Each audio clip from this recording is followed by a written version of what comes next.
Before we begin, I'd like to say that our prayers are with the victims and the first responders of the horrible tragedy at Reagan Airport. It's reported that more than 60 souls were on board the plane and the helicopter that collided with the over the Potomac River. This is a horrible, hard to understand disaster that demands answers. As first responders continue their recovery effort and as investigators begin their work, Congress will work with the administration to get to the bottom of this and keep all those, and we should all keep the people impacted in our prayers. So maybe we should just, for a short period of time, think about this tragedy. Good morning. I want to welcome everyone to this very important hearing to consider the nomination of Kash Patel to serve as Director of the Federal Bureau of Investigations. Congratulations on your nomination. And thank you for your willingness to serve. Before we get started, I want to set out a couple of ground rules, kind of ordinary for controversial hearings like this. I want everyone here to be able to watch the hearing without obstruction. If people stand up and block the view of those behind them, or if they speak out of turn, it's quite obvious that it's not fair or considerate to everybody else in this room. So officers would immediately remove those individuals. Now I will explain how we're going to proceed. I'll give my opening remarks and then invite Ranking Member Durbin to give opening remarks. Then Senator Tillis will introduce the nominee. After that, Mr. Patel will have a chance to give his opening statements after we swear him. Following Mr. Patel's statement, we'll begin the first rounds of questioning. Each senator will have an initial 7-minute round of questions. After the first round, we'll do a second 3-minute round of questions. I ask members to do their best to adhere to these limits so that we can proceed efficiently. And I thank each of the members of this committee because when we had Attorney General nominee Bondi here, everybody stayed within their time. I expect Mr. Patel to be treated fairly by my colleagues. We're here today to consider the nomination of Kash Patel to serve as Director of the FBI. You're nominated, Mr. Patel, to one of the most important offices in our government. And to get here this far along in the process of your nomination, you gave us much information. You submitted over 1,000 pages of records to the committee, over 1,000 individual interviews, and many hundreds of hours of media. Thank you. I thank your family for coming. I know some of them have traveled to get here, and I know they're very proud of you, and I determined that by looking them in the face. Public trust in the FBI is low. Only 41% of the American people think the FBI is doing a good job. This is the lowest rating in a century. It's no surprise that public trust has declined in an institution that has been plagued by abuse, lack of transparency, and weaponization of law enforcement. Nevertheless, the FBI remains an important, even indispensable institution for law and order in our country. It's the people on the top floor of the J. Edgar Hoover building, not your local FBI agents, that have caused the low approval rating. Mr. Patel, I know you know this, but it's your job to restore the public trust and return the FBI to its core mission of fighting crime. Your extensive background gives you a unique position to make this happen. Mr. Patel's career has been a study in fighting unpopular but righteous causes, exposing corruption, and putting America first. For almost a decade, Mr. Patel served as a public defender, defending the constitutional rights of some of the least popular people in this country. After serving as a public defender, Mr. Patel joined the Department of Justice under President Obama as a counterterrorism prosecutor in the National Security Division. In this role, he investigated and he prosecuted many important cases, including the World Cup bombing in Uganda in 2010, for which he received an award of excellence.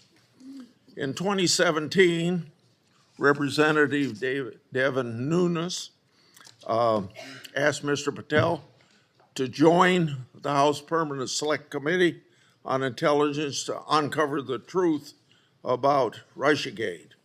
And Mr. Patel did uncover the truth. It was during this period of time that, if you remember, I first met you, Mr. Patel. Through tireless works, Mr. Patel showed that Crossfire Hurricane was based upon fraudulent, discredited information paid for by the Democratic National Committee and the Clinton campaign. As reward for his efforts to uncover the truth, mainstream media, can you believe this, personally attacked Mr. Patel, and the FBI secretly subpoenaed his records. Now, I know what that is because my staff received similar treating during my investigation. The attacks Mr. Patel faced during his work in the House of Representatives are similar to the ones that he faces today. I expect many of these underhanded attacks will be repeated today. Mr. Patel has been accused of having, quote unquote, an enemies list. This is not a fair characterization, as he stated, quote, there is no revenge list, end of quote. Mr. Patel has identified those he believes have put politics and personal ambition over service to the country. He's called out those who've used the institutions like the FBI to achieve their own personal gain. Mr. Patel has said he believes that people who do this should be named and that Americans deserve transparency so that they can make their own judgment as they did in this last election. Other attacks against Mr. Patel are similarly unfounded. To take just one example, he's been accused of jeopardizing hostage rescues. In fact, those allegations have been repeatedly shown to be false smears. As numerous national security officials have said publicly and on the record, Mr. Patel played a critical role in returning Americans safely home and has done so through hard work and personal cost to him. Mr. Patel has been accused of being unqualified to be FBI director. This suggestion ignores his impressive career at the highest levels of government service. After exposing Russiagate scandal in the Congress, Mr. Patel served in roles such as Senior Director, Counterterrorism at the National Security Council, Deputy Director of National Intelligence, and Chief of Staff to the Acting Secretary of Defense. Mr. Patel managed large intelligence and defense bureaucracies, identified and countered national security threats, prosecuted, and defended criminals. He's done this while fighting for transparency and accountability in the government. Mr. Patel has precisely the qualifications we need at this time when the FBI is not being respected by our public. Mr. Patel, should you be confirmed, you'll take charge of an FBI that is in crisis. Recently, my oversight exposed that a special agent in charge of the FBI New Orleans field office was on vacation during New Year's Eve and New Year's Day. Of course, that was also included the Sugar Bowl. Senior personnel should be at their posts, not on vacation, during critical security events. And we all remember what happened at that time in New Orleans. But of course, this FBI agent would find it acceptable to do what he did. In August 2022, an FBI oversight hearing of this committee, Director Wray decided to leave early. I asked him to stay just 1 hour and 20 minutes longer, but he already made up his mind that he was going to leave. Later, under questioning in November of that year by Senator Hawley, Director Wray admitted that he left this committee hearing early so that he could go on vacation. These two incidents, among others, are examples of the blatant disrespect that the FBI leadership has shown to this committee and indirectly to the American people. In November 22, I released internal FBI records that my office received pursuant to lawful whistleblower disclosures. Those records provided data about how hundreds of FBI employees who had retired or resigned to avoid discipline, many of those employees engaged in sexual misconduct in the workplace. Those records also showed lower level FBI employees were punished. Lower level employees of the FBI were punished more harshly than senior level employees. No, fairness was out the window. Over 1 year later, with no response from the FBI, I asked Director Wray about this at a December 5, 23 hearing before this committee. He publicly pledged to get me the data I requested November, a year before. He and his deputy director never followed through. I also questioned Director Wray about improperly classified information relating to Afghan evacuees placed in our country. At that time, approximately 50 evacuees were already deemed potential national security concerns.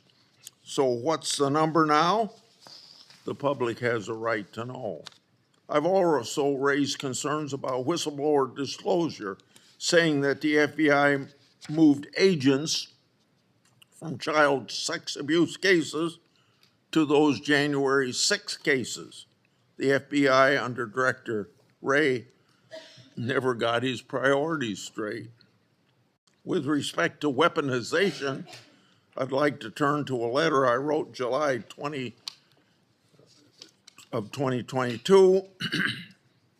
That letter noted that Assistant Special Agent in charge, Thibault, was a key official involved in opening the elector case that became the Jack Smith lawfare operation.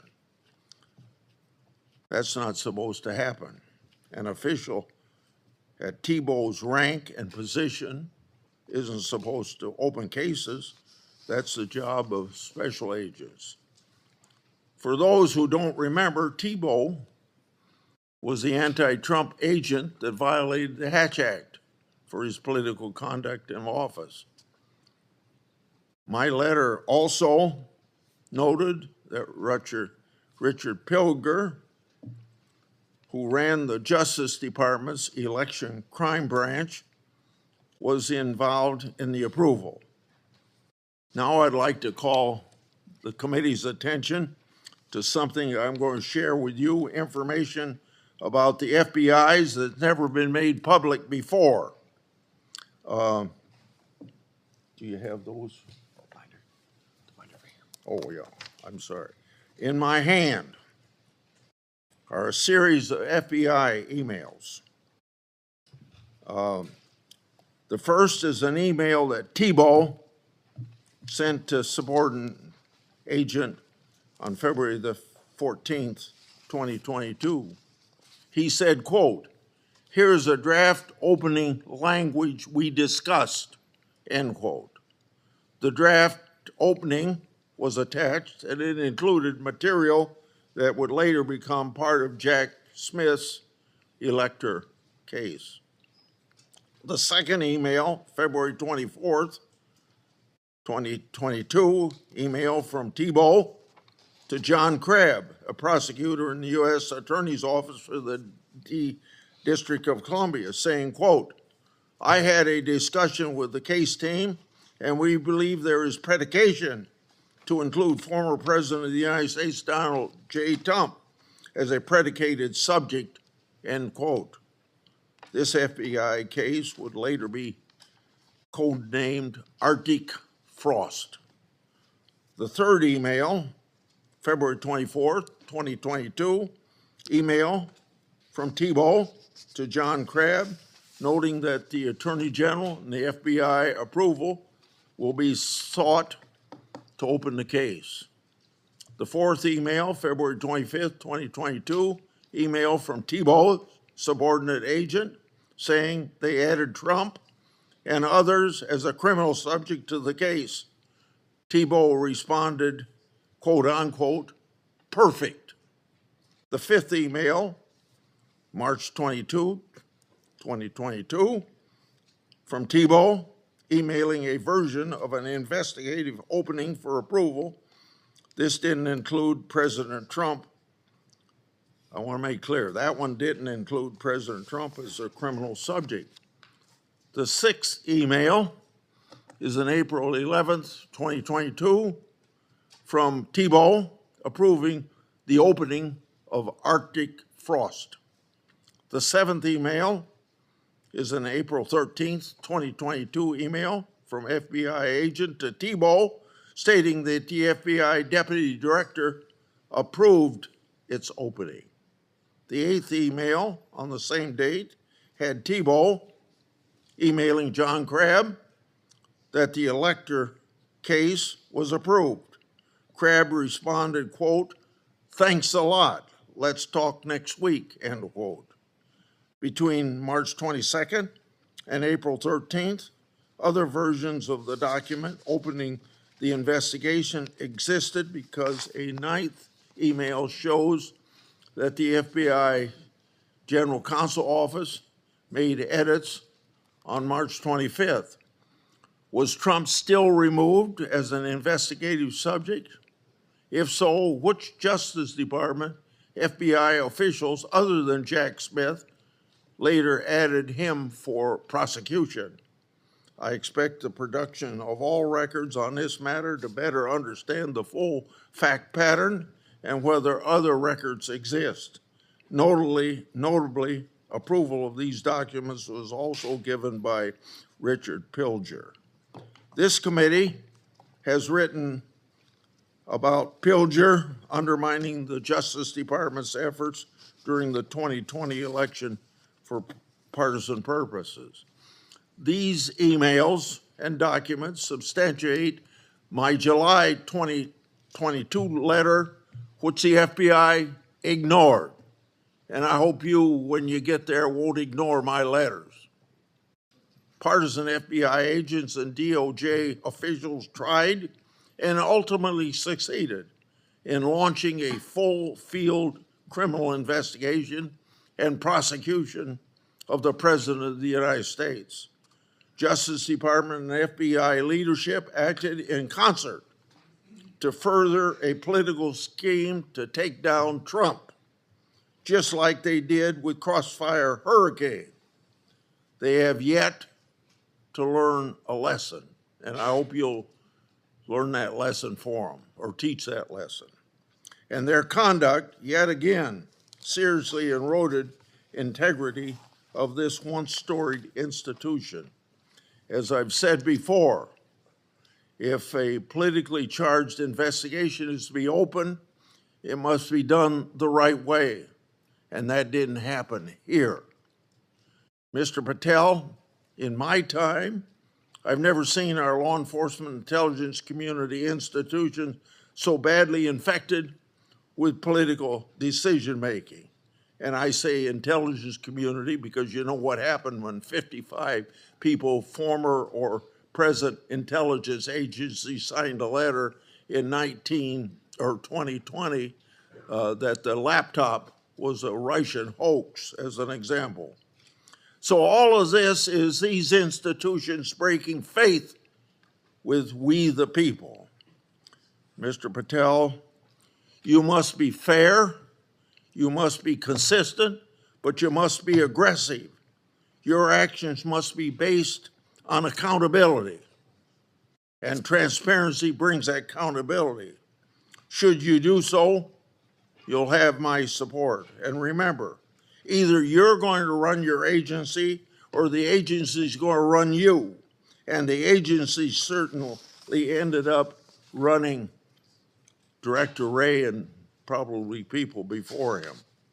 Without objection, I'm going to put in this letter in the record, and this letter is sent to Director Wray December the 9th last year, calling for him and his deputies to step down, and it's titled, quote unquote, failures. Now I turn to Ranking Member Durbin. Thank you, Mr. Chairman. I appreciate your commitment to the Judiciary Committee's longstanding bipartisan practice of vetting presidential nominees. A little history. The FBI dates back to the start of the last century, 1908, when then Attorney General Charles Bonaparte organized a special agent force. J. Edgar Hoover became director of the FBI in 1924 and led the Bureau for 48 years until his death in 1972. He is credited with professionalizing the Bureau and developing its investigative ability. However, with little or no oversight, Hoover also used the Bureau's investigative powers improperly. He infamously directed the FBI to spy on Dr. Martin Luther King Jr., Thurgood Marshall, and other civil rights leaders of the day. In 1975, the United States Senate created Frank Church's committee, and they disclosed widespread abuses by the FBI and other U.S. intelligence agencies. The Church Committee concluded these agencies had engaged in illegal surveillance, and as a result, quote, groups and individuals have been assaulted, repressed, harassed, and disrupted because of their political views, social beliefs, and their lifestyles. And quote, the intelligence agencies have served the political and personal objectives of presidents and other high officials. The Hoover era of the FBI, the Watergate scandal, and the findings of the Church Committee highlighted the risk of political interference in FBI investigations and led to significant, important reform. In 1976, Congress passed a law that limits the FBI director to a single term of 10 years, which was intended to insulate that position from political influence. And critically, we made the FBI director's appointment subject to the advice and consent of the Senate. That's why we're here today. Since 1935, the motto of the FBI has been fidelity, bravery, integrity. These qualities represent the Bureau's core values and the high standards that are expected of all of its employees, including the director of the FBI. After meeting with Mr. Patel and reviewing his record, I do not believe you meet this standard. Mr. Patel has neither the experience, the temperament, nor the judgment to lead an agency of 38,000 agencies and 400 field offices around the globe. During the time I've served on this committee, I've had the opportunity to consider 4 FBI director nominations. Each one was a Republican, and I voted for all of them. My concerns about the director of the FBI are not partisan. As much as Republicans claim that President Biden and former Attorney General Garland weaponized the FBI, let's look at the record. President Biden kept the FBI director, a lifelong Republican who'd been appointed by President Trump. Contrast that with President Trump. Fired his first FBI director, James Comey, forced out his second FBI director, Chris Wray, for being insufficiently loyal. With Mr. Patel, however, obviously the president has found a loyalist. Mr. Patel's loyalty includes touting conspiracy theories that threatened efforts at President Trump's enemies. How do we know Mr. Patel's theories, his beliefs, what motivates him, what he really believes? He wrote it in a book. This book, Government Gangsters, I urge all of you to read before you cast a vote for this gentleman. Mr. Patel has published at the back of this book a list of 60 people whom he calls, quote, members of the deep state, 60. This list includes many distinguished public servants who've dedicated their lives to our nation. Among them are Democrats and Republicans, including former Trump administration officials like the former Secretary of Defense Esper. Then there is Mr. Patel's plan to, quote, and I quote him, shut down the FBI Hoover building on day one, reopen it the next day as a museum of the deep state. And he has said, quote, we're going to come after people in the media. We're going to come after you, whether it's criminally or civilly, we're putting you all on notice. Does this sound like the kind of nonpartisan law enforcement professional who should lead the FBI? No, not to me.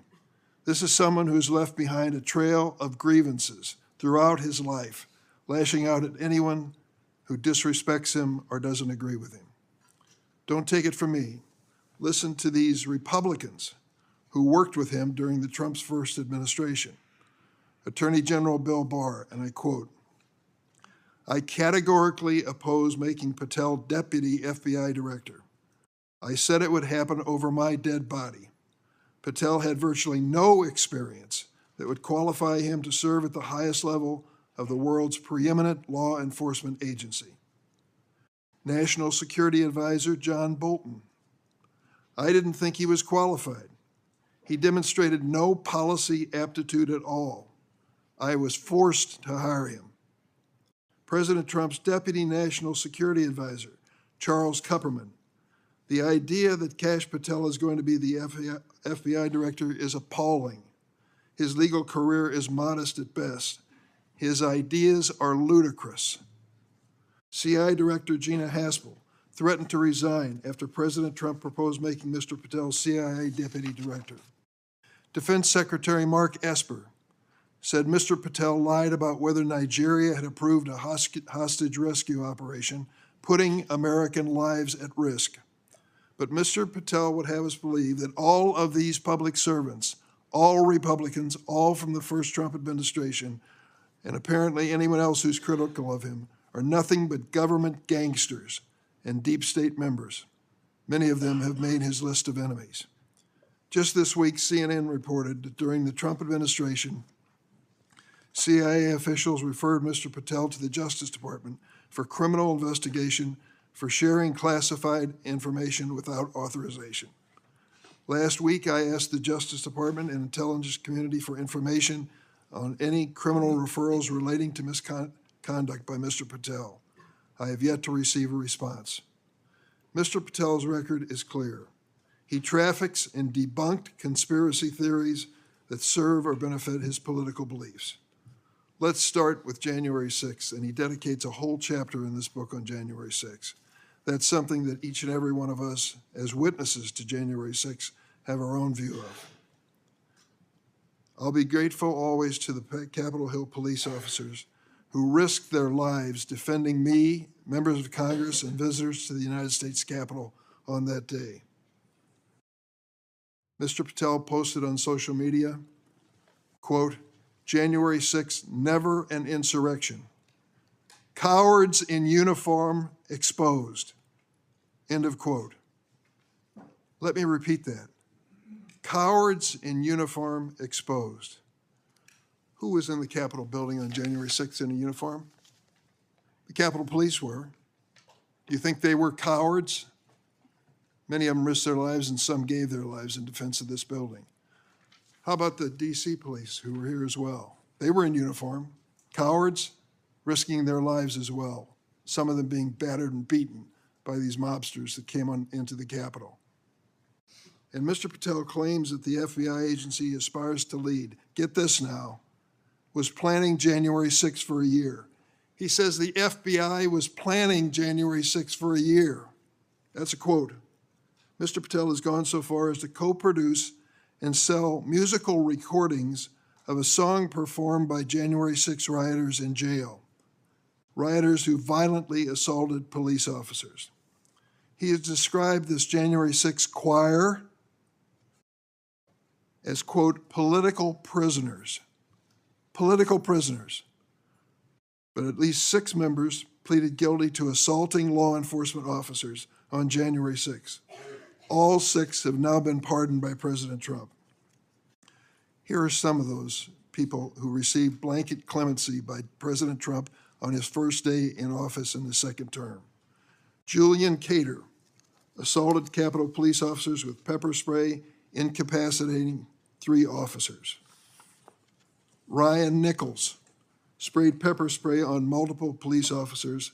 After the attack, Nichols posted on Facebook, and I quote, "So yes, I'm calling for violence and I will be violent." Jordan Mink struck officers, quote, aggressively with a long pole. He spat at officers and threw large items at them. Armed with a knife, Ronald Sandlin shouted at officers, quote, "You're going to die, get out of the way." Sandlin shoved officers when they tried to lock the doors to the Senate gallery. After breaching the Capitol, James McGrew struck an officer and lunged for his baton. McGrew also threw a wooden handrail with metal brackets at officers. I want to read a sentence from this book on the January 6th experience, just to give you an idea of Mr. Patel's take on what he calls a haphazard riot.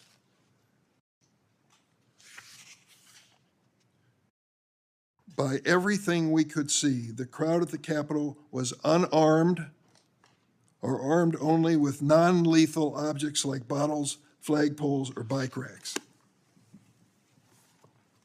Mr. Patel has also peddled conspiracy theories for his own financial benefit, promoting a line of dietary supplements that claim to help people detox from COVID-19 vaccines. During my time on this committee, I was fortunate to get to know and work with former FBI Director Bob Mueller. I met him a few days after 9/11. That's when he took over the FBI. I trusted him, I worked with him, I did everything I could to help him, because I believed that the FBI was a critical central agency in restoring America's confidence that we were safe. Bob Mueller was an extraordinary man. Oh, he was a Republican, make no bones about it. He said it and admitted, and I knew it. He comes from the San Francisco area. And when he was in college and graduated, a friend of his a year ahead of him had enlisted in the Marine Corps and was killed in Vietnam. Bob was inspired to do the same thing, join up in the Marine Corps, and he did. And he was a first lieutenant in Vietnam. He received a Bronze Star with a Valor Pin, and he also received a Purple Heart. He was injured in battle. I read about his experience because after he was healed from that wound to his leg, he returned to combat. He was just that kind of fella. Regardless of party, he was a real American. He was a longtime federal prosecutor, a U.S. attorney, the head of the DOJ's criminal division, and acting deputy attorney general before he became head of the FBI. After 9/11, I worked with him, and we had a good relationship, a professional relationship. We didn't always see eye to eye, but I respected him so much for what he had given to this country. In this book, Mr. Patel calls Director Bob Mueller, quote, a swamp creature. With all due respect, Mr. Patel, I've not worn the uniform of this country, and neither have you. To think that you would denigrate Bob Mueller's service to our country and call him a swamp creature is an indication of the depths your political views take you. The FBI plays a critical role in keeping America safe from terrorism, violent crime, and other threats. Our nation needs an FBI director who understands the gravity of this mission and is ready on day one, not someone who is consumed by his own personal political grievances. The American people deserve an FBI director focused on keeping our families safe from terrorism, drug trafficking, and violent crime, not this checklist of grievances we find in this book. Mr. Patel, your record makes it clear you're not that person. I yield. Thank you, Senator Durbin. Before I call on Senator Tillis, I want to clear up something the way I see it, and I think I'm going to invite everybody that it can be cleared up. This business about what Mr. Patel said about cowards in uniform, it's a mischaracterization of what he actually said. So I'm going to invite you to listen to the interview Mr. Patel gave that linked to his post to hear what he actually said. When he said cowards in uniform, he was talking about senior Pentagon leadership failing to mobilize the National Guard to protect the Capitol. His comments had nothing to do with police. Mr. Patel made his comments while discussing an article in the New York Times exposing grave miscommunication between the Department of Defense and the D.C. National Guard. So I would encourage people to follow up on that. Senator Tillis. Thank you, Mr. Chairman, Ranking Member, colleagues on the Senate Judiciary Committee. It's my honor to introduce Kash Patel, President Trump's nominee to be FBI Director. I've completed due diligence on his life and career, and I'm convinced that Kash possesses significant expertise and ironclad commitment to justice, and he's an outstanding choice to lead the FBI. Kash's parents are Indian immigrants of Gujarati ancestry. They're up here in the front row.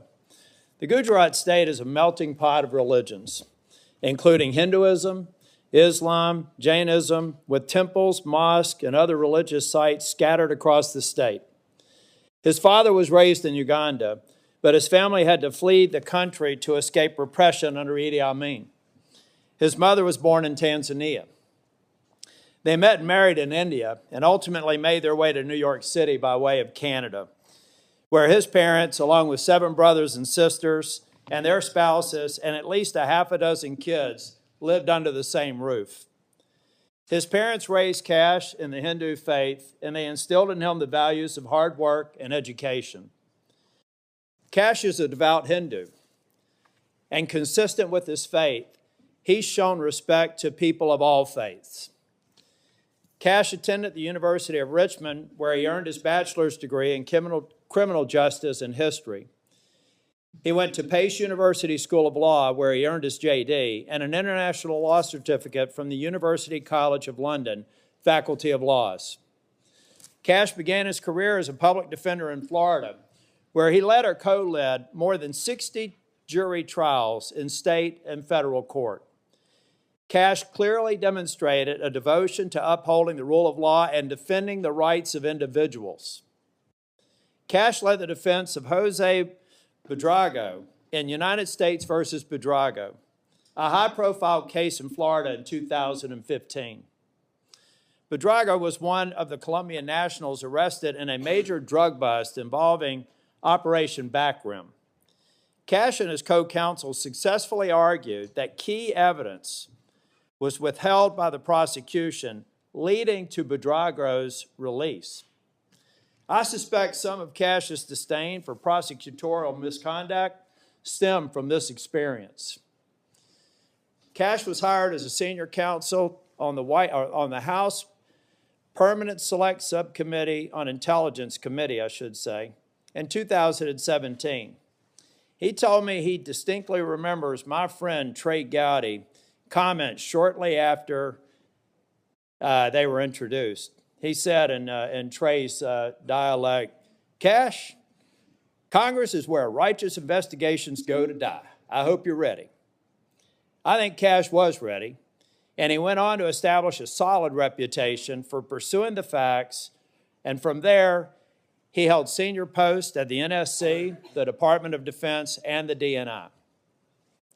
Since leaving the administration in 2020, Kash has written articles and books on national security, law, and governance. Through his work as an author, Kash continues to advocate for justice and transparency, and to be ever vigilant in defending our great democracy and the rule of law. Colleagues, I created a Kash bingo card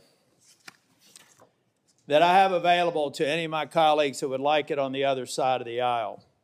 Some may view this as an unserious caricature and not appropriate for this committee. Sadly, I consider it a serious caricature of what I expect to be witnessed today.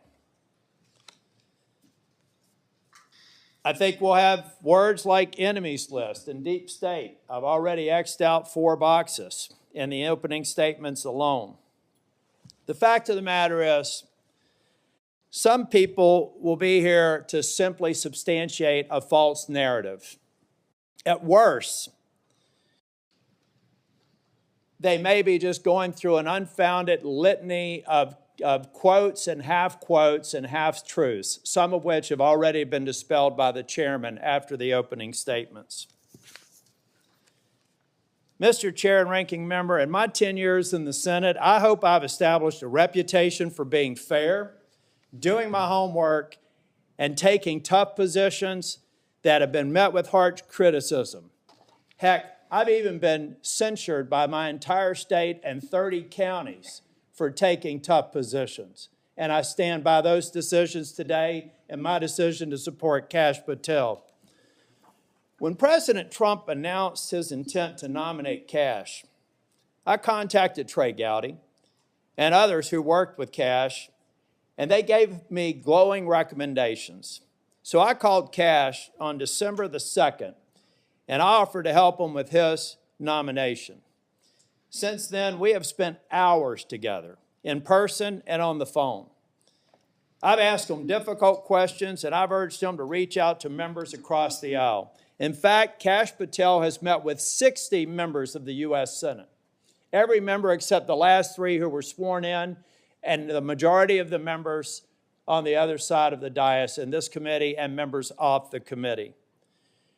Chair Grassley, Ranking Member Durbin, friends and colleagues on the committee, I've completed my due diligence of Kash Patel, and I am honored to provide my strongest recommendation for his confirmation. Thank you, Mr. Chair. Thank you for that introduction. Before I swear you, I want to make clear that before you give your statement, if you want to introduce family and friends in the audience, you're welcome to do that. Would you please stand? Raise your hand. Do you swear or affirm that the testimony you're about to give to the committee will be the truth, the whole truth, and nothing but the truth, so help you God?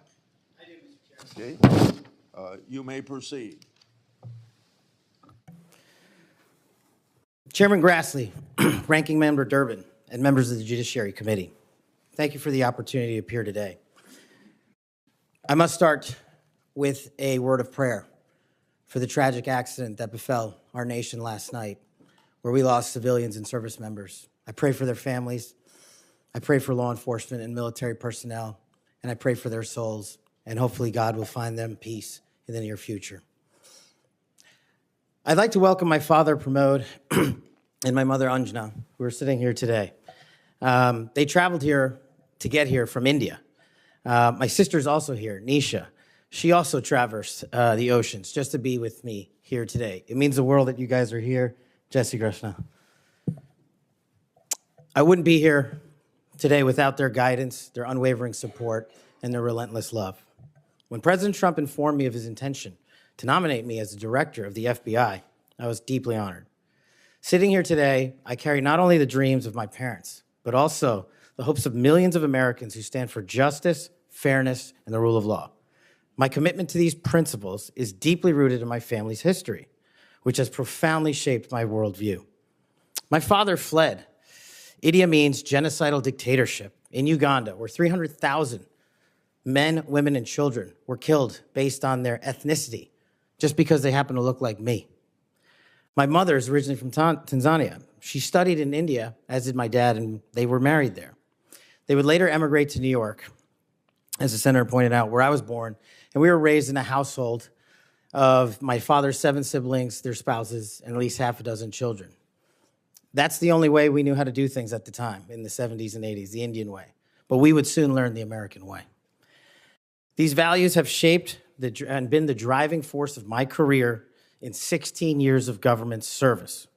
Protecting the rights of the Constitution is of the utmost importance to me and has been every single time I've taken that oath of office. The recent terrorist attacks in New Orleans tragically claimed the lives of 14 innocent Americans and serve as a stark reminder that our national security is at threat, both internally and externally. The FBI, the Federal Bureau of Investigation, and the Department of Justice, where I served, play a pivotal role in securing our freedoms and our safeties for American citizens. If confirmed as the next FBI director, I will remain focused on the FBI's core mission. That is to investigate fully wherever there is a constitutional and factual basis to do so, and to never make a prosecutorial decision that is solely the providence of the Department of Justice and the Attorney General. For the first 8 years after law school, I served as a public defender, first for Miami-Dade County and later for the Southern District of Florida. During that time, I represented some pretty awful human beings, charged with some pretty heinous crimes. But what I learned there was the core value that has been enshrined in me since, that due process must be provided without bias to all Americans. And if we cannot provide due process to the worst, then there can be no due process for anyone, and our constitutional republic fails. But I battled on that hill for that due process. I would later serve in the Obama Justice Department as a terrorism prosecutor in the National Security Division, where we successfully contributed to the prosecutions of terrorist organizations like Al-Qaeda, Al-Shabaab, and others. I was honored to receive the 2017 Assistant Attorney General's Award from Loretta Lynch for my work in helping the Ugandans bring members of Al-Shabaab to justice for murdering 74 innocent people, including an American. I would also receive the Human Intelligence Award from the intelligence community for related work on that mission. My experiences at the National Security Division and would later be followed by my experiences on the National Security Council as Senior Director for Counterterrorism, and later as the Deputy Director of National Intelligence, responsible for the production, creation, and promulgation of the Presidential Daily Briefing, our nation's most sensitive classified information and secrets to protect our country. My time in the White House was preceded by my time right here in Congress as a staffer on the House Intelligence Committee, where I spearheaded the investigation that exposed serious FISA, Foreign Intelligence Surveillance Act, abuses by members of the Department of Justice and the Federal Bureau of Investigation. That misconduct eroded the public trust in our FBI. The erosion of trust, as Chairman Grassley pointed out, is all too low today. 40% of Americans have trust in the FBI. In order to get it back, there's a twofold track, Senator. One, violent crime is exploding in this country, and we cannot afford them to allow it to run away. We must tackle violent crime. Just in 2023 alone, there was 100,000 rapes, 100,000 drug overdoses, and 17,000 homicides. The priority of the FBI, if I'm confirmed, will be to ensure that our communities are protected and safeguarded and our children have parks to play in and not needles to walk over. The way we do this, we let good cops be cops. We let law enforcement, and we provide them with the tools necessary and resources they need to get after violent crime. The second way we do this on equal track is aggressive constitutional oversight from Congress. The public trust can only be restored if there is full transparency, and I am committed to that full transparency. Members of Congress have unfortunately submitted hundreds of questions that have been unanswered by the FBI in recent times. That will not occur if I am confirmed. All appropriate requests for information will be responded to expeditiously and fully. I'm committed to working alongside the dedicated men and women of the FBI. They are warriors of justice, and I will always have their backs because they have the backs of the American people. I look forward to answering your questions, and I want to take a moment to thank my family, my friends, people who traveled here, and my entire team that has made this day possible. God bless America, and I look forward to your questions.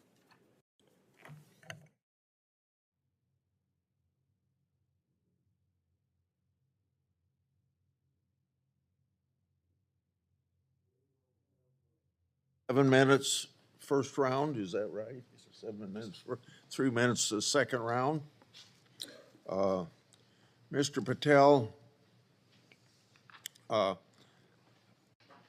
not going to go through all the things that you've done through your career because I said those in my opening statements, but Democrats on the committee say you don't have experience.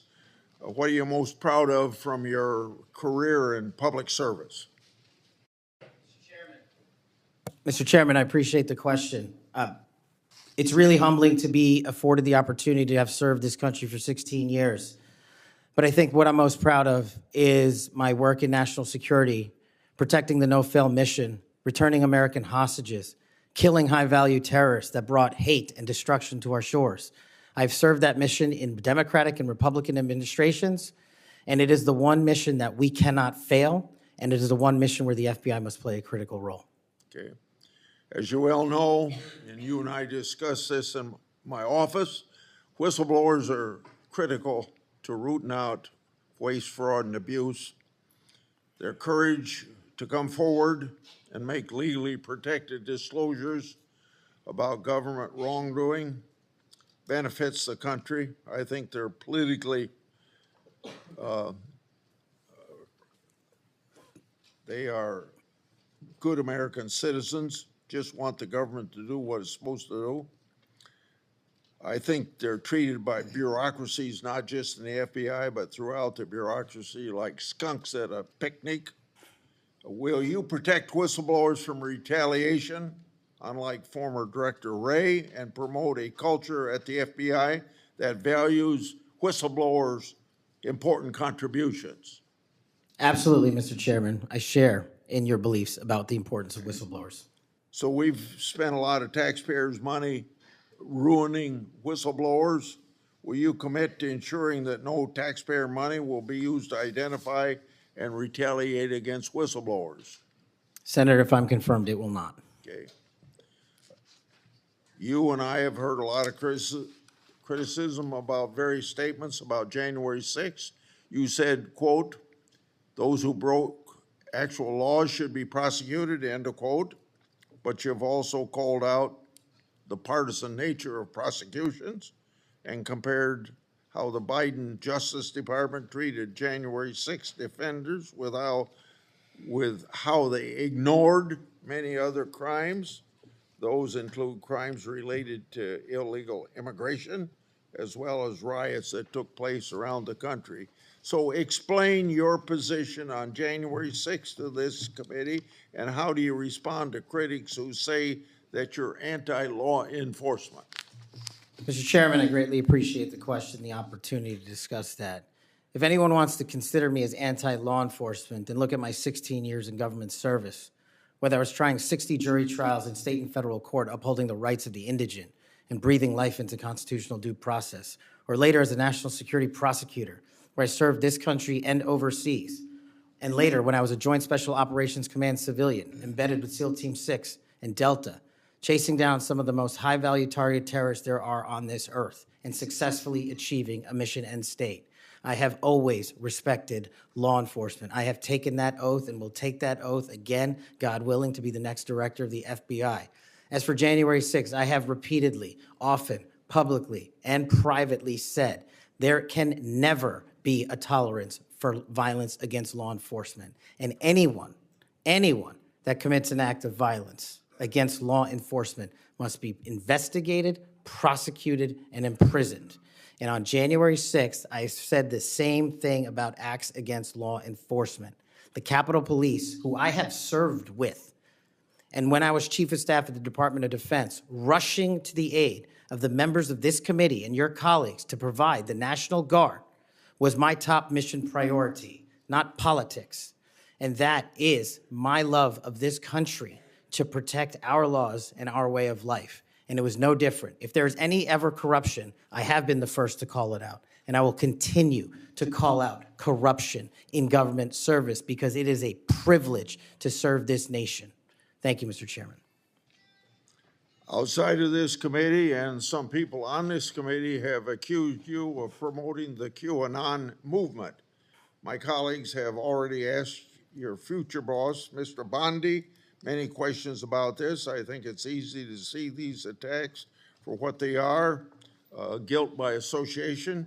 Are you a follower or promoter of QAnon? No, Senator. In fact, I have publicly, including in the interviews provided to this committee, rejected outright QAnon baseless conspiracy theories or any other baseless conspiracy theories.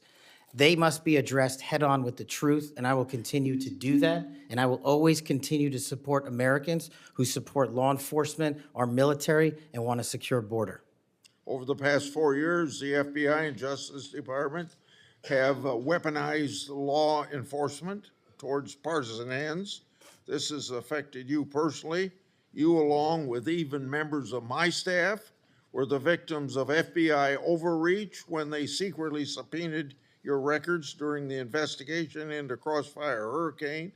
Inspector General Horowitz of Justice Department was right to say actions like this have a quote, unquote, chilling effect on whistleblowers. How do you intend to make sure that this kind of misconduct never happens again? Senator, this may be one of the scenarios that most uniquely qualifies me to take command at the FBI. Having been the victim of government overreach and a weaponized system of justice and law enforcement, I know what it feels like to have the full weight of the United States government barreling down on you. And as the Biden Inspector General determined, those activities by the FBI and DOJ were wholly improper and not predicated upon law and facts. I will ensure, if confirmed, that no American is subjected to that kind of torment, to that kind of cost, financially and personally. And most importantly, I will make sure that no American is subjected to death threats like I was, and subjected to moving their residences like I was, because of government overreach, because of leaks of information about my personal status. If confirmed as FBI Director, Mr. Chairman, you have my commitment that no one in this country will feel that pain. Senator Durbin. Thanks, Mr. Chairman. Mr. Patel, I woke up this morning to National Public Radio, and they had an item on there about what has happened to those who were given blanket clemency by President Trump. One of these individuals was a man named Matthew Huddle. Are you familiar with him? I'm sorry, what was the last name? Matthew Huddle. If you could remind me, Senator. Well, I was reminded again this morning. He's a man who's been found guilty of numerous crimes. The one described this morning was an outrageous situation where he beat his 3-year-old child to a point where the poor kid couldn't even sit down for a week. Mr. Huddle was one of the demonstrators who came to the Capitol on January 6th. He was incarcerated and charged with, and pled guilty to crimes that he had committed, violence against police officers. After he was released by President Trump, he returned to his home state of Indiana. A few days later, he was stopped on the road, pulled a gun on a policeman. The policeman, sheriff's deputy, turned, shot, and killed him. This is not the only instance of a person who received President Trump's clemency committing another crime. Peter Schwartz was mentioned this morning on the radio.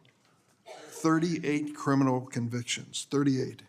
He'd been sentenced to 14 years in prison. He was released because of the president's unconditional clemency, which was given to him as well. So I guess my question is this.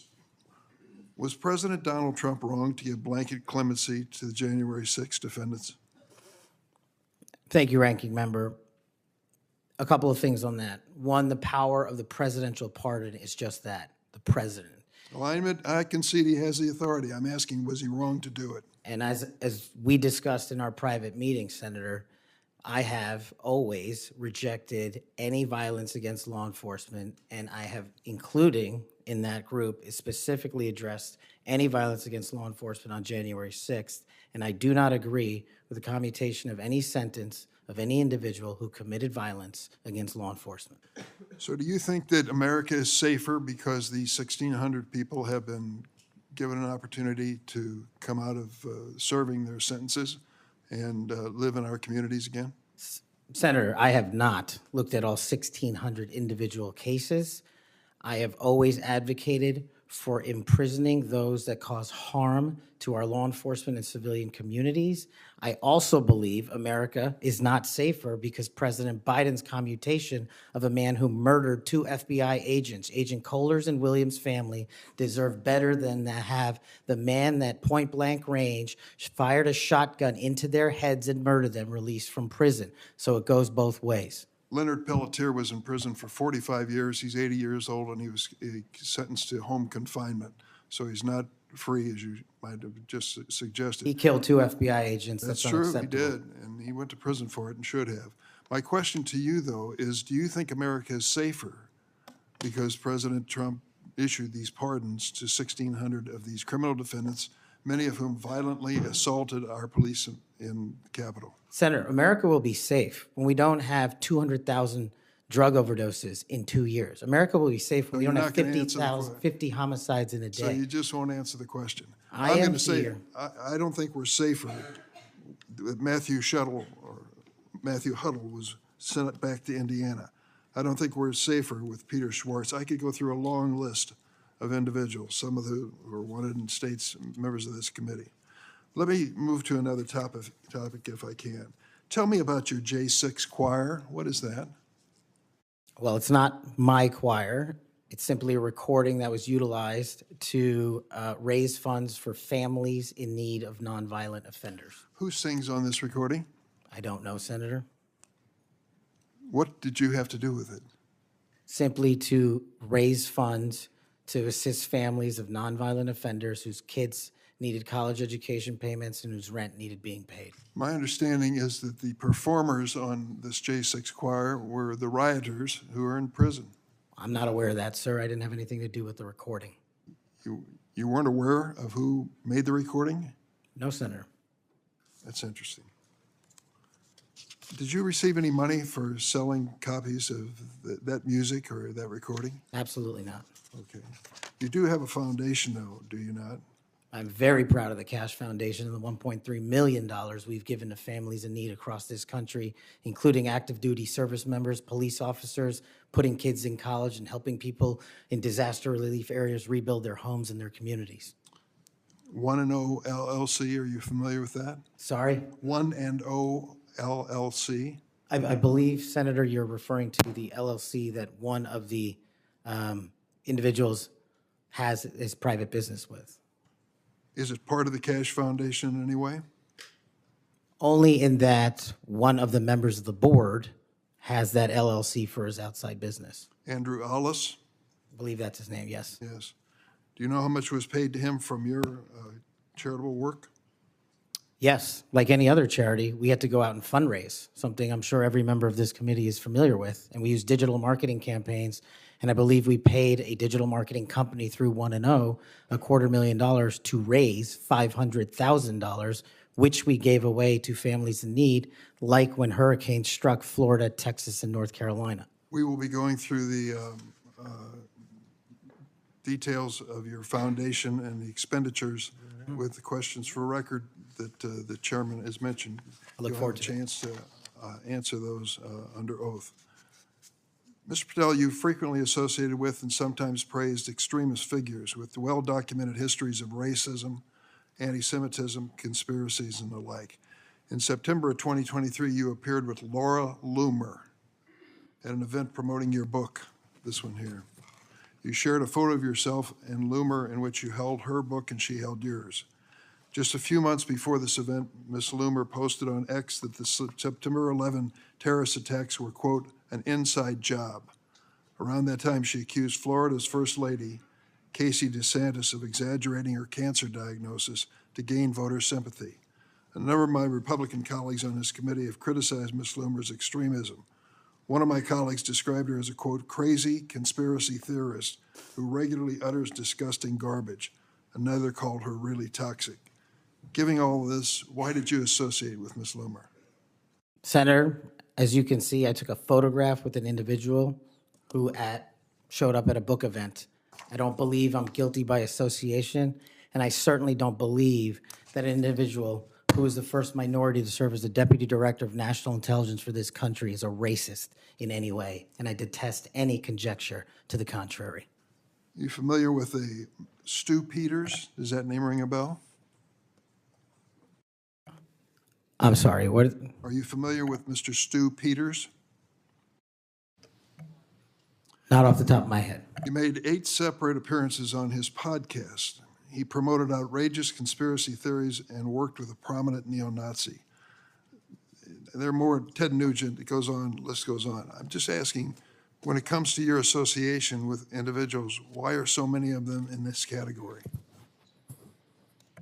My association, as you loosely define it, is by appearing in media over 1,000 times to take on people who are putting on conspiratorial theories and to devour them of their false impressions and to talk to them about the truth.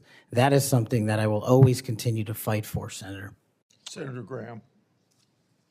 Thank you. We'll eventually talk about the FBI. That's the job you're up here for, right? Have you ever been subject to racism as an individual? Fortunately, Senator, yes. I don't want to get into those details with my family here. Oh, let's get into a few of them. Tell me about it. Well, if you look at the record from January 6th, where I testified before that committee, because of my personal information being released by Congress, I was subjected to a direct and significant threat on my life. And I put that information in the record. I had to move. In that threat, Go ahead. I was called a detestable, and I'll apologize if I don't get it all right, but it's in the record, a detestable sand nigger who had no right being in this country. You should go back to where you came from. You belong with your terrorist home friends. That's what was sent to me. That's just a piece of it. But that's nothing compared to what the men and women in law enforcement face every day. And that's why they have my support. Okay. Growing up, were you subject to racism? Yes, sir. Okay. Now, I think the reason you're here has a lot to do with your work on Crossfire Hurricane. Are you familiar with that FBI operation? I am, Senator. So Senator Durbin mentioned the church report and the history of abuse, but he failed to mention Crossfire Hurricane. He failed to mention the Horowitz report. Wonder why? If you're waiting for these guys over here to figure that out, you're going to die waiting. So this is the Nunes memo. You work for Mr. Nunes over on the House side? David Nunes? Sorry? Are you familiar with this memo by the Foreign Intelligence Service Act abuses Yes. at the Department of Justice? Absolutely. Did you help write this memo? I did as a staffer. Okay, I'm going to put this in the record. Thank you. In this memo, you kind of dissected the abuses of Crossfire Hurricane, right? I did, Senator. And the Mueller investigation. So the Crossfire Hurricane investigators, 2 of them were Strzok and Page. Are you familiar with them? I am, Senator. Okay, it was opened up on July the 31st, 2016, and here's what Strzok said. And damn, this feels momentous because this matters. The other one did too, but that was to ensure we didn't F something up. This matters because this matters. So super glad to be on this voyage with you. That's to Page. And Page responds a couple of months later, he's not ever going to be President, right? Talking about Trump. Strzok, no, he won't. We'll stop it.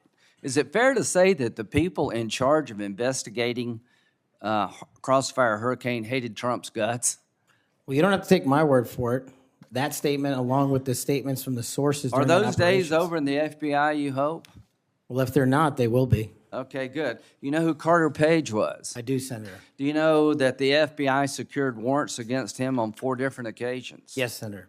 Do you know that the information that they relied upon came from the Steele dossier? I do. Was it you that were able to find out that the Steele dossier was a bunch of crap? Yes, Senator, we followed the money, and we exposed the fraud that was the Steele dossier. And the primary subsource was Ignor Danchenko, right? That's correct, Senator. And he was actually a Russian analyst. That's right. Are you aware that in January he told the FBI that, let's see, what did he tell the FBI? Steele had no proof to support the statements, then it was just talk. The primary subsource explained to the FBI that his information came from word of mouth and hearsay, conversations he had with friends over beers, and some of the information were statements he heard made in jest. And he told the FBI this in January That's of right. 2017. And they got 2 more warrants after that. That's correct. Are you aware that the FBI had volumes of information that the Steele dossier was a bunch of bullshit and nobody ever told anybody at the top? I am, sir. We exposed Or them. they lied about being told? That's correct. So are you aware of the fact that the FISA court rebuked the FBI? Are you aware of the fact that an FBI lawyer went to jail because he misled the court by manipulating a email from the CIA? I am. Do you believe that Crossfire Hurricane was one of the most disgusting episodes in FBI history of a corrupt investigation led by corrupt people who wanted to take Donald Trump down? Yes, sir. Do you think that's why you're in this chair today, to fix that? I think that's a big part of the Without reason. Crossfire Hurricane, this guy wouldn't be here. And my friends on the other side, like pulling teeth, the Horowitz investigation, the Inspector General labeled this fraudulent at its core, mismanaged at its core, running stop signs. At every turn, they went forward when they should have stopped. The Durham report said it was obviously politically motivated. FBI agents were telling anybody and everybody that would listen, this is not reliable, this is not trustworthy, but they plowed on. And because of you and Trey Gowdy and others, we now know about this. Everybody who signed the warrant under questioning by me said if they knew then what they know now, they wouldn't have signed the warrant. Comey said that.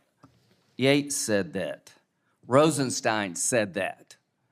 The reason you're here is because most of the public, almost every Republican believes that the FBI has been used continuously in a political fashion, ignoring evidence, making up evidence, lying to get Donald Trump.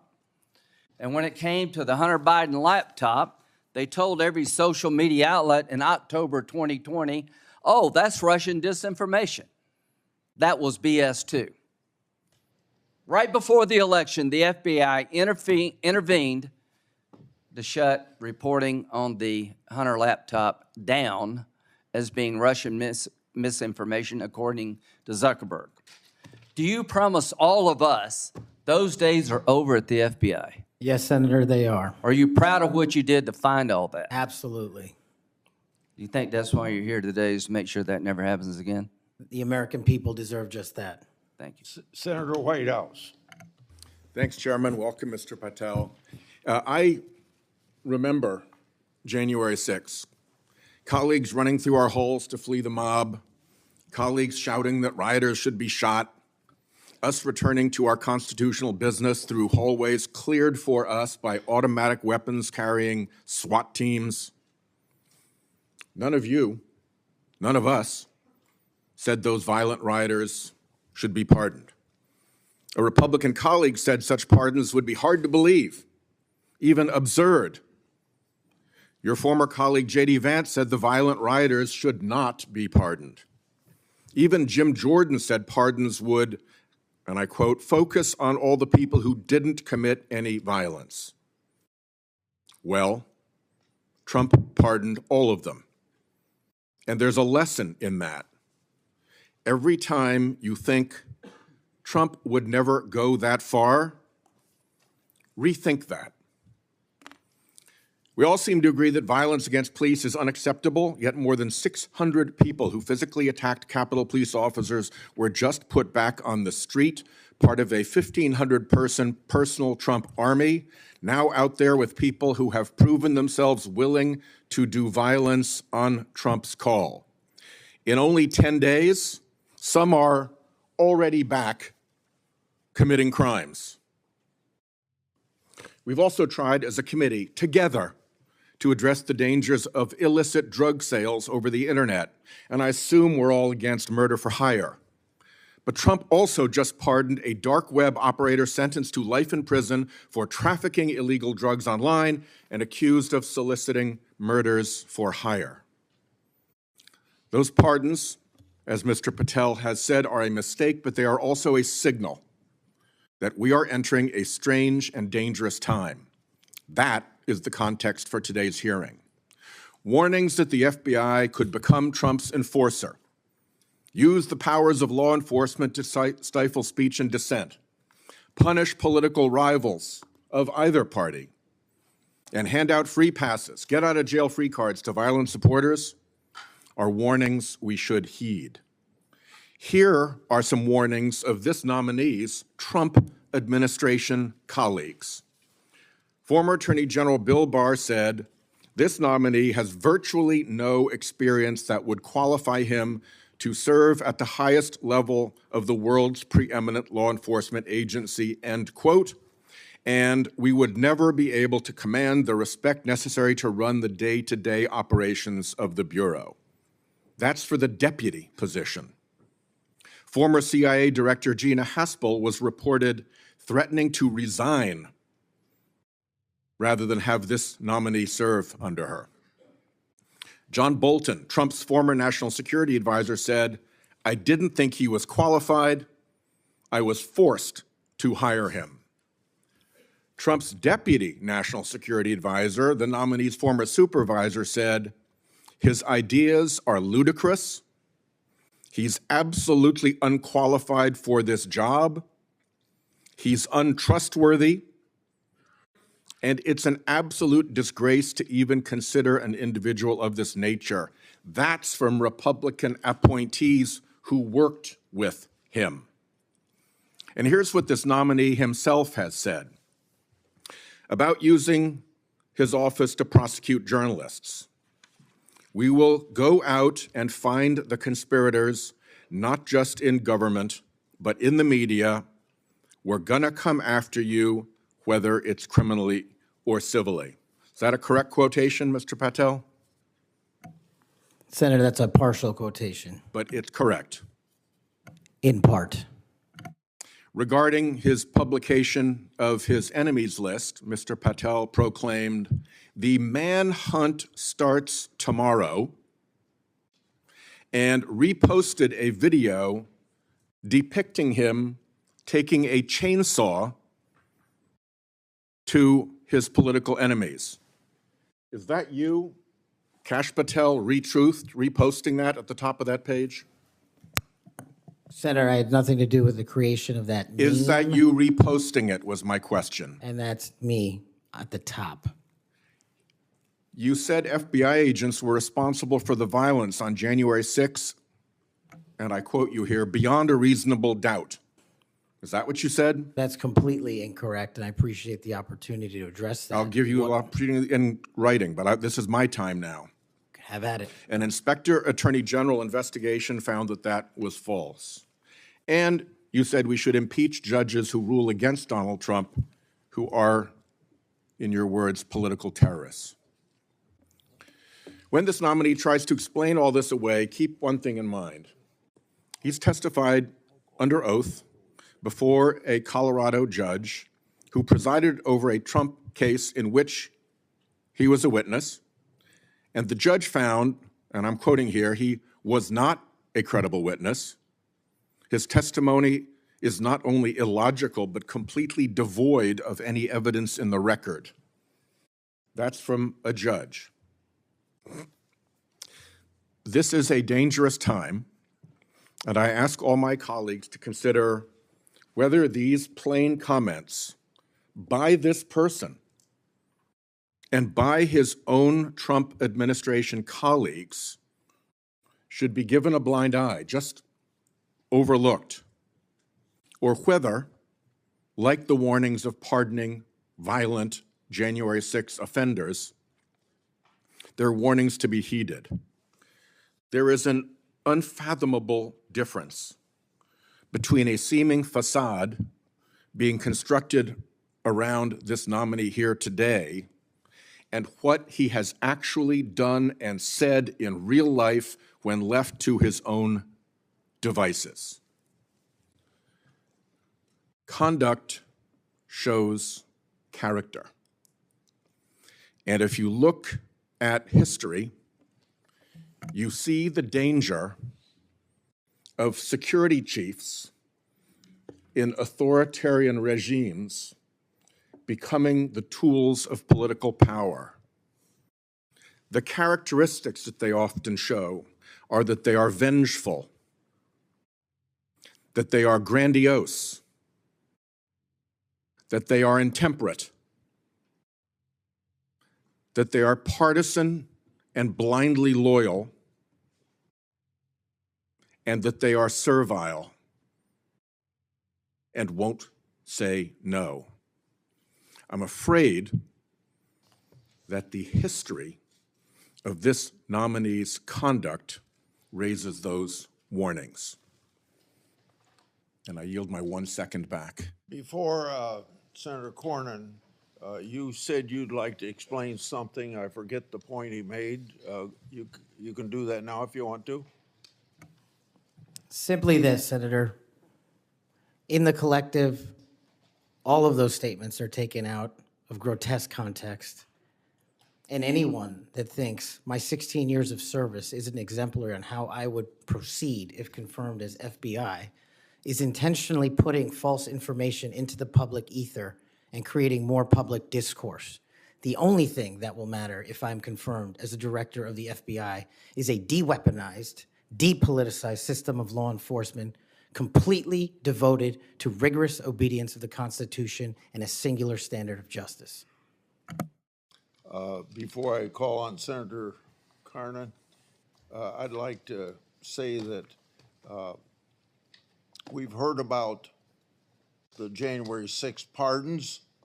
I think it's important that we remind people at the same time of some pardons by the previous administration.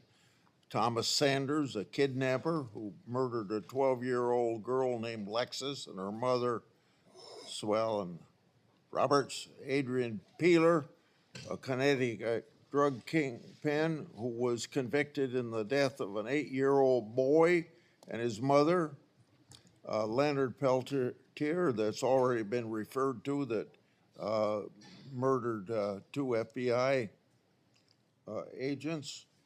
And even Director Wray, at that time, former Director Wray, said that that shouldn't have happened. And Judge Michael Conahan, who took kickbacks for wrongly sending juveniles for profit detention centers, and Alex Saab, who laundered illicit proceeds for narcotics terrorists, Nicholas Madero, and was a key connection between Venezuela and Iran, and 5 family members of his own family. President Biden did that.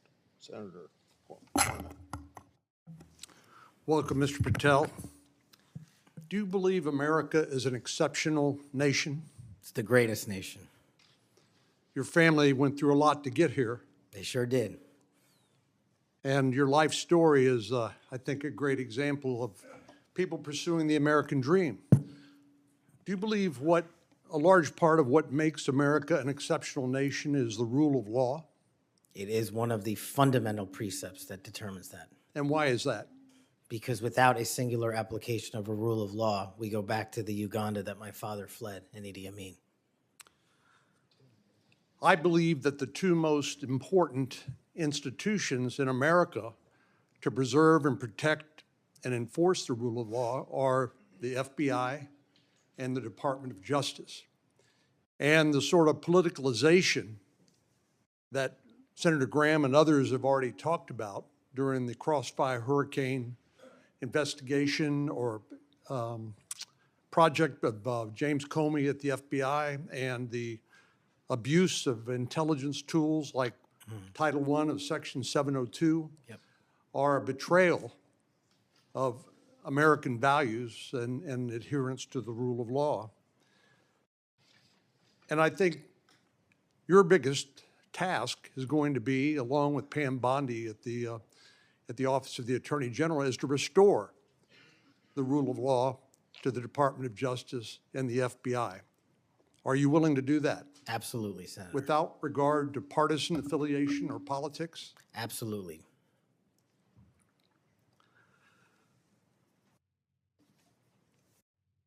Do you believe President Trump, as the commander-in-chief, needs access to all of the lawfully available intelligence that can be collected by the American intelligence community in order to inform him so that he can make good judgments as commander-in-chief to assure the safety and security of the American people?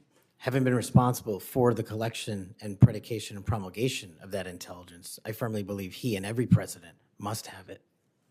And so you would not support any impractical or perhaps immaterial or unworkable ways to inhibit the flow of that information to President Trump? No, I would not. So let me just ask you, you and I have talked about this a number of times, and this has come up before in a number of different contexts.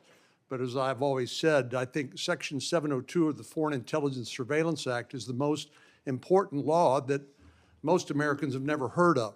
Yeah.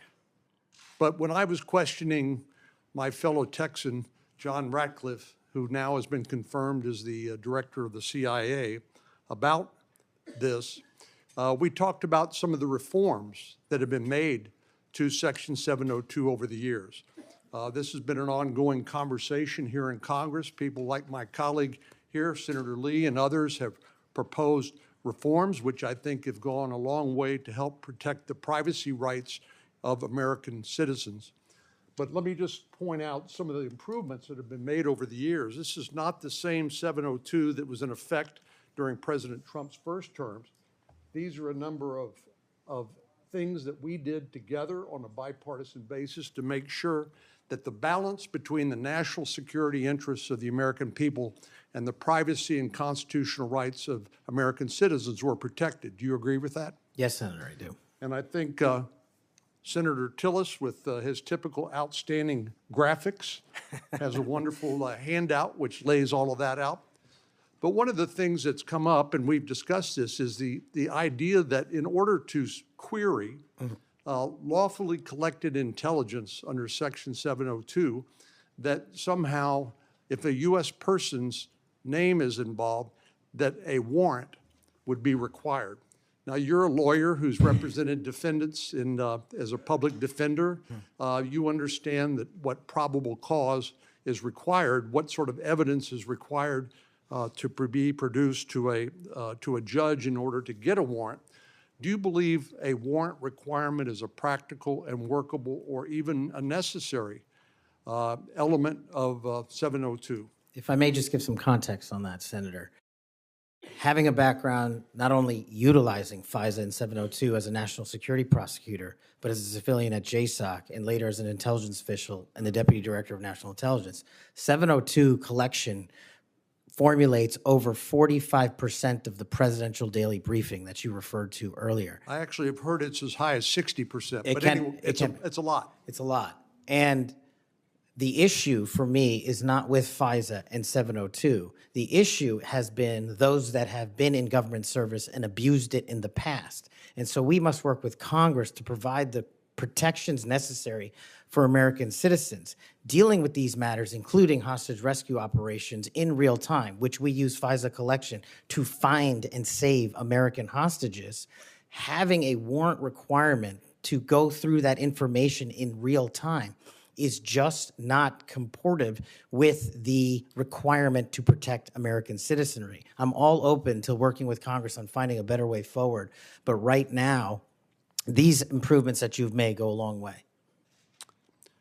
Well, and Director Ratcliffe said that he did not believe that, given the context of 702 collection, whether a foreign target communicates with a U.S. person, that there'd be sufficient evidence to go to the Foreign Intelligence Surveillance Court or any other court to demonstrate probable cause. Do you agree with that?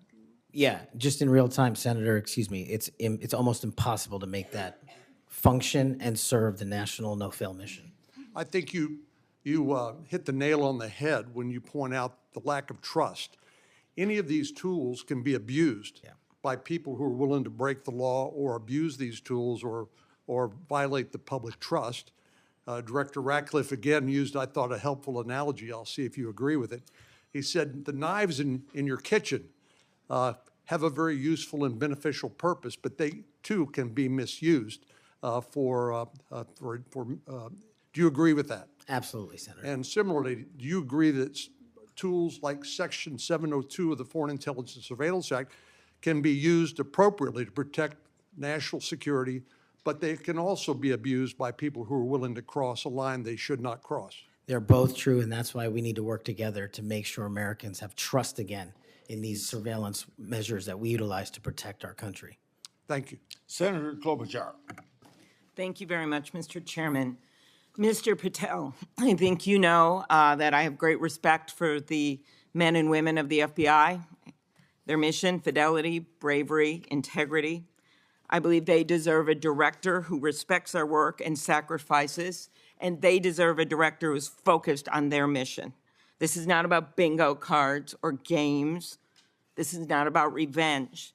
This is about the safety of our country and the people that work in the FBI. And the FBI runs on facts, it runs on truth. Truth matters, and without truth, the whole system breaks down. You said that Donald Trump has every right to tell the world that in 2020, 2016, and every other election in between was rigged by our government because they were. Yes or no, did you say that? I don't have that statement in front of me, but Okay, that was from August 27th, 2023 Thrive Time show. I'll put it on the record.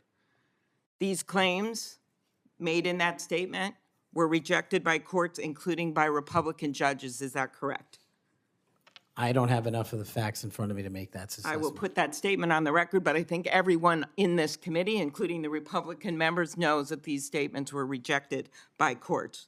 You were asked about the police officers in the Capitol who testified in the January 6 hearings, and you accused them of lying. Is that correct or not correct? I don't think that's accurate. Okay, Joe Pack's podcast, March 2024, we'll put it on the record. I was there. The police officers were heroes that day. Yes. Did you post on your personal social media account in May of 2024, January 6th, never an insurrection, cowards in uniforms exposed. They broke the chain of command. I believe you're referencing a post that was shown in part earlier. I don't have it in front of me. You posted it, and it was on your account, and we will again put that out there once more as we go on. I don't want to lose any more time on this, but every one of these, there's a record of it, and you haven't answered.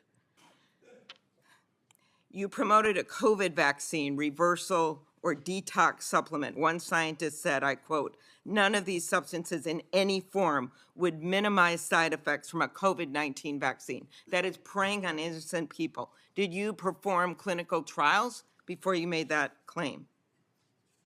I'm not a doctor, so no. But you did promote this supplement and told people that it would reverse or mitigate the side effects from COVID vaccine. Did I give people an opportunity to make an independent choice for what's best for their families? Yes. You did that last year, correct? I don't have it in front of me again, Senator. Mr. Patel, the FBI tackles some of the most complex threats that we face: terrorists, hostile foreign powers, violent gangs, fentanyl, criminal organizations. Your mission, though, has been to go after people. I've looked at it. I've read this stuff. Yes or no?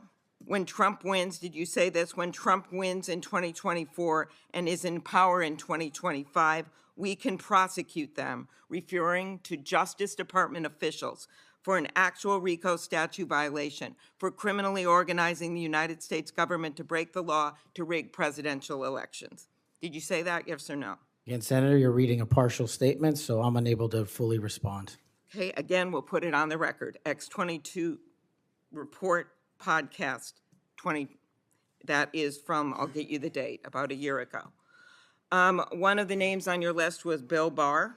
Chairman Grassley has called him one of the most capable cabinet officials I've ever been able to vote for. Senator Graham has said, I have nothing but total respect and admiration for the job done by William Barr as Attorney General of the United States. Is Bill Barr on your list of whatever you want to call them, been referred to as an enemies list? You've called them deep state after serving his country as the Attorney General of the United States. Is he on your list because of a personal vendetta? Well, it's not whatever we want to call it, Senator. With all due respect, it's not an enemies list. That is a total mischaracterization. I asked you, And- I actually used the words you used for the list, which was deep state, right? That's what you put at the top. It is a glossary Against in the the Attorney back. General of the United States. Is it because of a personal vendetta that he's on the list? You're under oath. I have no personal vendetta against Bill Okay, Barr. he said about you, you would never be able to command the respect necessary to run the day-to-day operations of the Bureau. That was actually in writing in his book. He had virtually, about you, no experience that would qualify you to serve at the highest level of the world's preeminent law enforcement agency, and that your appointment, as noted by Senator Durbin as Deputy Director to the FBI, would happen over his dead body. Is it, yes or no, why you would put him on the list of deep state as a former Attorney General, Trump Attorney General of the United States, because he wouldn't break the law for Donald Trump? Is that why? Absolutely not. As you know, he repeatedly told the president in no uncertain terms that he did not see evidence of fraud that would have affected the outcome of the election. Did you say in February of 2021 that the election stuff was never my job and I stayed out of that stuff? Again, I don't know what comment you're referring to, but I'm sure you're reading a piece of You something. said it on Pushback on a podcast. Is it true, though, that in December of 2020, you reached out to the Trump acting Deputy Attorney General and asked him to investigate a conspiracy theory claiming that people in Italy had used military technology and satellites to remotely tamper with voting machines in the U.S. and switch votes for Trump from Trump to Biden? Is that true? What was the date? That was out of December of 2020. I was Chief of Staff to the Department of Defense, so I don't believe that's accurate in any way. Okay, that came out of testimony before Congress. I will give it to you. Have you referred to the media as the most powerful enemy of the United States that they have ever seen? Is that right? Again, you're reading a quote. I take that you're reading it CPAC accurately. 22324. You said we're going to come after the people in the media who lied about American citizens who helped Joe Biden rig the elections. We're going to come after you whether it's criminally or civilly. Is that something you said? That's a partial statement of what I said. Steve Bannon's podcast. You also said you would put the entire fake news mafia press corps on your list. Is that correct? Is that what you said? I don't have that in front of me. Benny Johnson's podcast, 82123. You have said that the FBI, including today, you said that they remain utterly corrupt. This is an agency with agents who have taken down terrorists, taken down bank robbers, taken down crime. And you wrote that the FBI has become so thoroughly compromised that it will remain a threat to the people unless drastic measures are taken. Do you know that under Chris Wray's leadership, he took over at a very difficult time, we all know that, appointed by President Trump, that during his tenure, the applications to the FBI has in fact tripled? Do you think people would be applying to that agency like in those numbers if they thought it was so corrupt? The American public's trust in it is at 40%. That's an all-time low. Did you say that the FBI headquarters should be shut down and reopened as a museum of the deep state? Mr. Chairman, are we allowed to go an extra time? Let's see, you get a second round.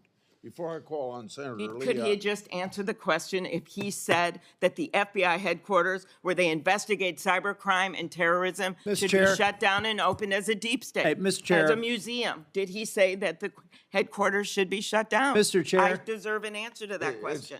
I He guess is it's- asking to be head of the FBI, and he said that their headquarters should be shut down. Mr. Chair, parliamentary inquiry. You got anything you want to say, Mr. Patel, before I go on to Senator Lee? Simply this. If the best attacks on me are going to be false accusations and grotesque mischaracterizations, the only thing this body is doing is defeating the credibility of the men and women at the FBI. I stood with them here in this country. In every theater of war we have, I was on the ground in service of this nation. And any accusations leveled against me that I would somehow put political bias before the Constitution are grotesquely unfair. And I will have you reminded that I have been endorsed by over 300,000 law enforcement officers to become the next director of the FBI. Let's ask them. Mr. Chair. Chairman, I am quoting his own words from September of 2024. It is his own words. It is not some conspiracy. It is what Mr. Patel actually said himself. Facts matter. You forget that you had 3 minutes in the next round to say what you just said. Okay, I'll say him again. Okay? Before I call Lee. Mr. Chair, just parliamentary inquiry, and it was on time. It wasn't disputing any of the debate, but I intend to keep to my 7 minutes, and I appreciate you keeping everyone to it. If we go over, can we have that decrement against the time in the second round? If a member goes over, that was actually 10 minutes, Mr. Chair. I'm not sure that I want to, sometimes it's faster to get things done here, just letting people shout and than it does to shut them up. Mr. But Chairman. You're a wise man, Mr. before Chair. we- Thank you. before we Mr. go Chairman, to- Mr. Chairman, Before we go to Lee. Mr. Chairman, Yes, what do you want? I love this guy. Mr. Chairman, I'm unlike Senator Tillis. I mean, if we're going to start this, I want an extra 3 minutes. Well. Now, my friend Senator Klobuchar I'm went not- 3 minutes over. So, here what you're saying is the chairman wasn't a very good chairman by not shutting her up. But I've gone through this before, and I think I know how to handle it and get I this think done. I think you're a star-spangled awesome chairman. I just want to say that for the record. But if you're going to let somebody over there go 3 minutes over, I want my extra 3 minutes. Well, let's see if it's abused by anybody else before we make that decision. I'm just telling you, I'm going to abuse it. Well, I'm not going to let you abuse it. You're a good man, Mr. Chairman. Before I go to Lee, I want to put a record statement in the record from 56 former FBI agents wrote to this committee to support this nominee.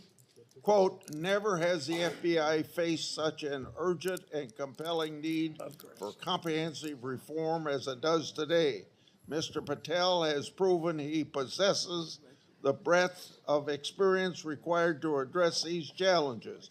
His leadership, expertise, and vision make him uniquely qualified to guide the FBI through this pivotal moment. For these reasons, we stand in full support of Kash Patel's nomination. Any objection? So ordered. Mr. Lee. Mr. Patel, while we're talking about your awards, let's talk about the cowards in uniform comment for a moment, can we? Please. Would you like to tell us what that was? Put it in context, help the committee understand what that was about.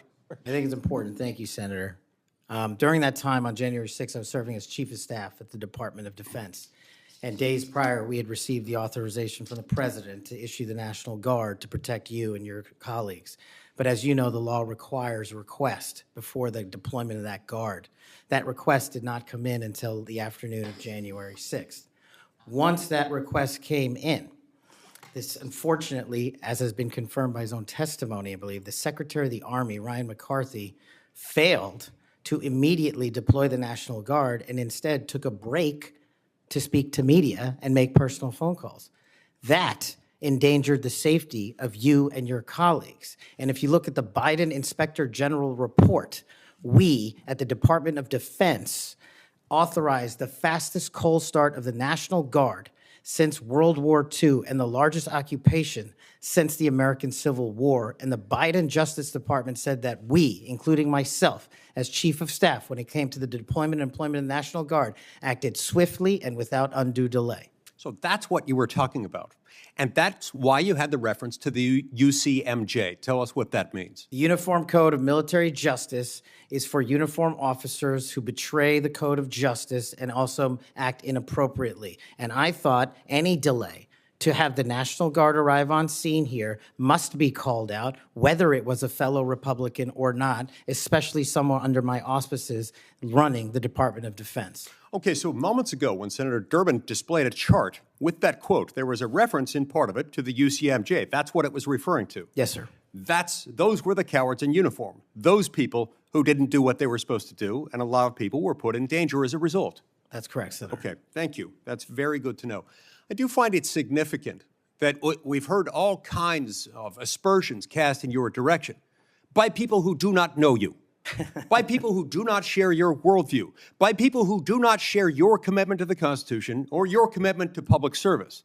I find it astounding that they're willing to say this amidst such great ignorance, and I find it equally heartening that the 56 former FBI officials who know you best, who have worked with you, who actually know who you are, who actually share your view of the Constitution, of the view that you ought to be a law enforcement agency and not a weapon of political warfare. These are the people who stand by you. Those who cast aspersions don't share those views. Would I be correct in surmising that? Yes, sir. Let's talk about the Fourth Amendment for a moment.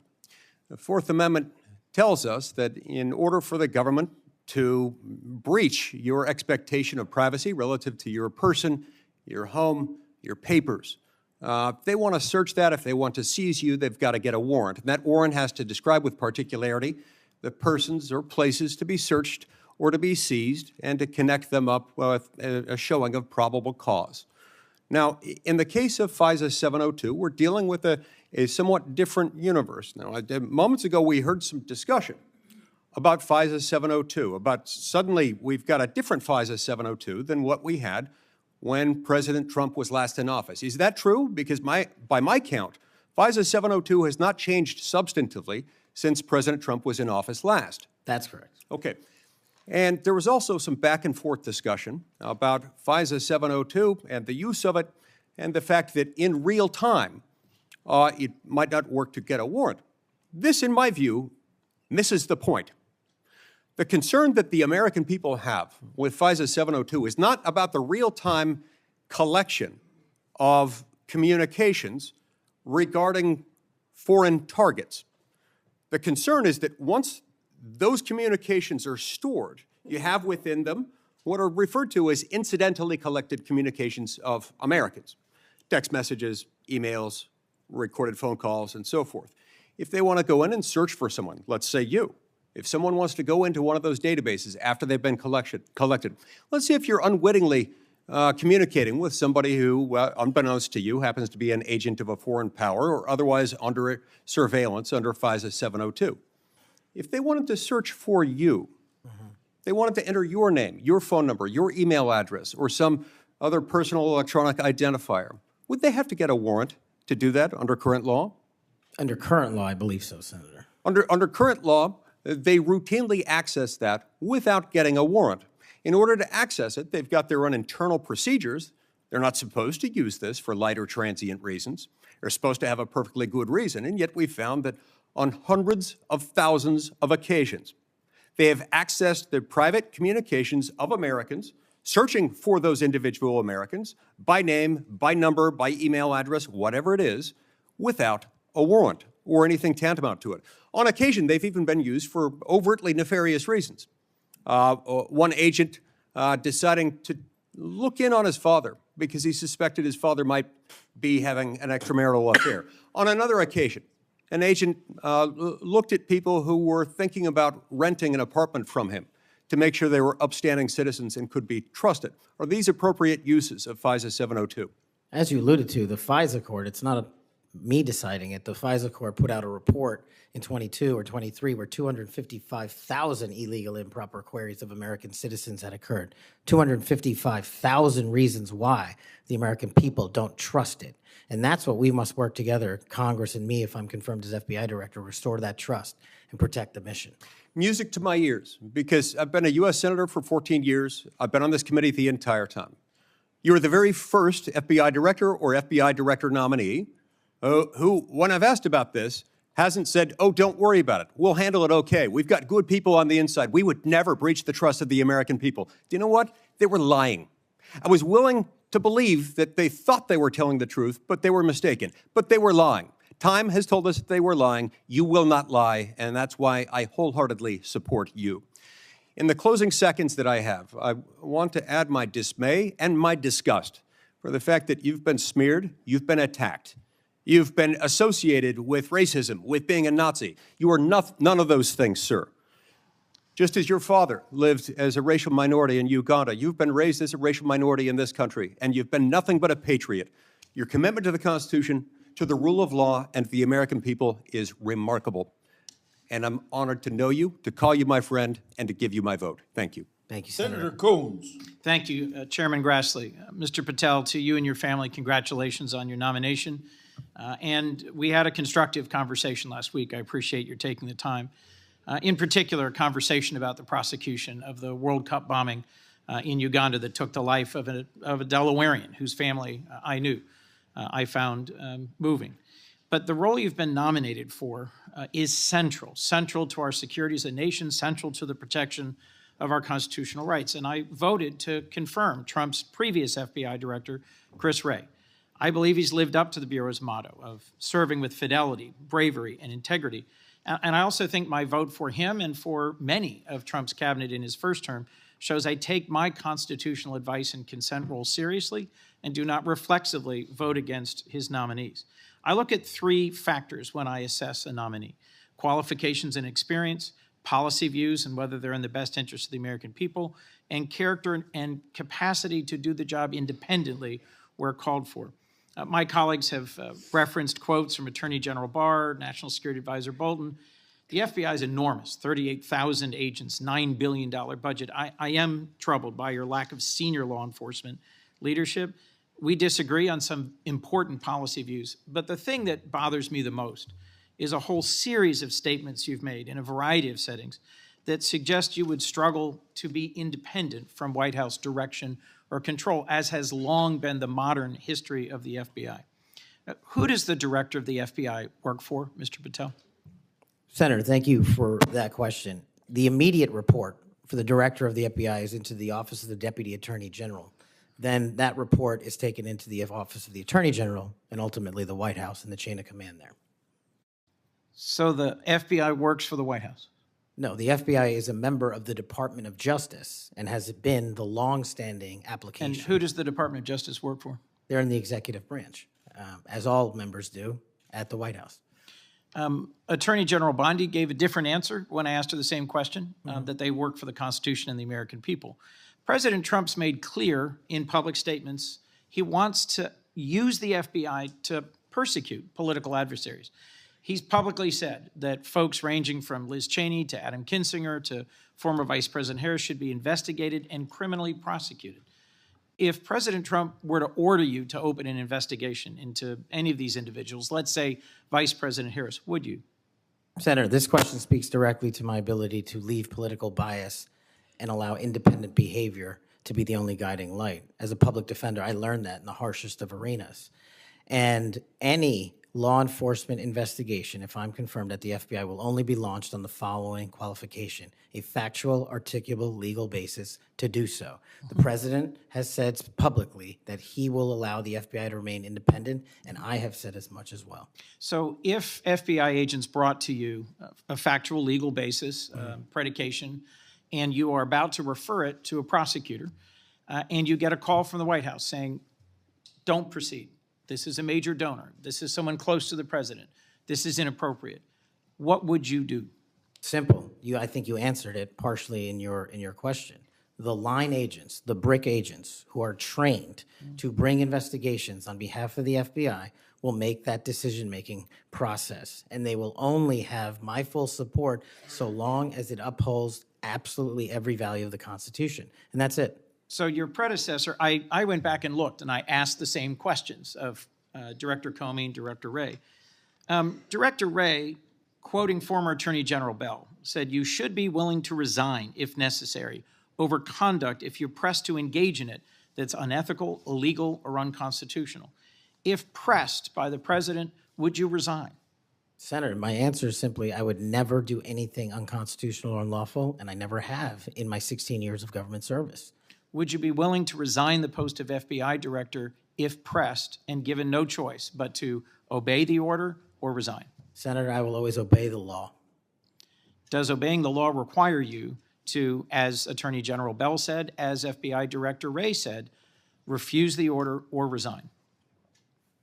I'm not familiar with the extent of the law that you're referring to, but my answer is simple in my 16 years of government service. We will simply follow the law.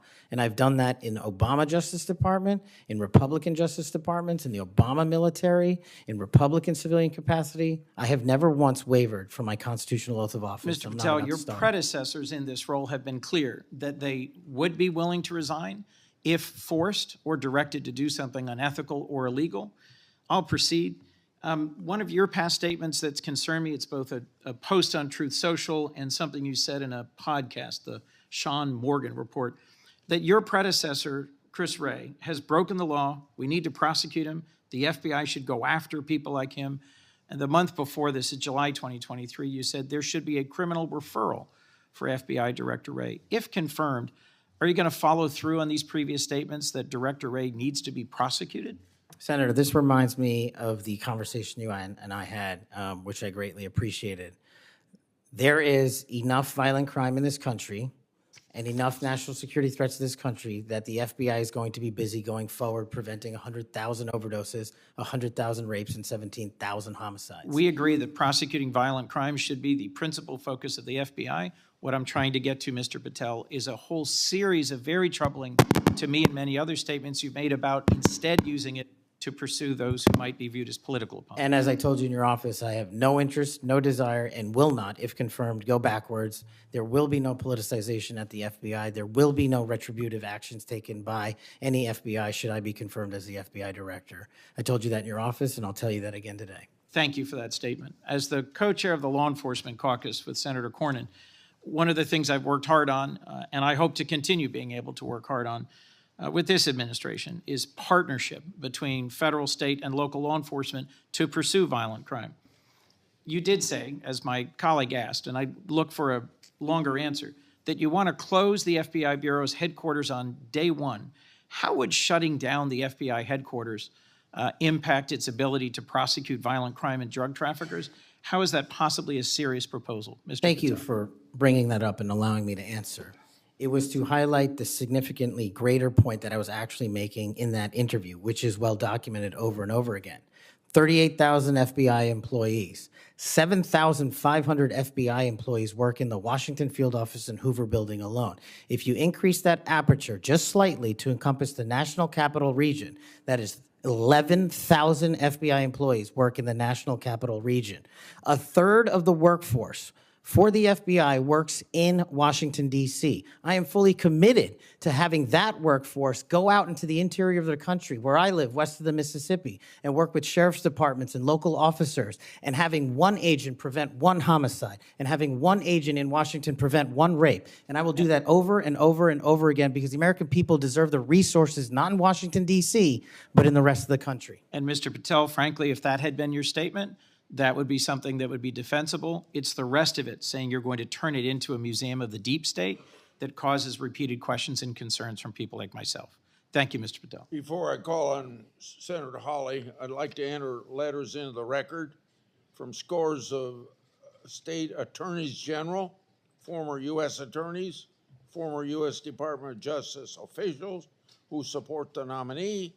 They state, quote, Mr. Patel will bring to this critically important office his unique and extensive experience, combating terrorism, protecting our national security.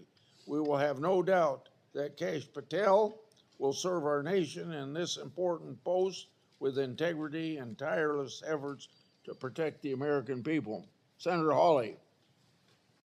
Thank you very much, Mr. Chairman. Mr. Patel, welcome. It's great to see you again. I enjoyed our conversation in my office a while back. Let me ask you this. Is it appropriate for the Federal Bureau of Investigation to attempt to recruit spies or informants into religious institutions in this country, particularly Catholic parishes? Is that appropriate? I don't believe so, Senator. Mr. Patel, are you familiar with the recent actions of the FBI in this regard, including this memo that I have right here, making a list of Catholic churches and parishes that they regard as potentially suspect and directing the potential recruitment of informants and other spies, let's be honest, into those parishes? I'm familiar with that memo, Senator. Mr. Patel, would you commit to me that you will, if you are confirmed, that you will finally and officially withdraw this memo and make it clear that this is not only unacceptable, but that it is an absolute violation of the First Amendment that every American enjoys under the Constitution of the United States? If I'm confirmed, Senator, yes. Will you also commit to me that you will conduct an investigation and find out who wrote this memo, who spread this memo, the field offices involved in this memo? Because I can tell you, we've had your predecessor sit right where you're sitting, and he has repeatedly lied to, there's no other word for it, lied to this committee. He told us initially that it didn't happen, that the FBI didn't make any lists of churches. That's not true. We have it. A whistleblower brought forward the list for us. He said then that only one field office had worked on it. Turns out we know from another whistleblower, multiple field offices worked on it. He said that it was never posted on the internal system. It turns out it was. We believe it's still in effect. Will you find out who was involved in this gross abuse of Americans' First Amendment rights? And will you discipline them? And if you possibly can, will you fire them, Mr. Patel, consistent with department policy and law? Senator, you have my commitment to investigate any matters such as this one that are important to Congress. I will fully utilize, if confirmed, the investigative powers of the FBI to give you the information you require and also to hold those accountable who violated the sacred trust placed in them at the FBI. I'm glad to hear you say that, and I'm glad you use the word sacred trust, because that's exactly what it is. The FBI is the most powerful law enforcement body in this nation, arguably the most powerful law enforcement body, at least in a free nation in the world.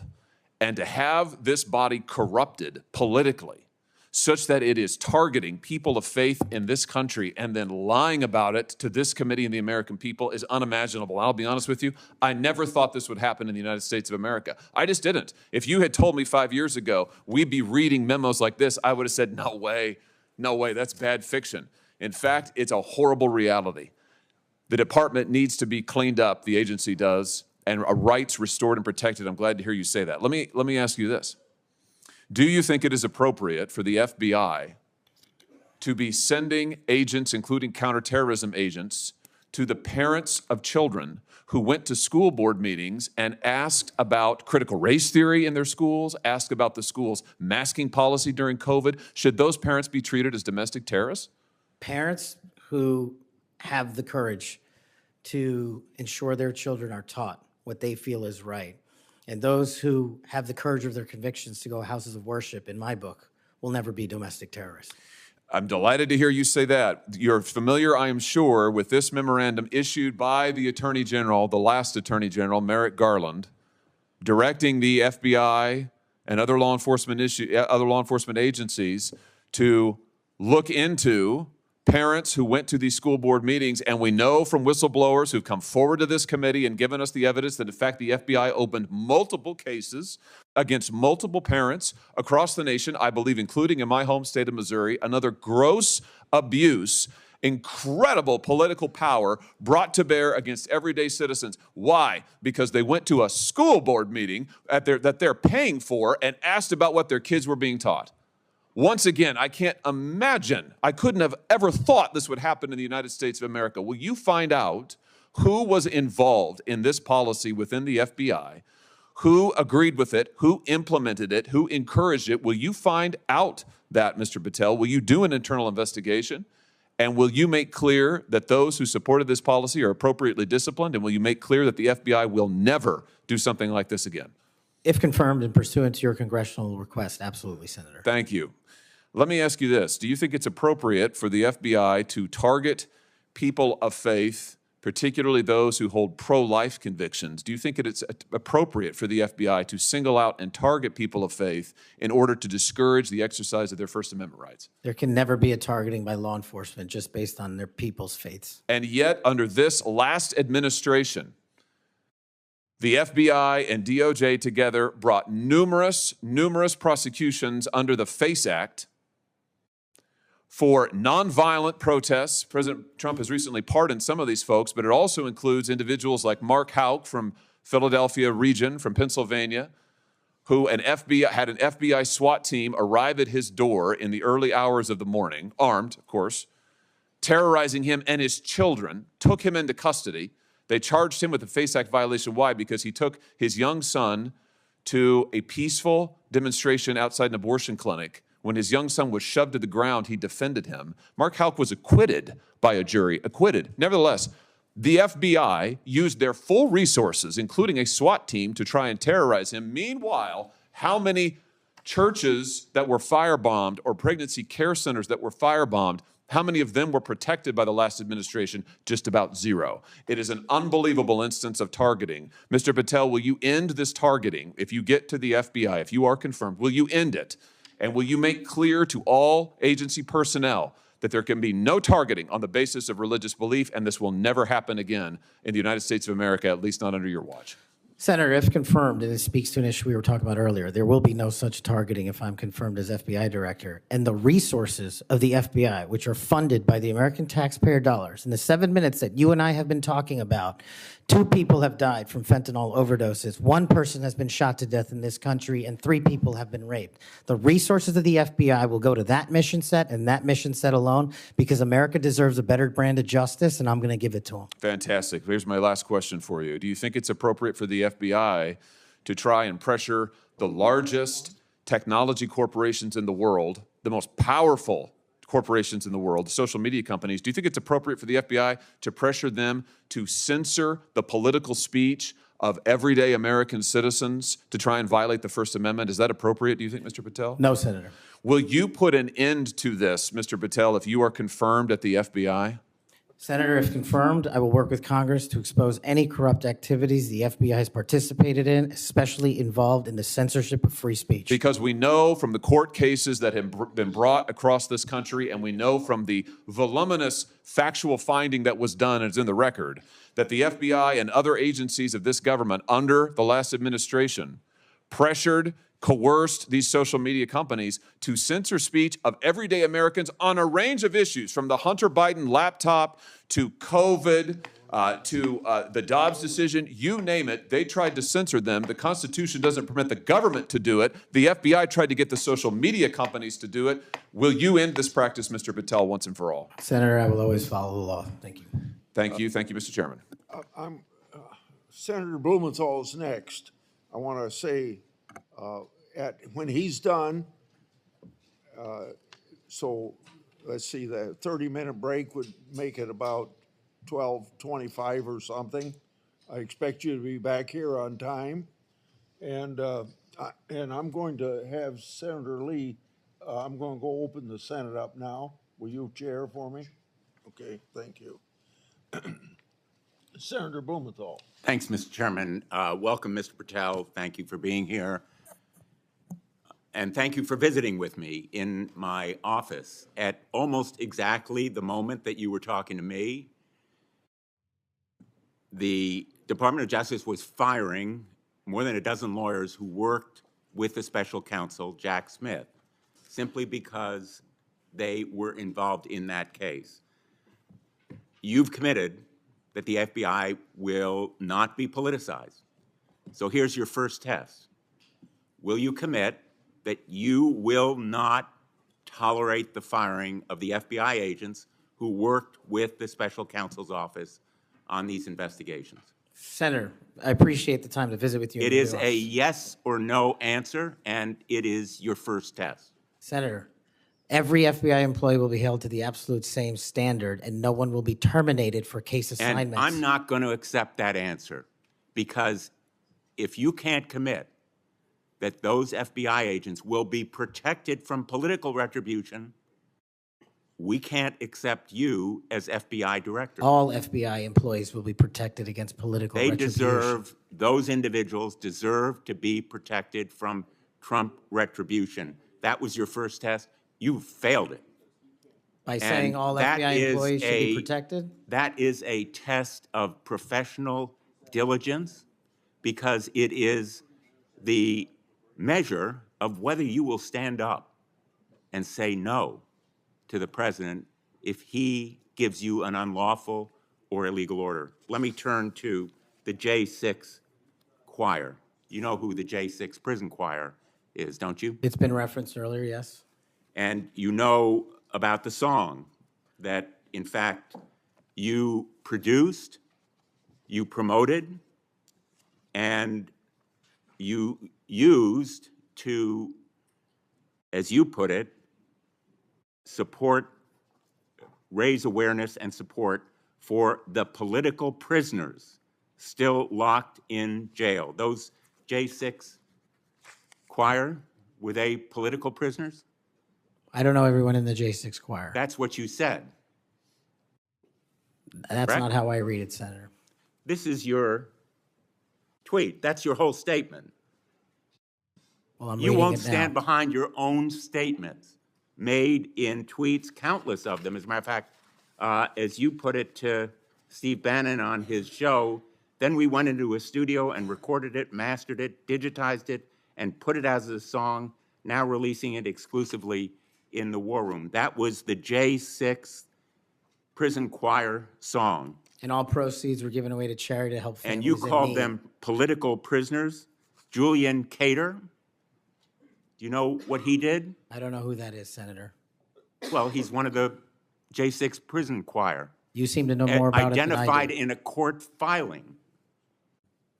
And you're saying now you don't know who he is? You glorified him and the rest of that choir? He's the one who sprayed U.S. Capitol Police Officer Brian Sicknick with pepper spray. Officer Sicknick died the next day. Cater admitted his violence. He pleaded guilty to assaulting assaulting a political officer, a police officer. Do you believe that Julian Cater was a political prisoner? Senator, I'm not familiar with his case. You seem to know a lot more about it than I do. And as I've said repeatedly, I will always utilize my resources to help Americans in need, which is what I was trying to do here. And I've never once advocated for political violence or violence against law enforcement. Ryan Nichols. Ryan Nichols also pleaded guilty to assaulting a police officer. He was one of the J6 choir. He pushed the crowd against officers defending a door to the Capitol and sprayed officers with pepper spray. Was Ryan Nichols a political prisoner? Same answer, Senator. How about Jordan Mink, another member of the J6 choir? I don't know who he is. James McGrew, a political prisoner? I don't know who that is. James McGrew pushed and struck officers and launched a handrail toward them. And you glorified him. You promoted and produced a song to raise money for them. And you now want us to believe you don't know who they are? No part of that song or anything I've done in my 16 years of government service glorifies or advocates for violence against law enforcement. And the fact that you would be willing to say that in front of these people in the American audience shows how much of a divide we actually have to restore a law enforcement that is constitutionally based, de-weaponized, and depoliticized. You have my commitment to do that. In your office, we had a lot of common ground. I'm committed to working with you on things like Section 230 and making sure the citizens of Connecticut aren't pillaged by Chinese fentanyl. I welcome your statement, Mr. Patel, but it doesn't answer my question. And it doesn't go to your credibility in denying you know who these people are after, and I have to say, in this tweet And in others, I have a raft of them. I'm going to ask the chairman that they be made a part of the record, if there's no objection. Without objection. You glorified, you promoted, you supported these individuals. Ronald Sadlin, he struck an officer in the head, hand, and shoulders and grabbed another officer. Was he a political prisoner? I don't know who that is, Senator. Well, the simple fact is that you knew about the J6 choir. You knew what they did in assaulting and endangering police officers who sought to defend the Capitol on that day, were severely injured, and some, as a consequence, died. I think the FBI deserves better. The men and women in the FBI put their lives on the line every day. I've worked with them as United States Attorney for 4.5 years, and then as Attorney General off and on for 20 years. I've admired them for the 14 years that I've been in this body. I think they deserve better. Thank you. As we turn to Senator Cruz, I'll notice that the statement that he has up does say without trial, and I think that plays some role in the context of that statement. Senator Cruz. Thank you, Mr. Chairman. Mr. Patel, welcome. Let me first of all say thank you. Thank you for saying yes when President Trump asked you to serve in this role. I think there are very few roles in all of government that are more important than Director of the FBI, and there are very few roles in all of government that are more in need of a fundamental change. You and I have both spent much of our adult lives working in and around law enforcement. And the loss of respect from the American people of the FBI and of the Department of Justice is one of the most tragic developments of the last 4 years. Both the Department of Justice and the FBI have a long history of being apolitical, outside of politics, of being faithful to and focused on upholding the rule of law and keeping the American people safe. And in many ways, the worst legacy, in my opinion, of the Biden administration was the complete politicization and weaponization of both the Department of Justice and the FBI, turning them into tools to attack the perceived enemies of the Biden White House. Now, you have been charged with going in and restoring integrity of the FBI. That is not going to be an easy task. But before you can carry out that task, and I am confident you will be confirmed and you will be in the position to carry out that task, you've got to make it through the gauntlet of the Senate Judiciary Committee and my colleagues on the Democrat side of the aisle, who I don't know how many spots on Senator Tillis's bingo card have been filled, but it looks like he's playing blackout and they're all filled right now. But you will be and have been accused of just about everything they can, but I want to focus on what several Democrats have done recently, which is trying to blame you for the violence that occurred on January 6th, which even in the annals of ridiculous attacks, this one really takes the cake. So let's just focus on some facts. Let me ask you a question. What role did you occupy in the days immediately before January 6th? Chief of Staff of the Department of Defense.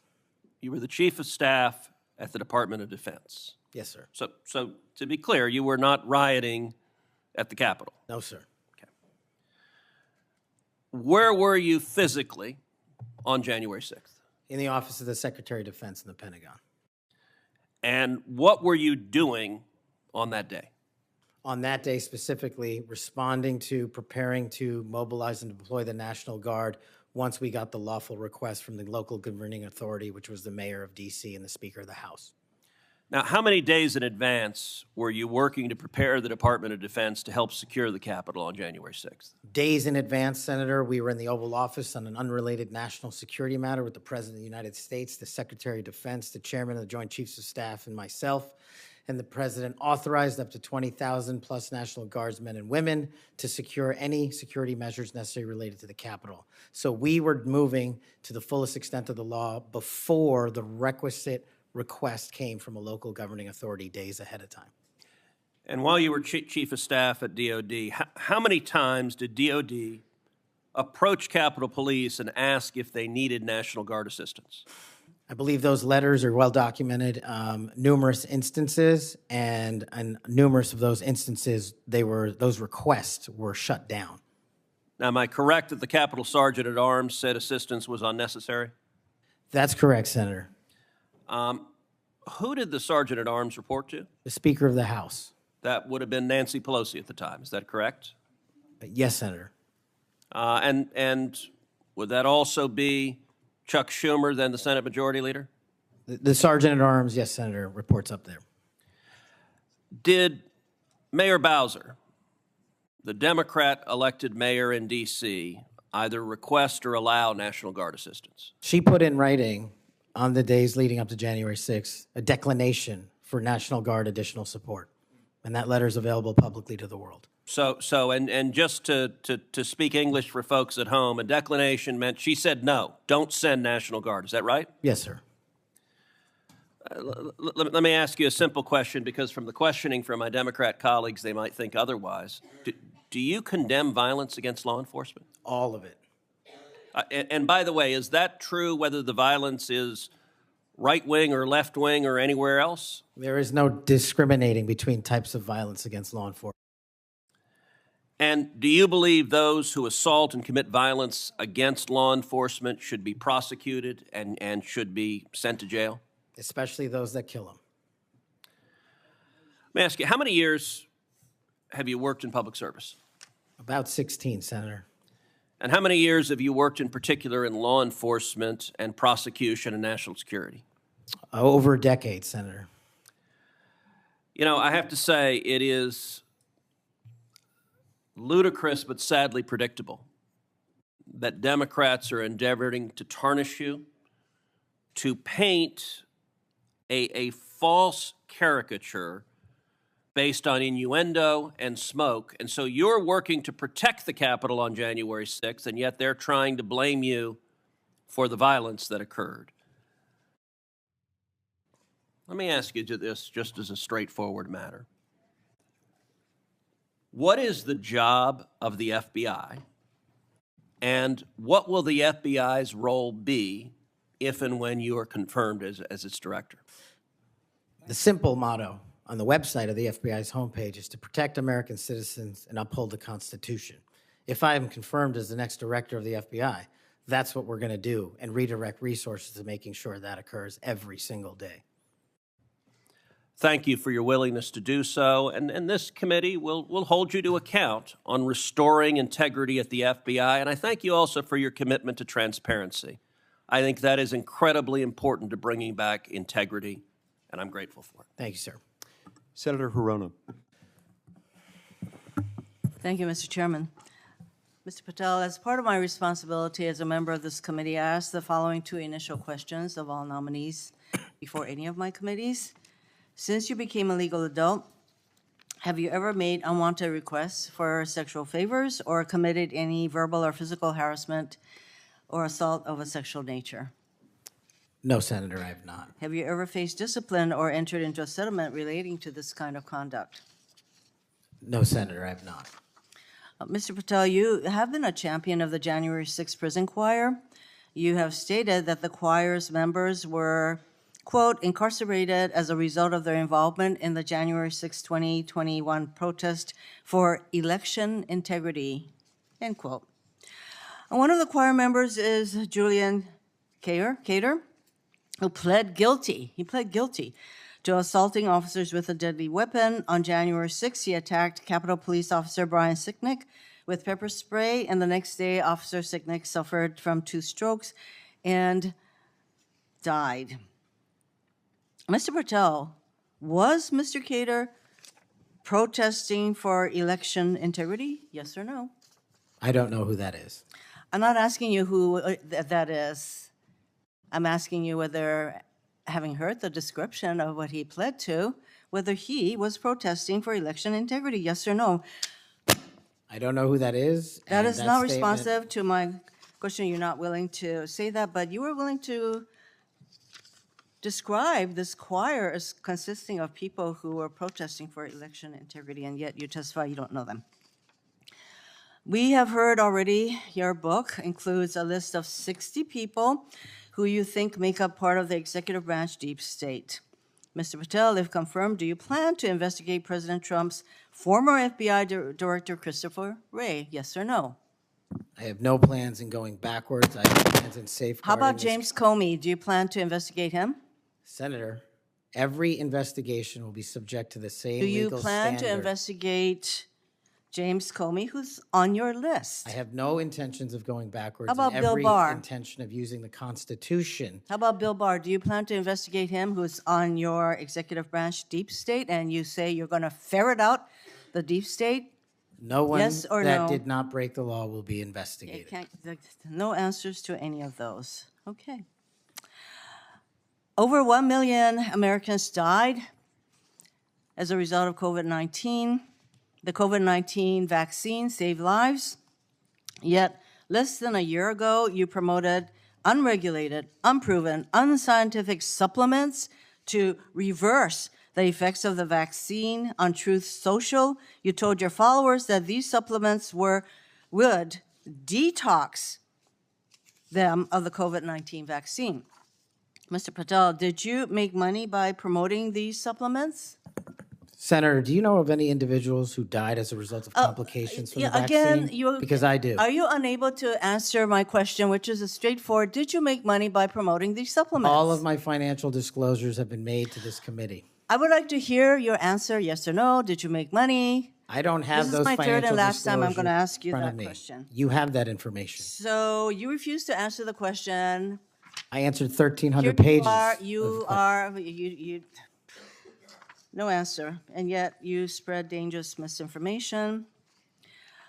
Mr. Patel, the FBI is the primary agency responsible for investigating election-related crimes, including fraud and the denial of voting rights.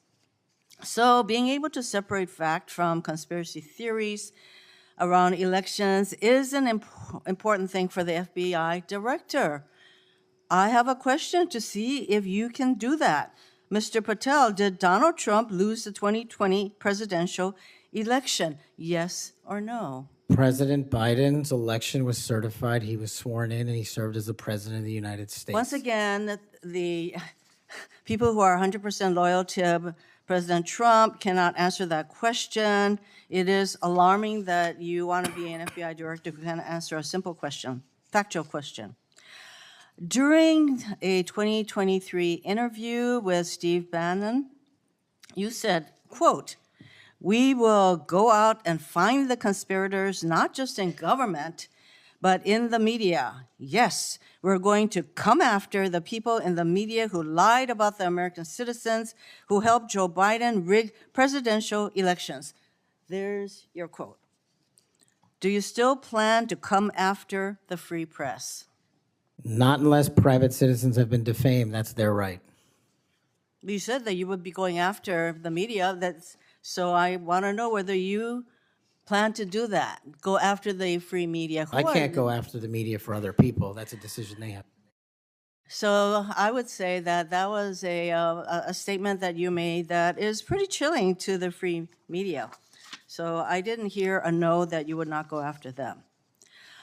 You currently serve on the board of directors for the Trump Media Technology Group, which owns the social media platform Truth Social. If confirmed as FBI director, will you resign from this position and end all ties with the Trump Media and Technology Group? Yes, Senator, as I've stated to you in writing. Over the last 2 years, the FBI has dedicated resources to Operation Not Forgotten. which works to address violent crime in Indian country. If confirmed as FBI director, would you continue the important work of Operation Not Forgotten? I've made that commitment to many of your colleagues who have tribal issues and tribal crimes plaguing their communities, and I'll make that commitment to you as well, Senator.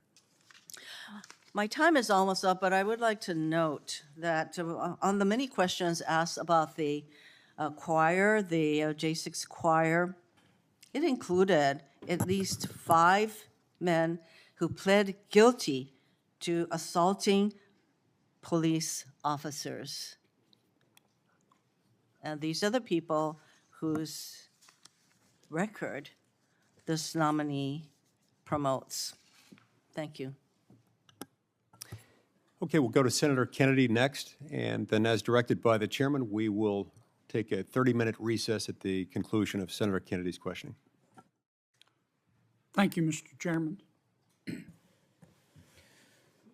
I just want to say for the record that Chairman Grassley is the greatest chairman God ever put breath in. And would somebody please tell Grassley I said that?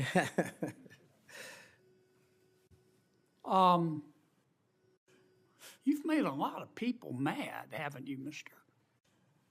Patel? Seems so, Senator. You think maybe you've made the right people mad? As my FBI agents, the BRIC agents told me when I was running cases with them across this country and around the world, if you're not ticking off some people, you're not doing your job right.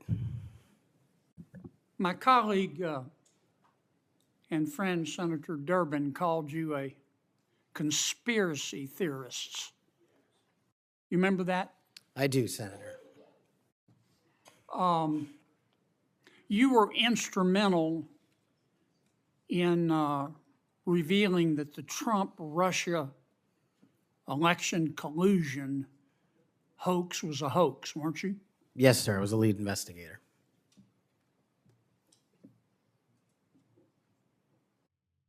Sounds to me like we need to get some new conspiracy theories because all the old ones turned out to be true. Facts matter, Senator. Yeah. I mean, conspiracy theorists are up something like 37-0.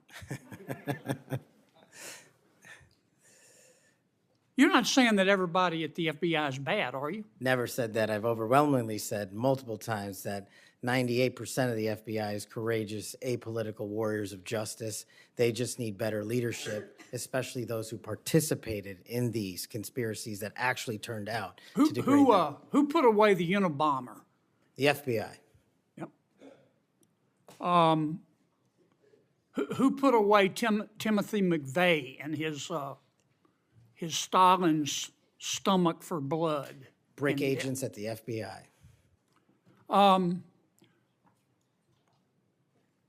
Who helped investigate Jussie Smollett, who, in an effort of self-aggrandizement, set back the fight for minority rights for years? I think that was local authorities. It was the FBI that opened an investigation, wasn't it? Eventually, yes, Senator. There have been or were some bad people at the FBI and the Justice Department, which work hand in glove, weren't there? Unfortunately, yes, Senator. Secretary Clinton's lawyer, a gentleman by the name of Michael Sussman, had a pass to come and go at the FBI building as he wished. Don't you think the American people have a right to know about the details of that? Not just that, but what a political party was doing with the secure compartmented information facility with direct access to the Federal Bureau of Investigation. Mr. Hunter Biden cheated on his income taxes. Didn't pay $1.4 million in income taxes over 4 years. And he filed fraudulent returns. He tried to deduct his hookers as a business expense, for God's sakes. And they hit him with 2 misdemeanors before there was a public outcry. Don't you think the American people are entitled to know the details of that? The American people are entitled to a singular form of justice and the details to every public corruption investigation. You remember Peter Strzok? I sure do. One of the lead investigators for Mr. Mueller's Russian collusion hoax? Yes, Senator. Do you remember when the Inspector General, not his colleagues, turned him in? Inspector General found that Mr. Peter Strzok said, quote, sent an email to his girlfriend, quote, just went to a Southern Virginia Walmart. I could smell the Trump support, end quote. Remember that? He did that while employed at the FBI while working on that investigation. Do you remember when the IG revealed another email by Mr. Strzok to his girlfriend? Mr. Strzok said, quote, I am riled up. Trump is a fucking idiot, is unable to provide a coherent answer, end of quote. You remember that? Peter Strzok said that. You remember when his girlfriend texted Mr. Strzok, quote, Trump's not ever going to become president, right? Right? And Mr. Strzok replied, no, he won't. We'll stop it. I do remember their insurance policy. And then Mr. Strzok testified in front of God and country that never had his political beliefs impacted his work. You believe in the tooth fairy? When I was a kid. You believe Jimmy Hoffa died of natural causes? He's also not in the end zone of Giant Stadium. And then Mr. Strzok got fired, and next thing we know, the FBI and the Department of Justice, after he sued, gave him $1.2 million. Don't you think the American people are entitled to know the details of that? Absolutely. Now, I want you to think hard before you answer my next question.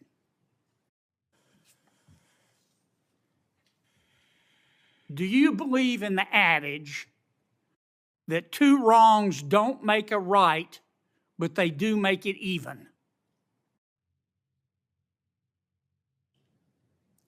Senator, I think if anyone commits a wrong in government service, the American public deserve to know the absolute secular detail of that corrupt activity.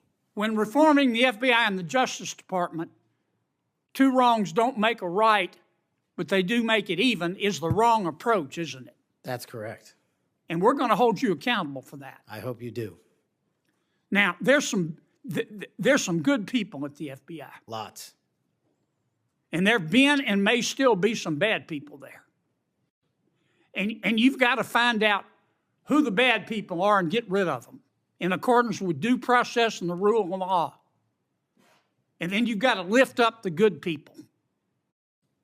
Don't go over there and burn that place down. Go over there and make it better. Do you commit to us today that you will do that?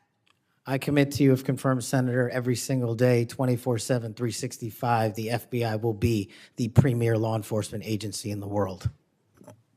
Thank you, Mr. Chairman.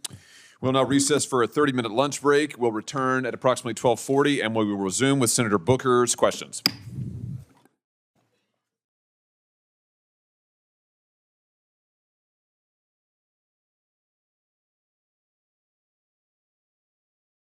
Senator Booker. Thank you, Mr. Chairman. I'm struggling with a bit of the flu here, but thought it was really important to come. Everybody's got flu. Yeah, it's been pretty rough, but I appreciate the time. And Mr. Patel, if I can jump right in, 12 prosecutors, career prosecutors, were involved in an investigation in prosecuting the cases against President Trump and were recently fired. Some of those that were involved in the Mar-a-Lago classified documents case. Do you know who Brett Reynolds is? Maybe, but it doesn't ring a bell at this point. So You're under oath. You have no recollection of who Brett Reynolds is? if you could provide me with a little more context, I could possibly remember. Are you aware of any plans or discussions to punish in any way, including termination, FBI agents or personnel associated with Trump investigations? Senator, just to be clear, I did not participate in any of those DOJ Sir, decisions. that's a yes or no question. Are you aware of any plans or discussions to punish in any way, including termination, FBI agents or personnel associated with Trump investigations? Yes or no? I am not aware of that, Thank you. Senator. There is no evidence of wrongdoing by FBI employees involved in these investigations. If you do pursue investigations of those involved, will you commit to using standard processes, including a standard review by the FBI Inspections Division and the Inspector General? Senator, I will honor all those review processes. You will honor those review processes. Yes, Senator. If these are actions that the FBI employees, if there are actions against FBI employees that do not follow those standards process that happen before you get in, will you commit to reversing any decision prior to your arrival so that those standard processes and the standard review by the FBI Inspections Division will take place?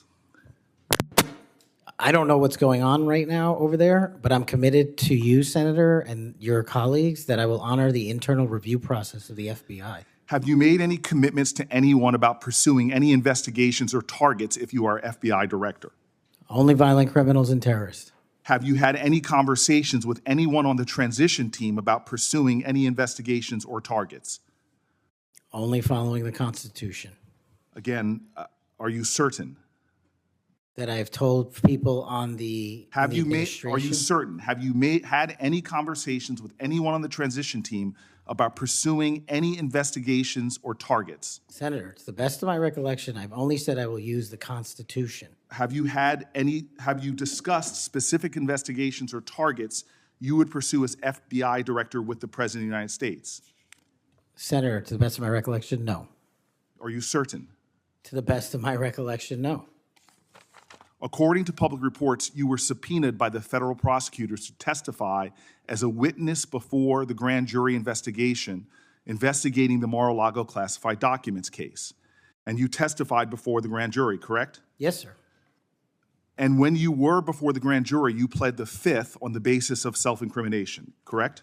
I utilized my constitutional rights during that process with the advice and consent of counsel and appeared before that grand jury. I will take that as a yes. And you are familiar, I imagine, with Section 6002 of Title 18.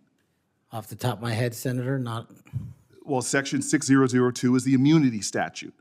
Whenever a witness refuses to testify or provide other information before a grand jury based upon the privilege against self-incrimination, the court can order the witness to testify.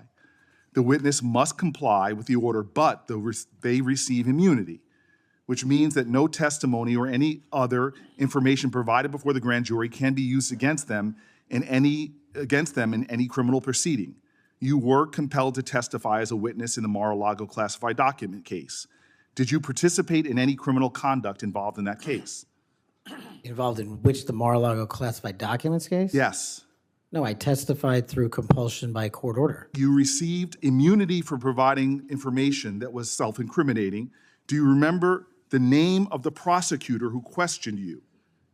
There were multiple, Senator. I do not. Was it one of the people, were any of them people that were fired this past week? I have no idea, Senator. Are you certain? You're under oath.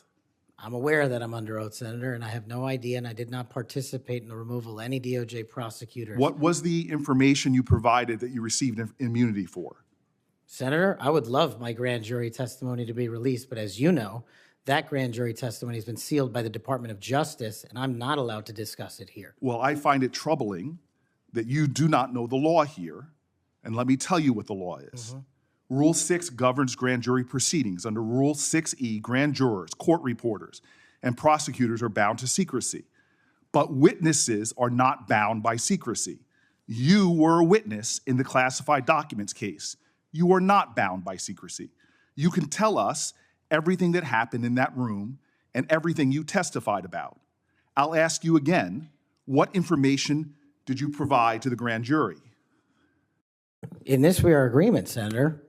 Get my grand jury testimony. I want it made public. I asked the Department of Justice to make it public, and they refused to do so. There is no legal bound against you telling us right now what you testified to. When I asked for my transcript to be released, Sir, did you or did you not commit a crime? Senator, I did not commit a crime. Then why won't you tell us what you testified to? Because it occurred over the course of 3 weeks. I don't have the ability to recall everything I testified to, but I'm asking you to put my transcript out. Did you testify to witnessing the President of the United States declassifying documents? Senator, what I testified to is best captured by that transcript So in real time. you're not willing to tell Congress, after making many pledges today about transparency, whether or not you testified to witnessing the President of the United States declassify documents. In the name of all the values you have said today, did you or did you not testify to witnessing the President of the United States declassify documents? I testified accordingly and under oath, and I encourage you to get that transcript. And by the law of our land, you are free to tell people, what are you hiding from Congress? Answer the question.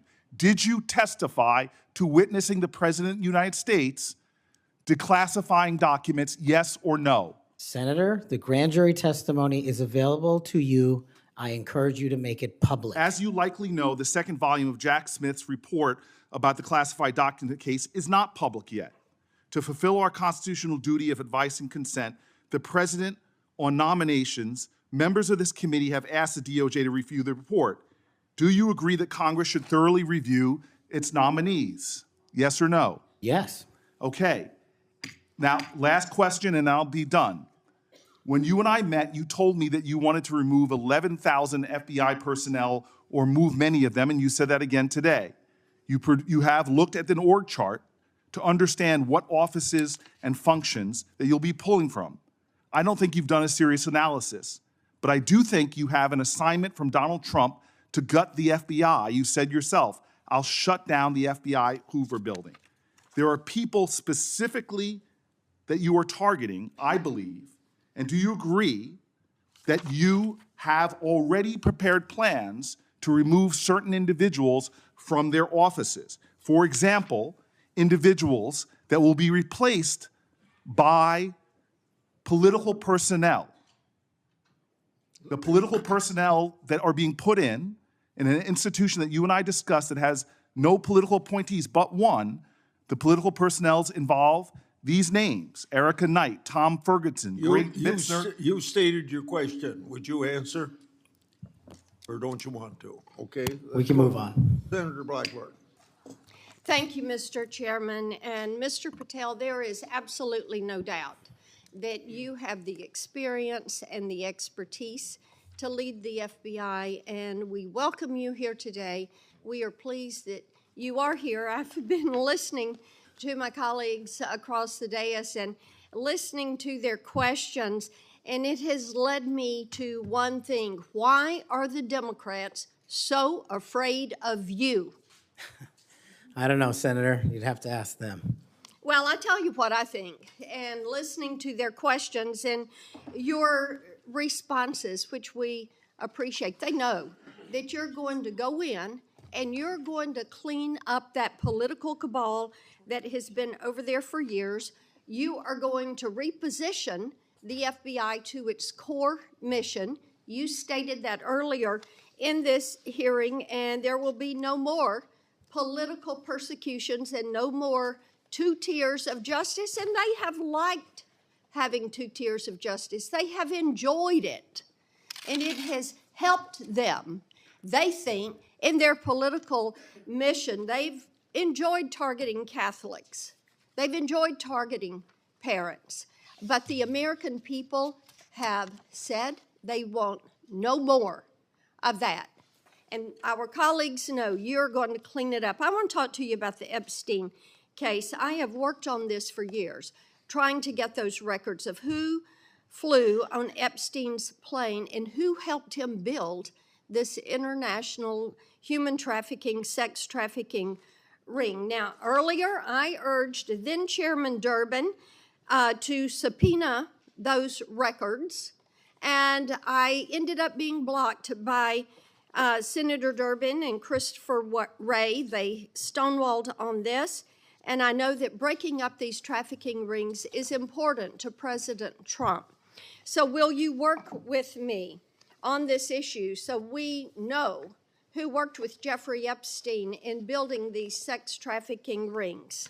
Absolutely, Senator. Child sex trafficking has no place in the United States of America, and I will do everything, if confirmed as FBI director, to make sure the American public knows the full weight of what happened in the past and how we are going to countermand missing children and exploited children going forward. Thank you for that.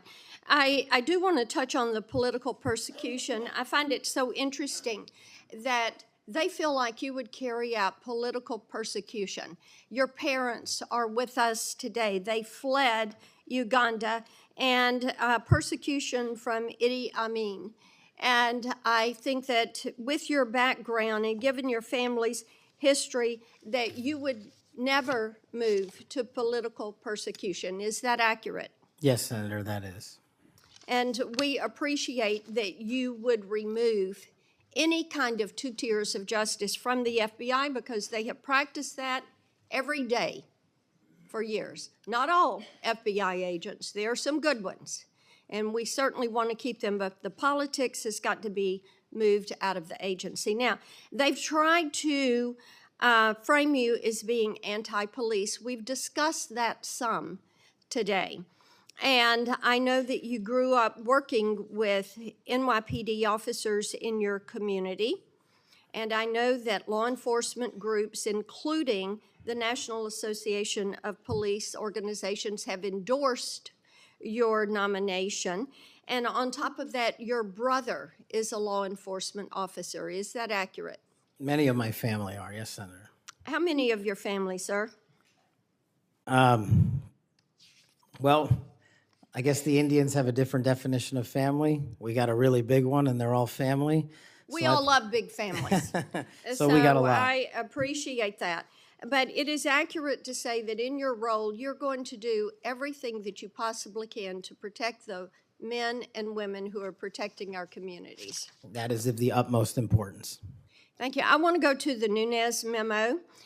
You were the principal author of the Nunes memo. Is that accurate? Yes, me and staff. Thank you. And that did really so much to focus the light on the Russiagate hoax and the political cabal that was for years operated out of the DOJ and the FBI. And I know that there are some that felt like that memo was not accurate. We know now differently.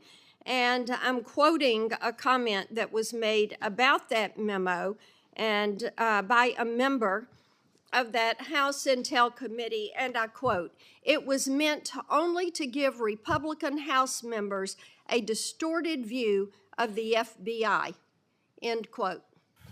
I find it so interesting. They use the term distorted view.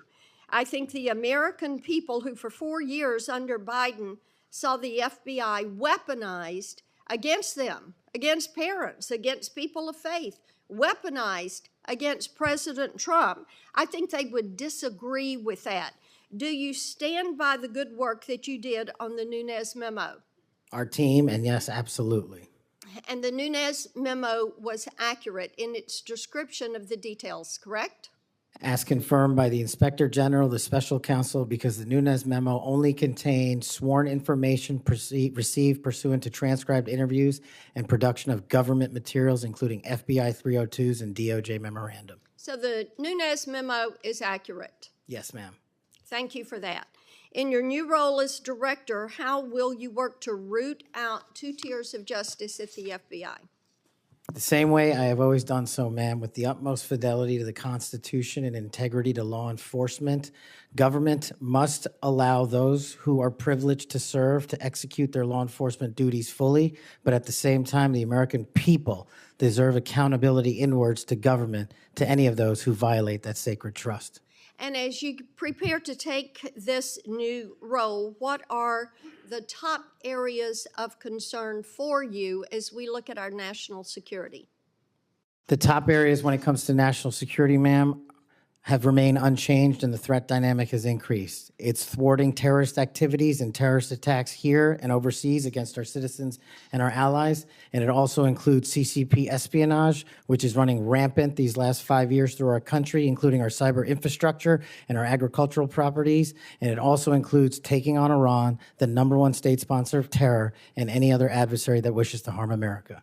Thank thank you. I look forward to a yes vote on your confirmation. Thank you, Thank you, Mr. Chairman. Mr. Chairman. Senator Padilla. Mr. Chairman. Oh, yes. Since the senator from Tennessee raised my name, I'd like to respond. Please go ahead.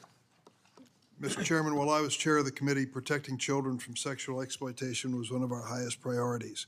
We chaired hearings on kids' online safety, and we decided on a bipartisan basis to call the big tech CEOs in for an important, maybe historic meeting of this committee. Last year, the committee reported 6 bipartisan bills to help protect child safety online, including one of my own, Stop CSAM, and Senator Blackburn's Report Act. In the previous Congress, Senator Blackburn and I led legislation that was signed into law that eliminated statutes of limitation for federal civil suits by survivors of childhood sex abuse. I've worked to ensure the DOJ's unethical non-prosecution agreement with Jeffrey Epstein is investigated. As I've argued in this committee, my Inspector General Access Act would allow the Inspector General to investigate that. Yet, in 2023, I was falsely accused of preventing releasing the names of Jeffrey Epstein's network by Mr. Patel, when my Republican colleagues prevented Senator Blackburn from offering an amendment to the flight logs. Prior to the committee's November 9th, 2023 Supreme Court ethics subpoena markup, Senator Blackburn had never raised Epstein's flight logs with me publicly or privately. During the November 30th, 2023 Supreme Court ethics subpoena authorization markup, I tried to recognize her multiple times, but there was an effort to close down the committee before any further business went forward on the Republican side. Many Epstein records, including flight logs, have been public for years. My office subsequently reached out to hers to try to identify what record she was actually seeking. We did not receive a response. Mr. Chairman, if I may respond to Chairman Durbin. I had raised the issue with Chairman Durbin. I had raised it on the floor that we wanted to get these records.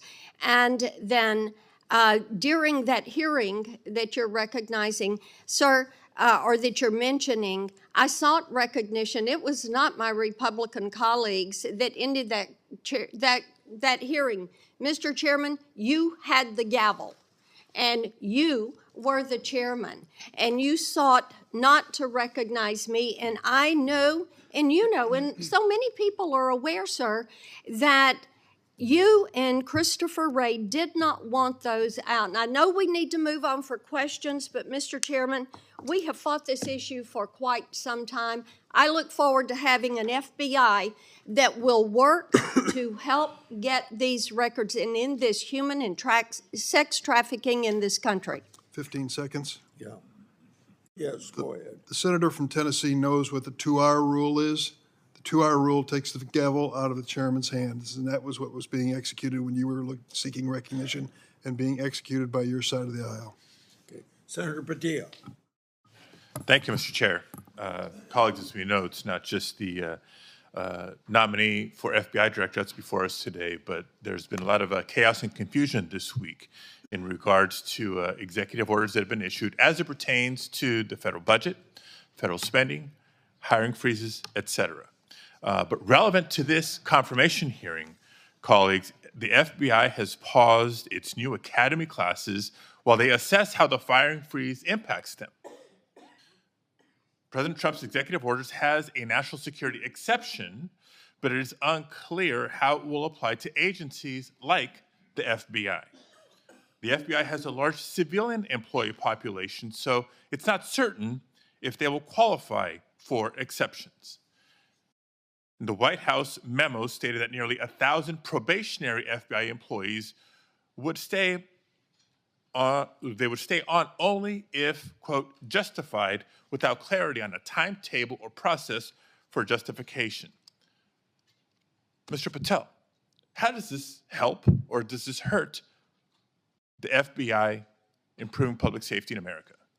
Senator, I know about as much as this late-breaking news as you do by reading it in the media, and I will say the following in terms of FBI employees, if I'm confirmed. FBI employees represent the front line of defense for national security and crime, and if I'm confirmed, I will ensure that all FBI graduates of the Academy will be protected and funded so that we can continue the fight together. But would you agree that even just causing a pause or confusion in being able to grow the ranks is not helpful to public safety in America? Not having a law enforcement there. Thank you. 7 minutes goes by fast, so I want to get to as many topics as I can. As you know, the FBI plays a critical role in national security and public safety, yet the reports are that this hiring freezes is damaging. I want to submit for the record, Mr. Chairman, a New York Times article outlining the questions and concerns I just stated. Now, on to the next topic. FBI agents rely on their leadership to ensure their safety and success of operations. As Senior Director for Counterterrorism at the National Security Council, you were involved in a SEAL team rescue mission to recover a 27-year-old American hostage in Nigeria.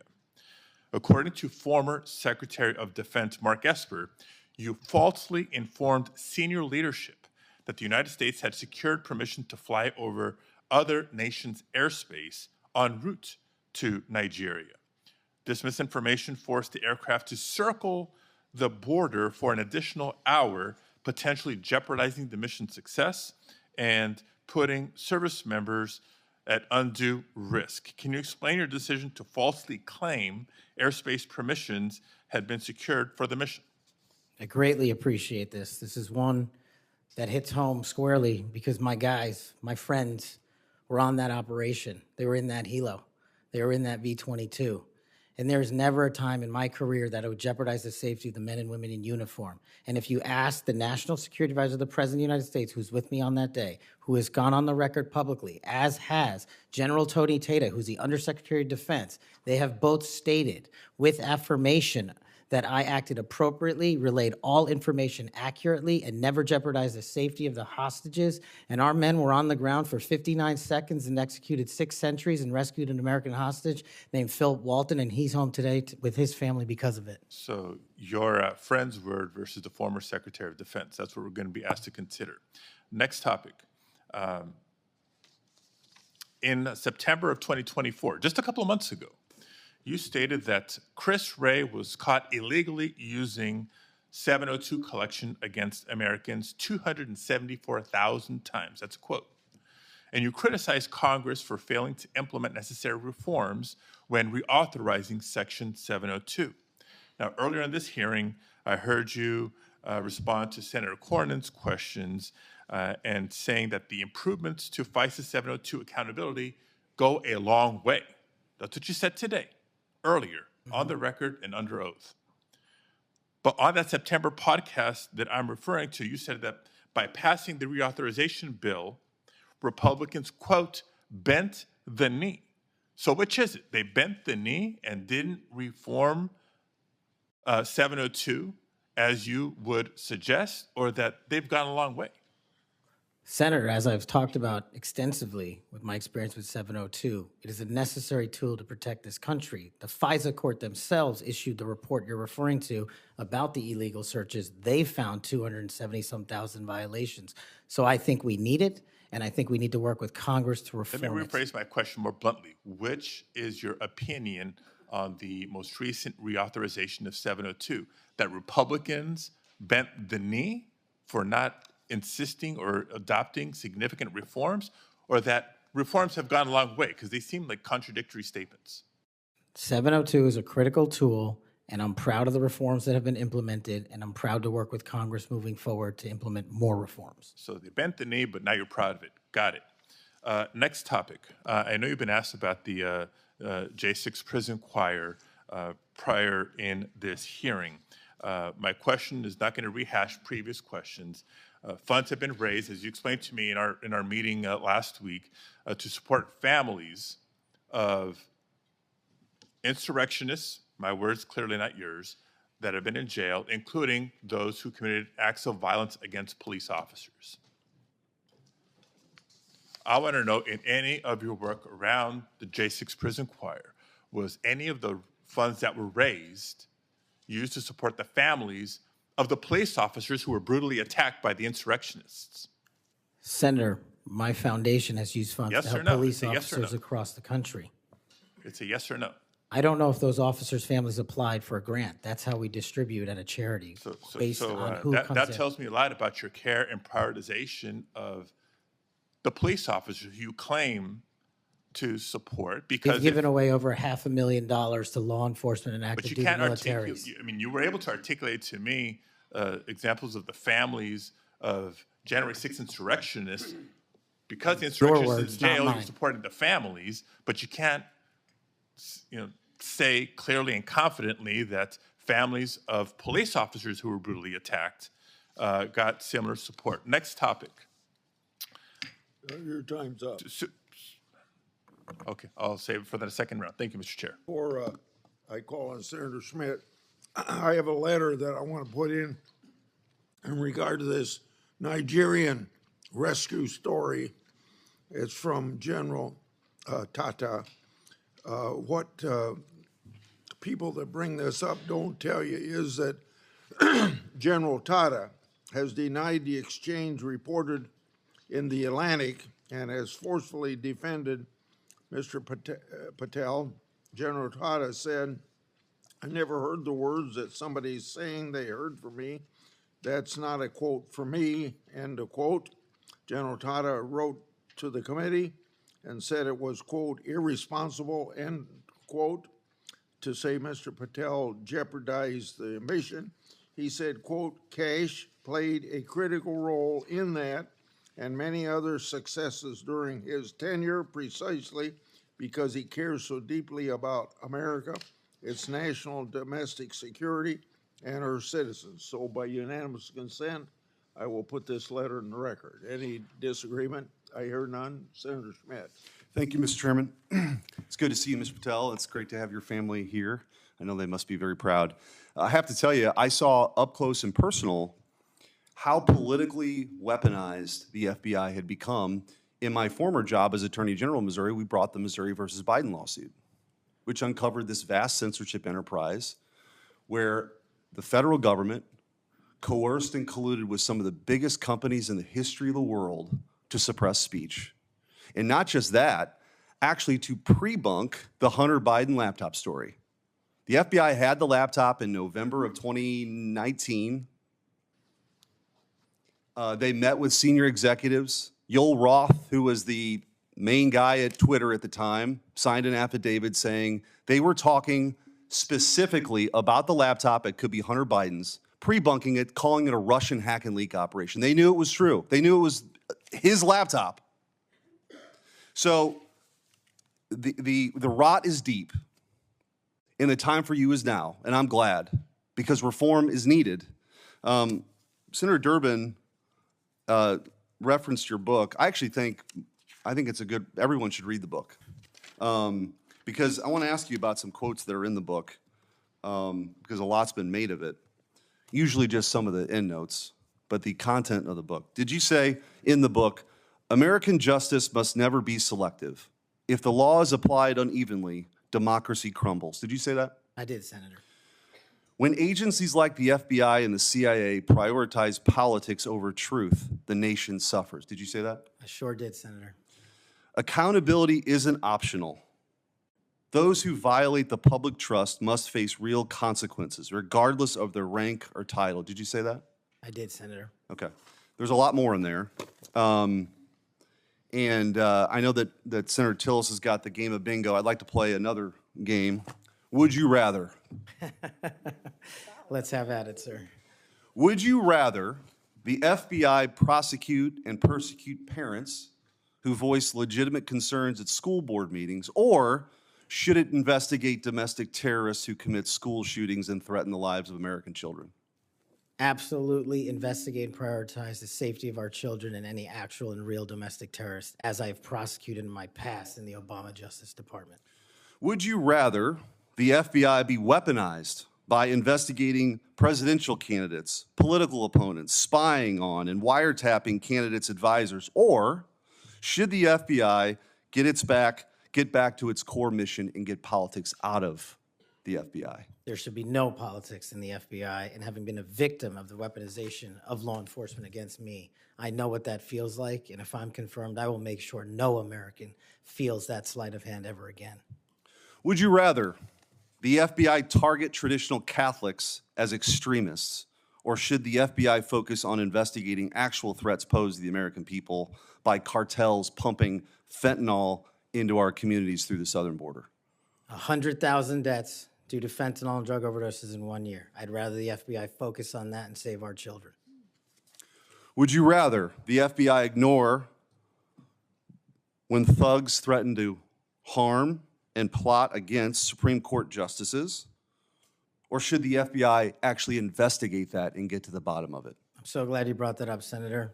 This body passed a law to protect our justices of the peace, including the Supreme Court, and every single justice of the peace deserves that enforcement of that law so they can do their duty. Would you rather the FBI pressure social media companies into censoring conservative viewpoints, or should it focus on what the FBI should get back to, which is investigating interstate crimes that threaten the well-being of Americans? No censorship. Let's focus on investigating interstate crimes.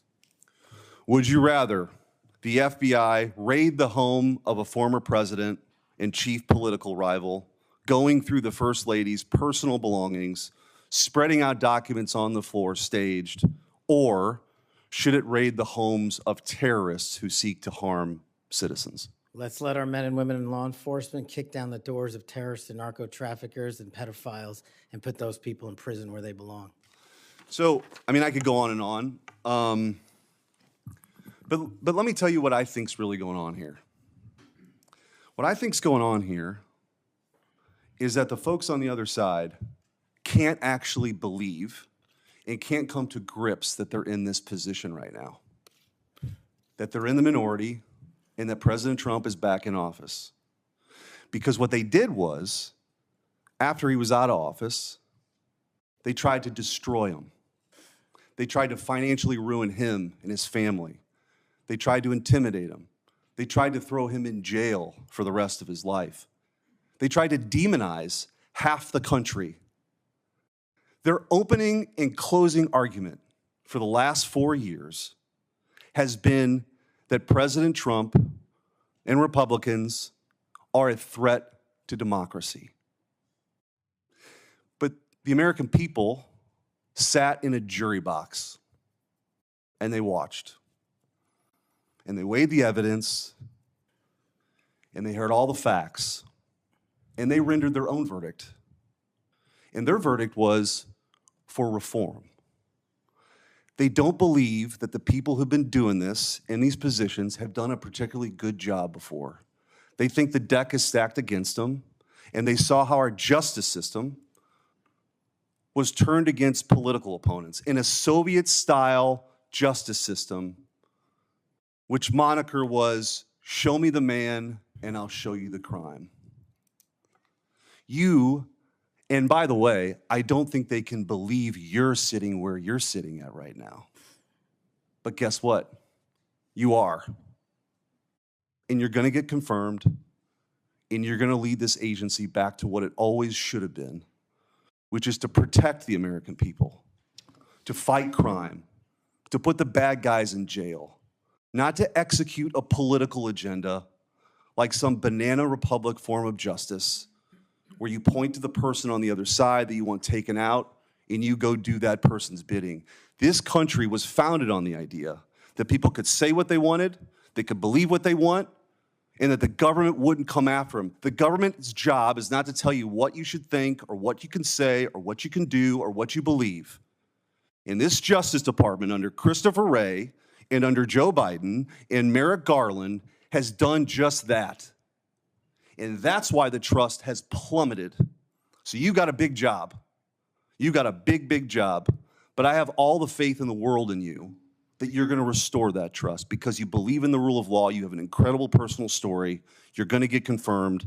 And I wish you all the best. And you have my vote. Thank you, Senator. Appreciate that. Senator Welch. Thank you very much. Just responding, you guys won. there was, if you want to call it a jury box, the American people elected you. And you're the majority party in the House and in the Senate. You've got President Trump was duly elected. But let me tell you, the source of my ongoing concern, which I regret, it sometimes does not seem to be a common concern. We had a catastrophe for our democracy on January 6th. And you're asserting that you won, and you did, and I acknowledge it. It troubles me that so many people have difficulty saying Biden won the election. And I listened to your response, Mr. Patel, and many of the people who congratulated you and your parents on your extraordinary story. I share that, so I want you to know that. But what's so hard about just saying that Biden won the 2020 election? What's hard about that? Senator, as I've said before, that President Biden was certified and sworn in, and he was the president. I don't know how else to say it. Well, the other way to say it is he won. He was the president. The other way to say it is he won. I can say Trump won. I didn't vote for him, but he won. You know, Al Gore said Bush won when they were having that recount in Florida. And we have had a peaceful transfer of power here in very contested elections. And I'll just be very direct with you about why I think this is of consequence. When Donald Trump has never acknowledged that he lost in 2020. And he invited people to come to the Capitol on January 6th to stop the steal. And after that happened, police officers died. People were injured. It created enormous ongoing bitterness within the country. And that's your boss.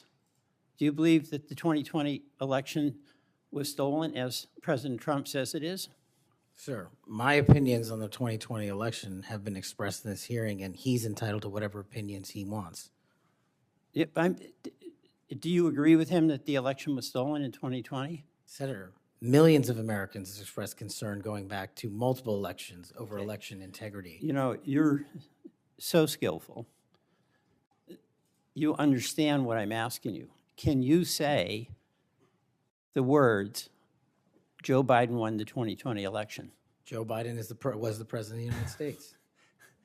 You know, I'm going to stay on this. There's a difference. I can say the words, Donald Trump won. I don't like to say it, but I must say it. And you cannot say that Joe Biden won the election. What I can say is the same for both of them, Senator. Both of their elections were certified, and they are both, one was and one now is president. Okay. The reason I have some concerns about that, my colleagues on the Republican side, is that whoever is the FBI director, and I suspect it will be Mr. Patel, has a boss. And he has strong points of view. He said Vice President Harris was a criminal and should be prosecuted. Is that a prosecution you would initiate?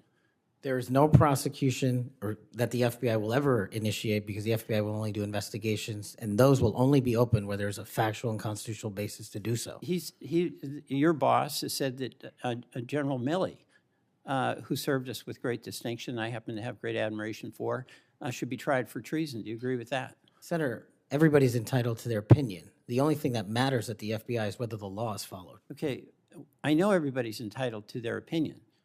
I'm asking you your opinion. Should General Milley be tried for treason? Vice President Harris, Kamala Harris, or General Milley, or anyone otherwise will not be subjected to an FBI investigation that doesn't meet the rigorous standards of the Constitution. Right. You've talked about your devotion to the men and women in the FBI. I accept that. But as you know, President Trump used the power of the pardon to let people who are cop beaters out of jail, right? He also let a drug dealer out of jail. You're familiar with Ross, or maybe you're not. Ross Ulbricht started the Silk Road, the dark web. He made millions of dollars selling drugs, providing a vehicle by which people could get things that were going to kill them, and people died. He also sought a couple of people to do to murder on his behalf because he thought his empire was threatened. What is your opinion about Trump pardoning this drug dealer, attempted murderer? My opinion on presidential pardons is that, one, I was not consulted, and No. I'm the FBI.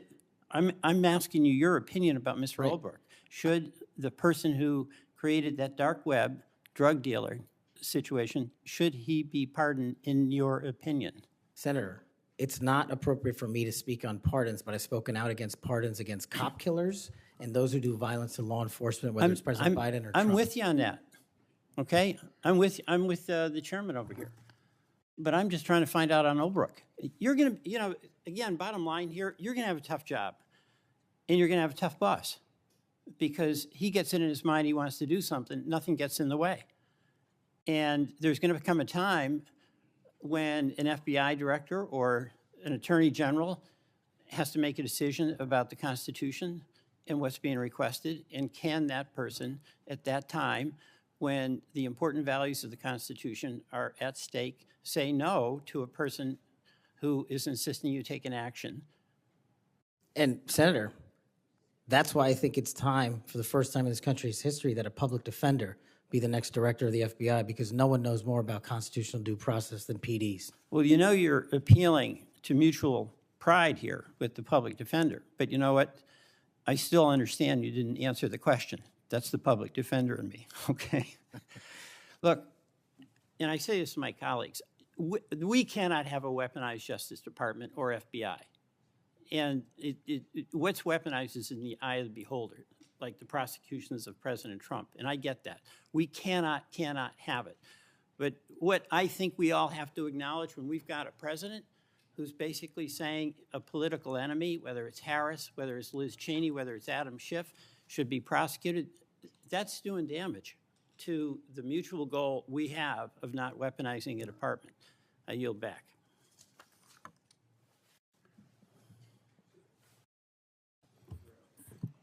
Thank you, Mr. Chairman. I appreciate it.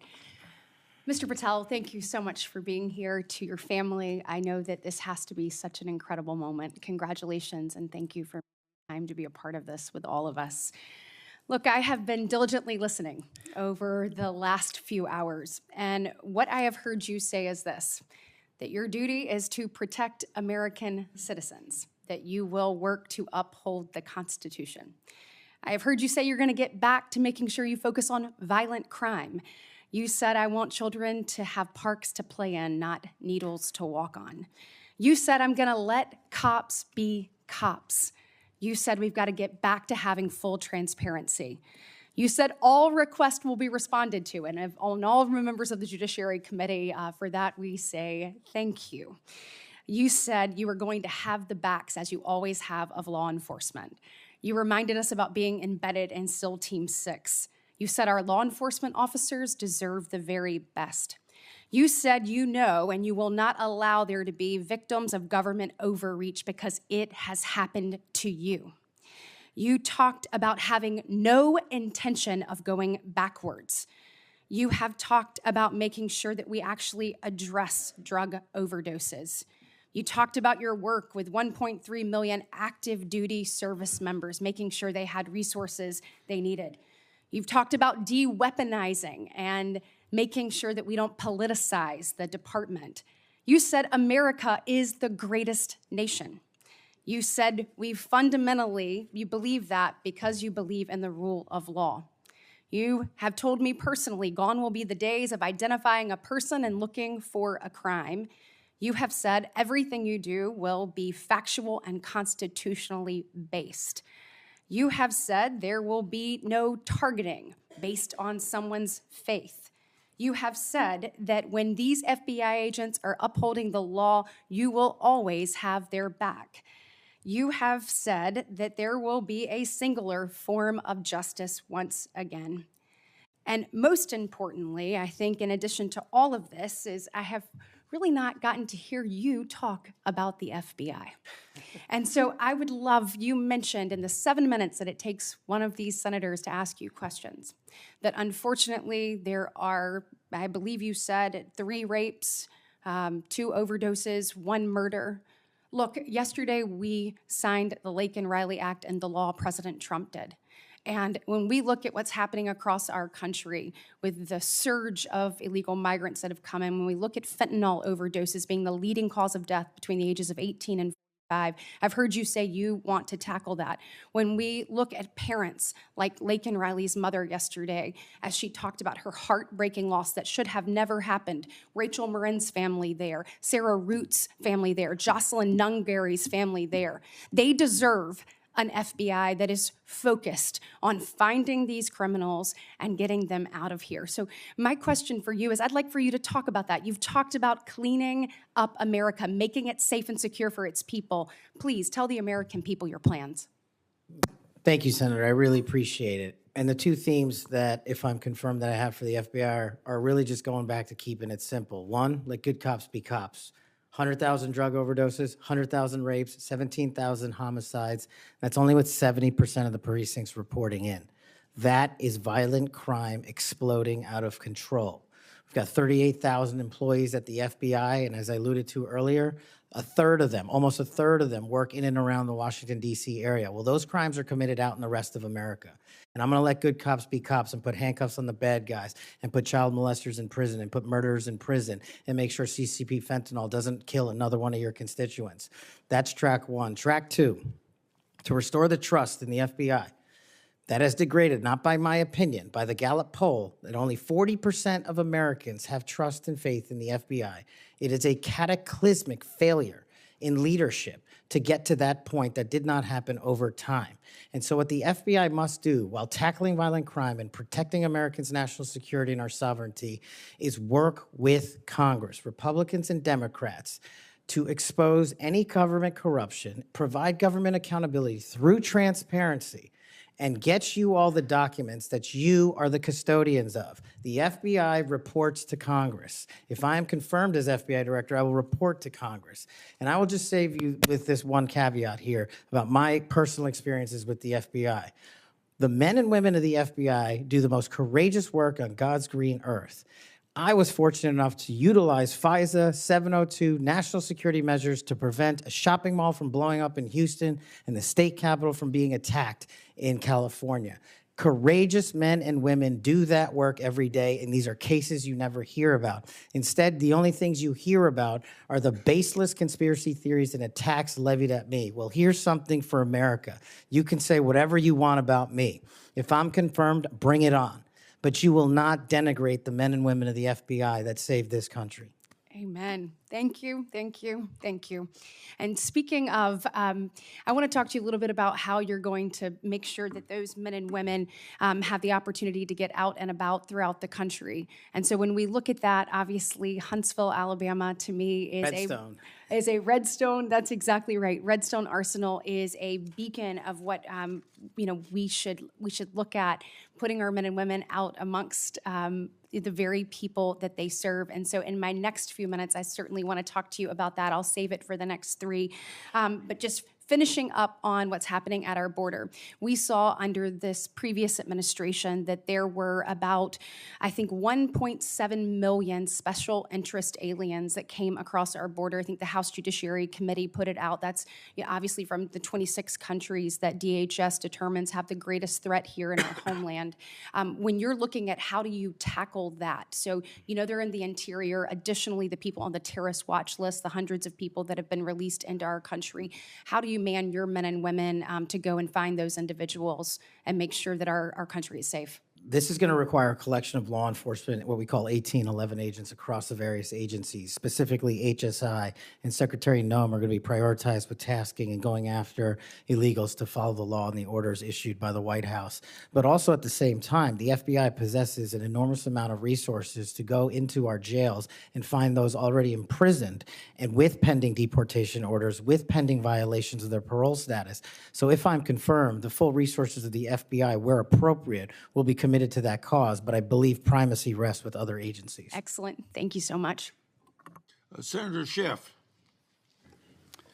Mr. Patel, early in this hearing, Senator Durbin asked you about the January 6th choir of inmates whose song you promoted, and here's what you said.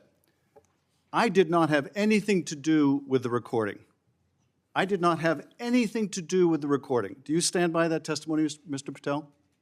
Senator, what I said was I didn't do the recording. You said you didn't have anything to do with the recording, which is interesting because here's what you told Steve Bannon on his podcast. So what we thought would be cool is if we captured that audio and then, of course, had the greatest president, President Donald J. Trump, recite the Pledge of Allegiance, then we went to a studio and recorded it, mastered it, digitized it, and put it out as a song now releasing exclusively on the War Room. We. If you had nothing to do with it, Mr. Patel, why did you tell Steve Bannon and all his listeners that you did? That's why it says we, as you highlighted. Yeah, and you're part of the we, right? When you say we, that includes you, doesn't it, Mr. Patel? Not in every instance. Well, that's new. So when you said we, you didn't really mean you. Is that your testimony? Not unless you have a new definition for the word we. Oh, okay. I always thought we included the person who pronounced the word, but maybe not. Well, you also said this, Mr. Patel. We were able to capture the recording thanks to their courageous singing, and we were able to take it to a studio. So let me ask you, Mr. Patel, after saying we took it to a studio, did you take it to a studio? Me personally, no. After you said that we digitized and recorded it and all that, did you take it to a studio and digitize and record it? Me personally, no. Okay, so you were lying to Steve Bannon and his audience. Is that what you're saying? No, I was using the proverbial we appropriately, as you've identified. The royal we. Oh, I see. And so you certainly promoted the hell out of it, though, didn't you? I don't know what that means, but I promoted the heck out of raising money for families in need. With promotions on social media and saying you were going to get this to #1 on the billboards, right, Mr. Patel? I think it did. Yes, it did. Yes, it did. Isn't that great? People who violently attack police have a #1 song thanks to you, Mr. Patel. That's something to be really proud of. Now, you've claimed, Mr. Patel, you didn't know about any of these people in the choir. Is that right? I did not know about the violent offenders, and I did not participate in any of the violence in and around January 6th. Tell me, Mr. Patel, what due diligence did you do to find out who was in the choir before you promoted their beautiful music? These people who assaulted law enforcement, what due diligence did you do? Senator, I didn't record it myself. So you did no due diligence before you promoted this song by these violent felons. Is that what you're telling us? Senator, I did not record that myself. So you're being considered for director of the FBI. And here you did no diligence to find out whether people you were associating with now the President of the United States in song were convicted of attacking police officers. Is that who we want running the FBI? I want you to turn around. There are Capitol Police officers behind you. They're guarding us. Take a look at them right now. Turn around. I'm looking at you. You're talking to me. No, look at them. I want you to look at them if you can, if you have the courage to look them in the eye, Mr. Patel, and tell them you're proud of what you did.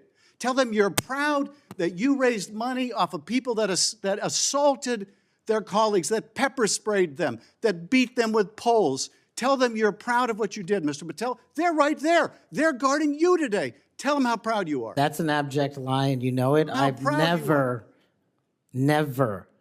ever accepted violence against law enforcement. I've worked with these men and women, as you know, you my entire glorified life, it in song, and I did Mr. not Patel. make a single dime out of it. In song. Well, let me. How about you ask them if I have their backs, and let's see about that answer. Let me ask you this, Mr. Patel. Let me ask you this. If an FBI director promoted a song of people who sprayed pepper spray in the face of an FBI agent, would you say they were fit to be director?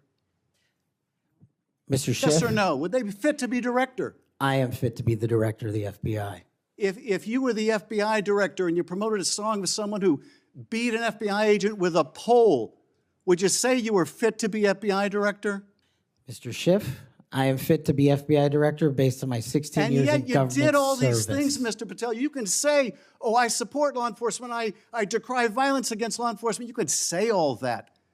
It's what you did, Mr. Patel, that matters. It's what you did that matters. Well, let me ask you about something else that you did, Mr. Patel. Did you claim that Donald Trump declassified all the documents at Mar-a-Lago. Did you claim that? In what proceeding? To the public, ever, did you tell anyone that Donald Trump declassified all the documents at Mar-a-Lago?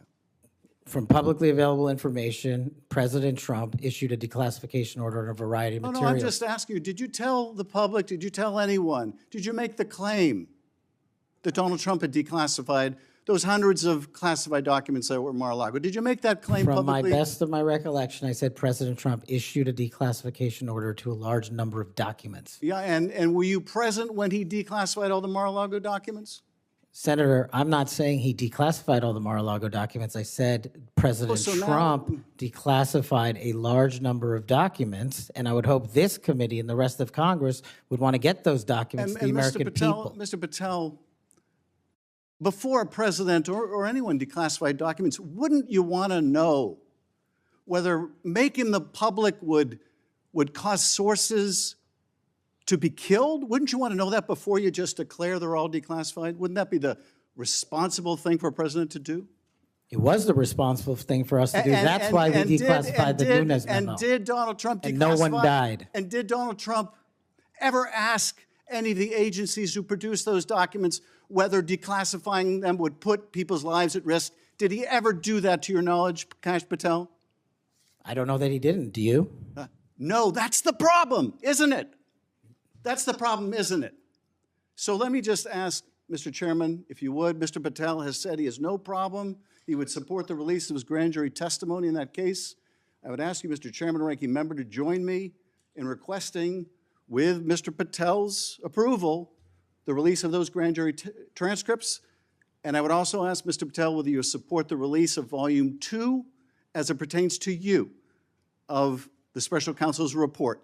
Any reference to you in the report, to your truthfulness, will you support the release to this committee of those sections of Volume 2 of special counsel's report? I support following the law and providing whatever information the law requires. Well, you said to the Wall Street Journal that you support transparency. Here's your chance, Mr. Patel. Do you support release of that to this committee? Yes or no?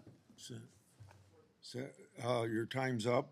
Before I call on Senator Tillis, I have letters here from law enforcement groups representing 310,000 officers supporting Mr. Patel's nomination.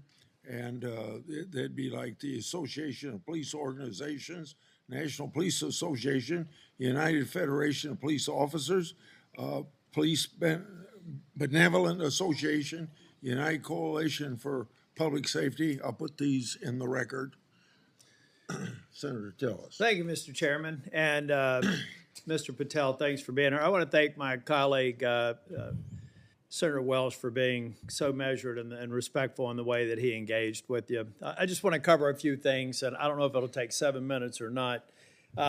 I want to go back to the we versus I, since it was the last discussion. Other people may not have been paying attention. I've only missed Senator Booker's questions, but in your exchange with my colleague from one of my former states that I lived in, Louisiana, he repeatedly said you with respect to preparing a memo or documents, and you repeatedly said we.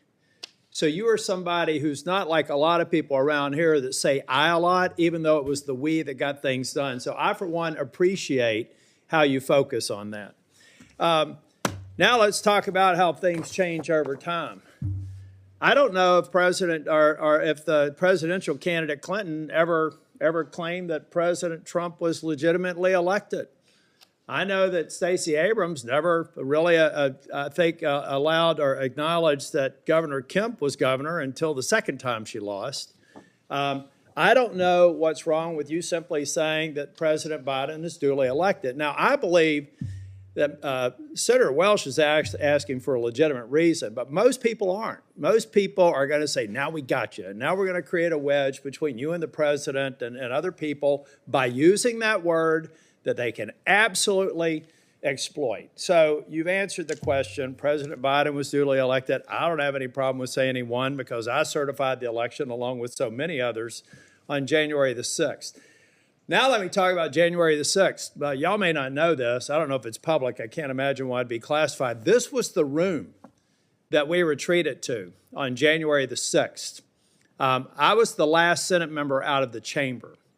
I was actually approached by one of the vice president's details saying it's time to go. Part of it was because I was really angry and a little way wanting to fight, which was probably not a good idea. But what I saw, and what I saw for these people, and it's unfair to tell you to get up, order you to physically get up and turn around. It's a great tactic used frequently here in the committee, but you were right to engage the senator respectfully in a line of questioning. I looked at all the ones who were in the chamber on January the 6th, and they were heroes. I looked at the ones after I transcended down the stairs and went into the trains connecting the Capitol. Those heroes were bloody. They were bruised, and they were still holding the line, and we saw and heard people 50 yards away. Every one of those people in the Capitol, I've said, were thugs, and I don't apologize for it. They were either caught up in the moment and didn't do damage to a police officer, or they harmed a police officer, and I disagree absolutely and said it on the Senate floor with the pardons of people who did harm to the president. And I've had conversations with you that suggest that if you had been consulted on that, we'd have probably had a little bit different structure for the pardons, folks. This man understands what happens when the leadership of a law enforcement agency fails to protect their own. And I have to admit that in the last administration, I saw a commander-in-chief who looked the other way when you should have been saying the people who were mostly peaceful protesters in Kenosha with a building burning in the background, well, they had a righteous cause. So it's okay if they harm law enforcement or public safety officers. And when they damaged the federal building in Portland, and they harmed police officers there, I didn't see anybody calling for arrest and the insurrection in those government buildings, federal buildings. Folks, let's be consistent, because I am. I said it then, and I said it now.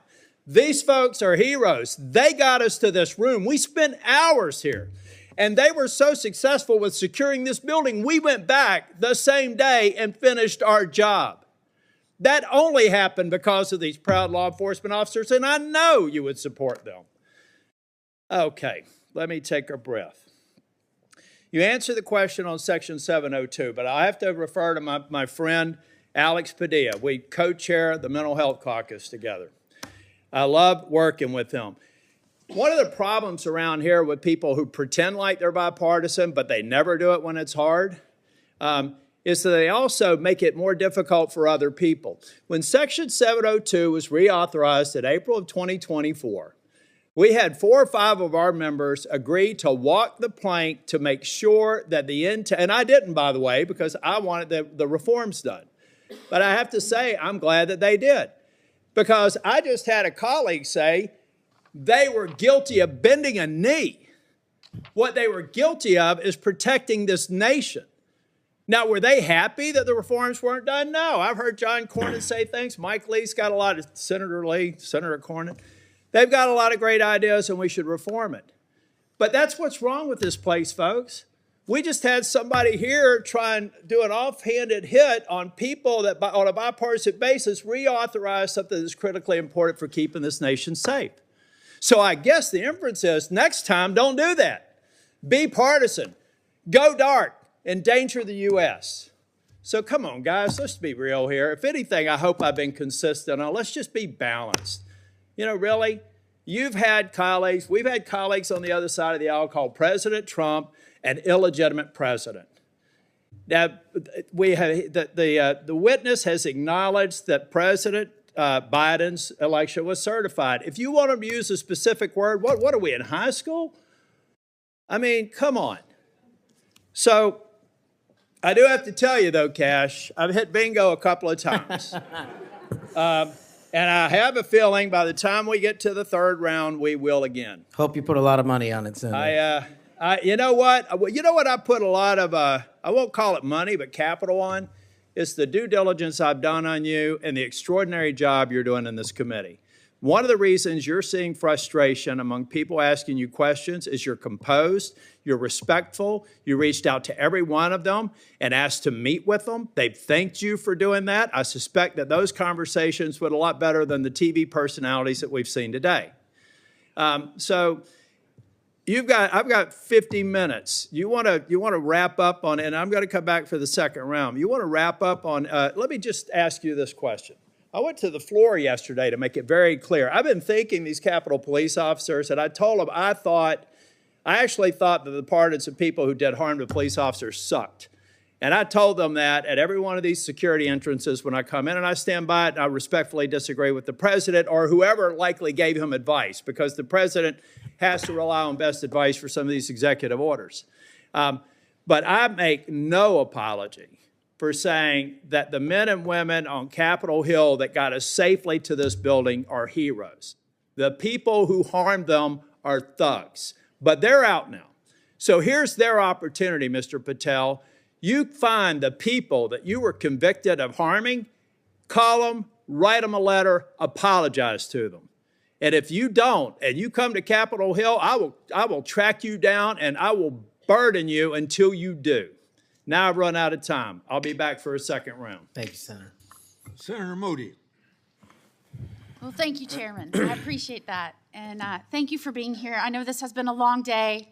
I am the junior most senator, so you know I go last. But ever since I got here, and it's been a whole week, I get told two things when I rush up to my fellow senators. Number one, are you Senator Britt?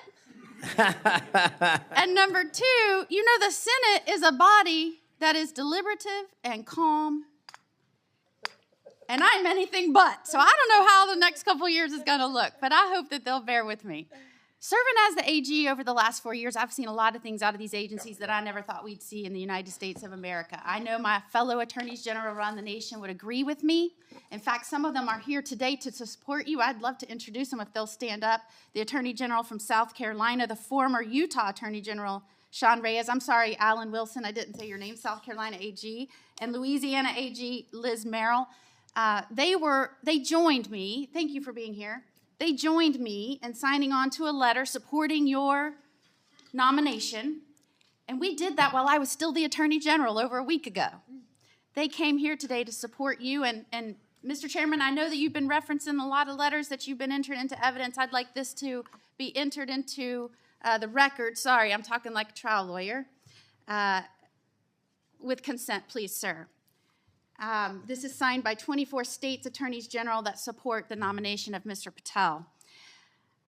One of the things that I have been most upset about is watching federal agencies take more and more and more power and step all over the dual sovereignty of state and local law enforcement and investigations and prosecutions. I know you, like me, served in both the state criminal justice system and the federal criminal justice system. I was a federal prosecutor, a state judge, and a state attorney general, and I know you crossed over those jurisdictions. Do I have your commitment as the director of the FBI that you will respect dual sovereignty of the federal government, the FBI, to pursue its investigations of federal laws, and respect local and state law enforcement pursuing violations of their own laws, even when there may be overlap of investigations? Senator, not only do you have my commitment, if you may, for the first time ever, the National Sheriff's Association has endorsed the nominee to be the director of the FBI. 3,100 sheriffs, deputies across the country have endorsed me for one reason, I think, primarily, because I'm committed to local level law enforcement and state jurisdiction. Washington, D.C. cannot fix the problems of this country, but everyday cops can and do it every single day. And so if I'm confirmed as FBI director, we're going to work with local law enforcement because they're going to tell us what they need, and we're going to give them everything we can. But we are not going to trample on local law enforcement because they're the ones keeping our communities safe just as much as anyone here. The citizens of Florida will be happy to hear that, as well as Americans. As you know, after the second assassination attempt, which took place in the state of Florida, against a Florida resident, now President Donald Trump, many people were surprised that that could happen in just over 2 months. Many people were shocked that a would-be assassin could get that close to a president after it had just happened so quickly. So needless to say, many Americans, and certainly Floridians, demanded a transparent and accountable investigation of that second assassination attempt. I was tasked, along with law enforcement in Florida, to pursue that investigation. And every step of the way, federal law enforcement, the FBI specifically, and the attorneys, federal attorneys, frustrated our efforts, told us we couldn't go on the crime scene, they wouldn't share evidence, they suggested that we would be violating the law if we pursued our own investigation, even in the face of us telling them and informing them that a 6-year-old girl almost died as a result of state and local law enforcement having to shut down the roads to pursue that would-be assassin, and I'm not going to use his name. In an unprecedented action, because of these frustrated efforts, I, as the Attorney General of Florida, had to sue the DOJ and Merrick Garland because they refused and obstructed our ability to prosecute and investigate our own laws against one of our own citizens, even in the face of such distrust of the FBI, who was pursuing an investigation against the victim himself.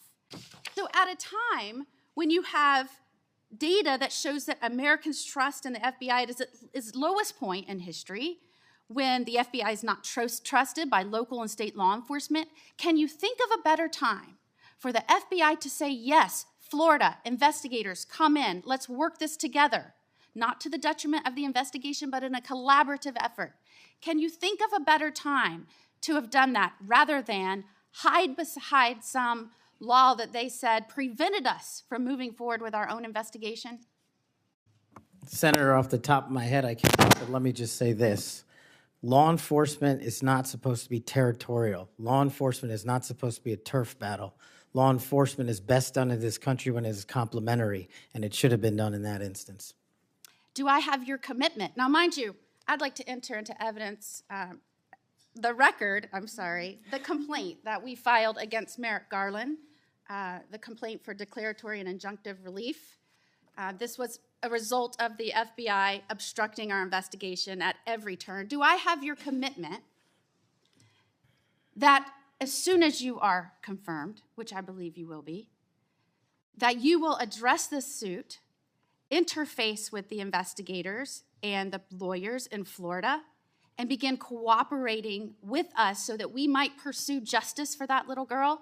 Absolutely, Senator.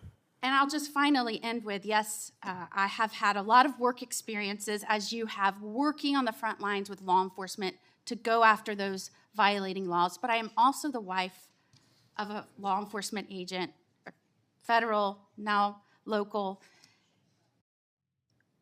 We need somebody at the helm that understands the mission is to stand on that line between good and evil, between crime and chaos. There is no other mission.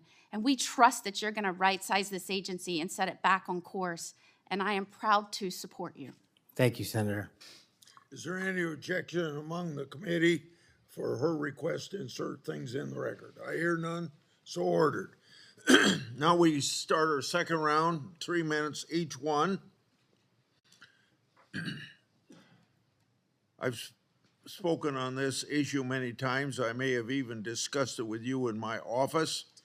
The FBI's Foreign Influence Task Force inappropriately briefed me and Senator Johnson. That briefing was later used to falsely tie our Biden family investigation to, you can expect it, Russian disinformation.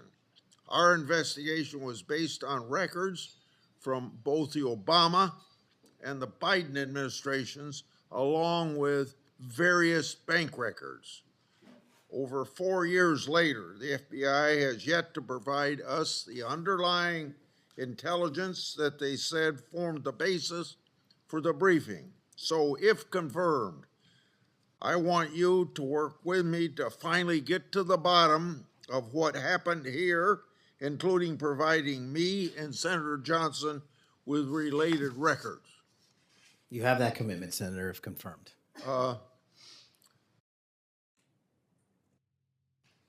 Defund the police movement and other anti-law enforcement rhetoric has reduced morale among law enforcement and Maybe some of that's carried over to the FBI, I don't know. But what will you do at the FBI to help improve morale and increase retention of the brave men and women serving at the FBI or in law enforcement generally?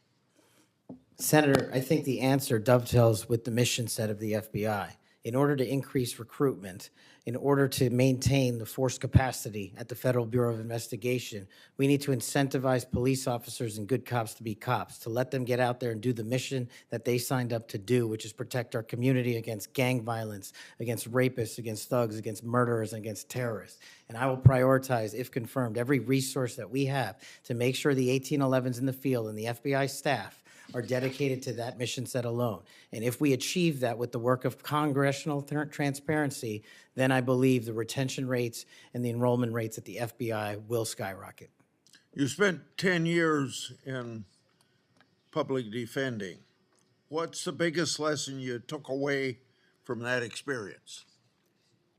The awesome powers of the United States government when bearing down against an individual charged with some very serious crimes, some heinous crimes. And the biggest lesson is twofold. One, that the defense has a right, every defendant has a right to constitutional due process, and not a piece of it, but all of it, 100% every single day.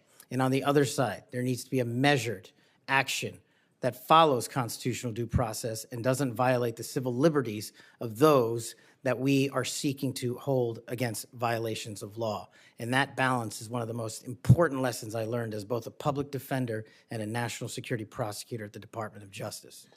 80 years ago, Attorney General Robert Jackson said something like, being a prosecutor is the most powerful office in the country because he's got the power to ruin people if you want to ruin people. You've probably been up against some of that. I have. Yeah. What you've mentioned, my time's up, I guess. Yes, it Go is. ahead. It's your turn. You want to finish your question?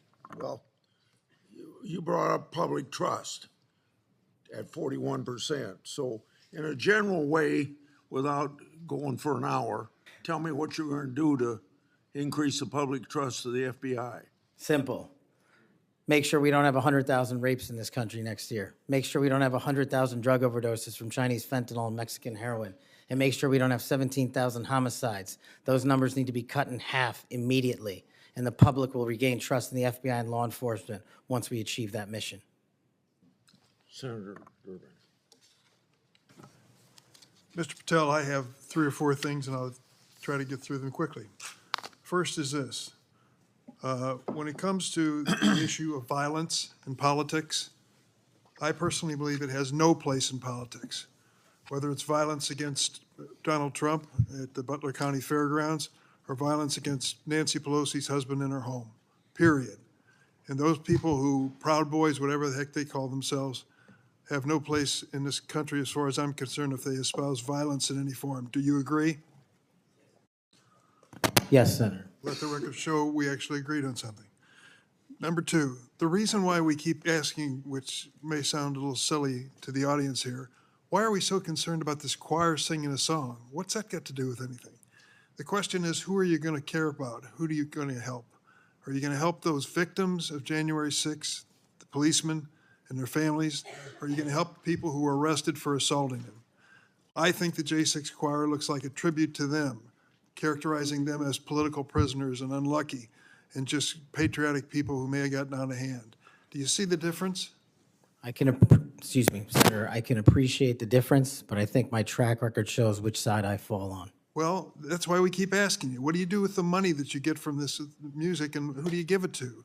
And you've really kind of ducked and dodged and said, I'm not aware of this. I had nothing to do with it. No, we actually give all the money. Nobody made any money. All proceeds went through a 501c3. I'm talking about the creation of the musical work. Yes, all the money, all the profits went to nonviolent offenders' families and other groups in need. The point I'm getting to is not what happens to the proceeds, but who created this musical masterpiece, who was in on this creation, and why, who they chose to be the members of the choir. And you profess to know nothing about that. Is that true? I did not have any participation in the recording. Well, it's going to be difficult to understand how you can disperse the money and have nothing to do with the recording. Let me ask you about one of the conspiracy theories, one of the major ones that I've heard you associated with, and that is whether or not the FBI planned January 6th. Why did you say that? Senator, I appreciate the opportunity to address that. That's not what I said. The entirety of the statement attributes my conclusion based on the public record that the FBI utilized sources in and around January 6th, and the Biden Inspector General confirmed just that. So it's Cash's Corner, and the date is December the, I can't read the writing, it's so small here. It looks like it's December 2002. And what did the FBI know before January 6th? And you said, what was the FBI doing planning January 6th for a year? Want to send this down to the desk so he gets a chance to look at it? Why did you say that? Did you think the FBI was really planning January 6th for a year? Actually, Senator, I'm grateful that you raised this point. You should watch the entirety of the episode. This is the problem with taking snippets. Well, let me inform you then. What it says is it raises an interrogatory asking why government resources were utilized. I've run resources and sources at the FBI. I've run sources overseas. It takes months for source developmental networks. What resources were utilized a year in advance of planning a That's the question I'm asking, and the Biden Inspector General report answered that question in the affirmative, that multiple sources were utilized, and I was simply trying to get to that answer.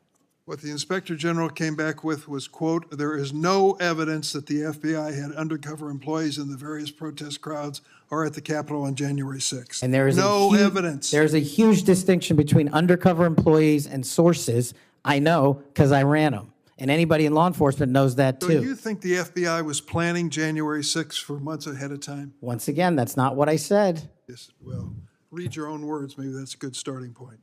I'd just say one last thing. We've talked a lot about fentanyl and stopping it from coming in the United States. If you are successful in becoming head of the FBI, I wish you good luck and do everything I can to help you. But don't forget there's traffic moving in the opposite direction. What are we sending back to Mexico and the cartels? Money and guns. Money and guns. Please look at the whole equation. We've got to deal with all aspects of it. That's a great point. I will, Senator. I yield. Senator Lee. Mr. Patel, I've been pleased to hear bipartisan concern echoed in this hearing, bipartisan opposition to the political weaponization of government, including and especially involving the FBI. I'm also encouraged by comments that you've made quite consistently on this front, being opposed to political weaponization. The National Sheriff's Association has weighed in recently expressing concern with the safety and security of our country based on what they refer to as the law enforcement policies over the last 4 years. Let me read you what they said. They said they're concerned that, quote, the law enforcement policies of the last 4 years have undermined the rule of law and burdened our nation with great risk and vulnerability, close quote. What do you make of that statement? What are they referring to there? Could you just repeat the end of that? Yeah, they said they're concerned that, quote, the law enforcement policies of the last 4 years have undermined the rule of law and burdened our nation with great risk and vulnerability. Senator, my assessment of that is that they are referring to some people in positions of leadership that have politicized the law enforcement mission. And I have spent a career removing politics from law enforcement, and that's what the National Sheriff's Association is all about, and I believe that's why they endorsed me as a nominee for the first time ever. So that's why they like you. That's why they support you. That's why they've chosen to come out fully in support of your nomination, of getting you confirmed, because you share that view, a view that has been expressed by nearly every member of this committee today, I would add. And this group, a very large group of law enforcement officials from throughout the United States of America, has come in support of you because of that. As they do that, they express confidence in you specifically and in your ability in particular to bring back, quote, transparency, integrity, collaboration, and commitment to excellence within the FBI. Tell me what you'll do in order to do that, and how you'll commit to work with other law enforcement, both within the FBI, elsewhere within the federal government, and with state and local law enforcement officials to bring that back. Senator, the only way to truly remove weaponization and politicization from law enforcement is to follow the Constitution. And if you look at the FBI's website, and their mission statement and their core values. Each has 8.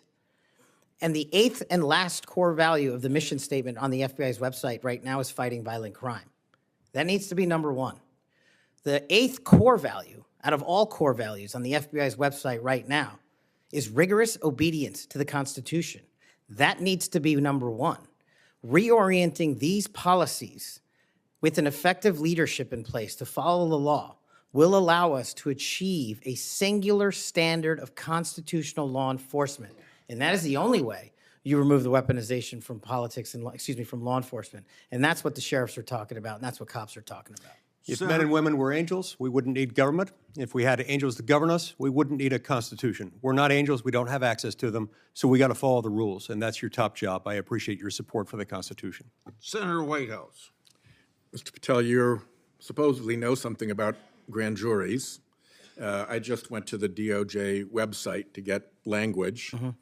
I'm quoting it. Federal Rule of Criminal Procedure 6E prohibits most persons present during the proceedings from disclosing what transpired inside the grand jury room. However, the proscription does not apply to witnesses. Do you now, as a grand jury witness, authorize this committee access to a transcript of your own testimony? Senator, I authorize this committee to get whatever is appropriate and lawful, as I've said before. Specifically including the transcript of your grand jury testimony, which you have the authority to authorize us to obtain. Well, I don't know if I singularly have that authority. I don't think that's how grand jury testimony works. The Department of Justice. You do, because you are the witness who can do that. There's also a court order on that case, sir. Separately, you can get grand jury testimony by court order. The witnesses can always reveal their grand jury testimony. Do you authorize us to get access to your testimony? I authorize this committee to lawfully obtain any records that they are appropriately allowed to get. And we are only, you're speaking in circles now, because we're only lawfully authorized to get that with your permission as the witness. Do you give us that permission? Senator, I'm not an expert on this constitutional standard, and so I can't commit to something It's not that expert. I don't know. It's like super simple. Grand jury rule 6E doesn't apply to witnesses. This is not hard. You are a witness. That is a simple fact. I'm just you can relying on my authorize time us to see it. as a prosecutor, where grand jury witnesses were not allowed to share what they were testifying to. And when I was commissioned Grand before jury the judge, witnesses are allowed to speak about what they were told about what they said in the grand jury, unless they're under a specific court order. Are you under a specific court order not to reveal your testimony in the grand jury?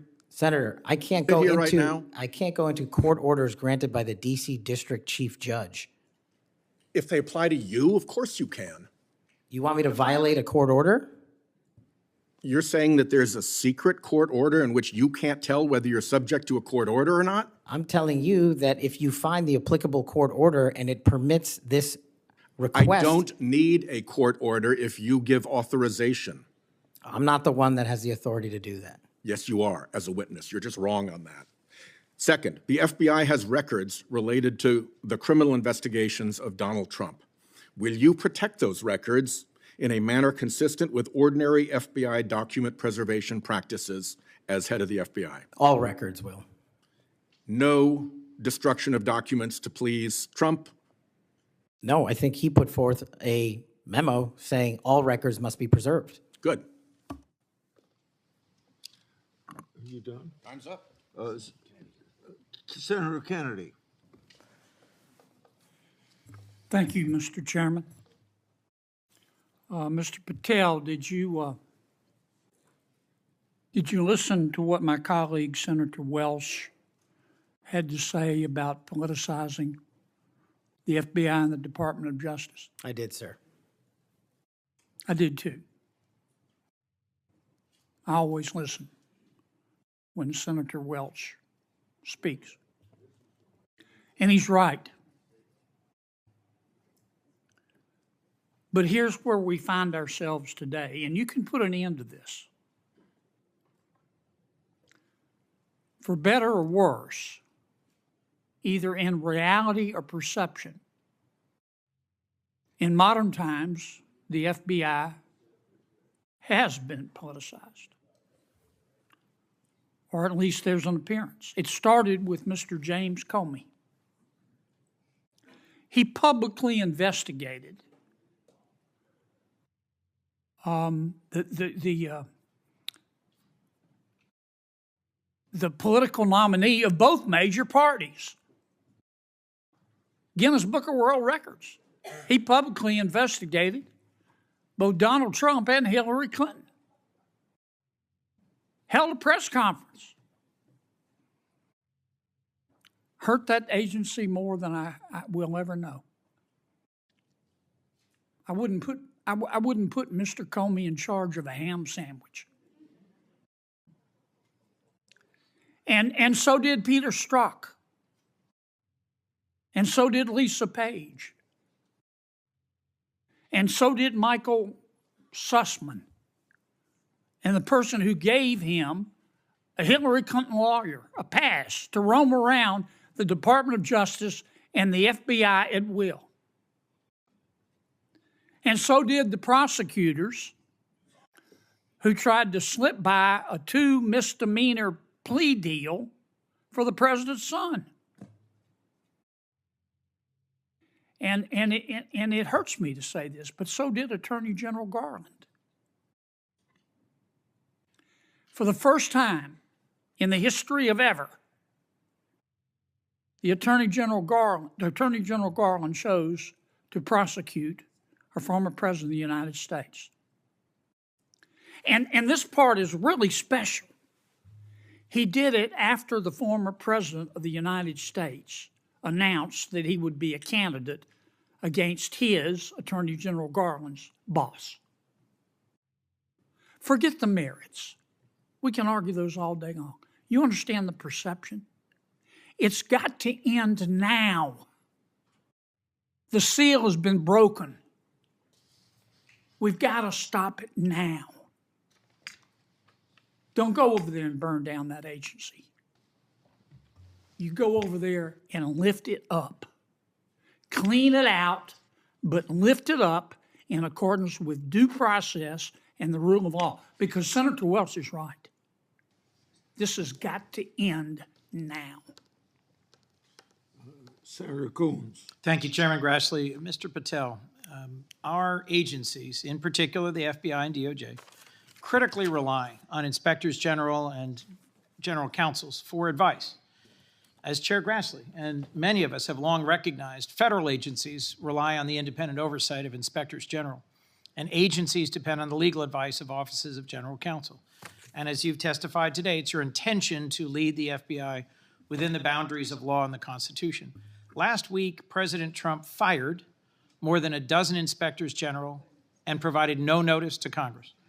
We passed a law in 2022 requiring the president to provide Congress with a substantive rationale, including detailed and case-specific reasons, 30 days before the removal of any IG. How many days has President Trump been in office? Sorry, Senator, approximately 10. 10. Is it possible to give 30 days notice in 10 days? I'm not great at math, but it doesn't sound like it. It doesn't. You're an attorney. Did Trump facially violate this law in terms of the timing of the firing of the inspectors general? Senator, I'm not going to entertain a hypothetical on legal violations, but I will look into all possible legal violations referred. I'll simply say that for those of us concerned about the quality and the duration of service of inspectors general, this was troubling. And frankly, I think it is a facial violation of a law passed by Congress. In September 2023, on the Great America Show, a podcast, you said, and I believe I'm quoting accurately, all these general counsel's offices throughout every agency and department need to be slashed in half because these lawyers just come in there and they come in there to slow down and paralyze the movement of the America First agenda. Mr. Patel, does that comment suggest that if confirmed, it would be your intention to fire the career civil servants, the lawyers in the FBI's general counsel office? No. Could you give us any reassurance that it would be your intention to listen to the advice and counsel of the Inspector General of the department and the general counsel of the agency? With addressing those in order, Senator, with IGs, as you know, I believe and have shown throughout this proceeding that IGs have provided invaluable service in Republican and Democratic administrations. And I think they're critical, and we must have competent IGs going forward. Similarly, with general counsel's offices who are stocked with career employees, those employees must continue their work so long as no employee politicizes the work and mission of the FBI. Thank you. My core concern about these firings of the IGs, about the independence of the agency, have not been fully satisfied. I appreciate your answers here today, but I remain concerned by your previous statements and your answers here today. Thank you, Mr. Chairman. Before I recognize Cruz, Senator has some unanimous consent request. Mr. Chairman, I have two letters here. I'd ask unanimous consent they be entered into the record. One is from William Webster, FBI Director under Presidents Carter and Reagan, and CIA Director under Reagan and Bush. He's in the audience. And another from 23 Republican former law enforcement officials. These are letters in opposition to the nomination. Without objection, so ordered. Senator Cruz. Thank you, Mr. Chairman. Mr. Patel, in the first round of questioning, you and I talked about the politicization and weaponization of the FBI and the Department of Justice. That has significant negative consequences in terms of undermining trust in the FBI and the Department of Justice and abusing the power of the FBI and the Department of Justice. But it also has consequences in that it diverts resources at the FBI and DOJ from urgent law enforcement and national security priorities. I will tell you, when I go back home to Texas, I am somewhat regularly asked by Texans, should we abolish the FBI? Now, my answer to that is an emphatic no. The FBI has a critical mission of stopping bad guys, whether serial killers or human traffickers or child molesters or terrorists. But it says something that a sizable percentage of America has so lost faith in the Bureau that they believe it should be shut down. I think allowing the FBI to be politicized has resulted in far too little attention being placed on very serious national security risks that we face right now, including for the last 4 years. As a result of the open borders that we've had, over 12 million illegal immigrants have come into this country. And I believe as a consequence of that, we face a greater risk today of a major terrorist attack than we have at any time since September 11th, 2001. You have well over a decade of experience in national security and law enforcement. In your judgment, do you agree with me as to the magnitude of the threat we face right now of a potential terrorist attack? It's as high as I've ever seen it, Senator. And describe to this committee what the FBI should be doing to prevent future terrorist attacks. Working hand in glove with our intelligence community and obtaining information that directly relates to the FBI's criminal mandate on an intelligence basis and thwarting and prosecuting and stopping any terrorist attacks here and any homegrown activities abroad that are directed at the United States of America, along with countermanding the CCP espionage rings in this country, which dovetail with the foreign terrorist organization activity. Does it concern you that Customs and Border Patrol in the previous administration instructed Border Patrol agents in particular to be on the lookout for Hamas or Hezbollah or Palestinian Islamic Jihad terrorists crossing our southern border? Does that concern you as a risk to Americans across the country? That, along with the fact that the prior Homeland Secretary and the prior FBI Director testified to Congress that there are dozens of known foreign terrorist affiliates in the United States of America, and they don't know where they are. And it will be your priority to stop them. Is that correct? Absolutely. Thank you. Senator Blumenthal. Thanks, Mr. Chairman. I'm going to ask you some easy questions. Okay. I take it from what you have said to a couple of my colleagues that while we may disagree on the meaning of Rule 6E as to getting the transcript, you would not object to this committee seeking access to that transcript?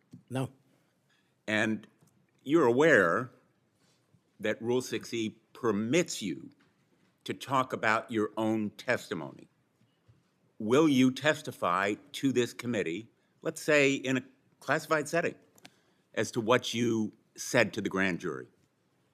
Senator, I'm here to testify to this committee about everything I'm allowed to, and You're allowed, under Rule 6E, to tell us what you said to the grand jury. This is kind of the first day that an assistant U.S. attorney goes to the first grand jury and is asked by a witness, can I talk about what I told you? And the answer is yes, you know. Senator, I will consult with counsel and provide the appropriate answer. Let me just say right to the point, Mr. Patel. What are you hiding? Why won't you tell us? You testified under a grant of immunity after taking the Fifth Amendment, as you're privileged to do, and the appearance here is that you have something to hide. I submit to my colleagues on the committee, we need to know what the grand jury testimony is. We need access to that second volume. And you have no objection to our seeking it, but you won't tell us, even in a classified confidential setting. I think that position is disqualifying.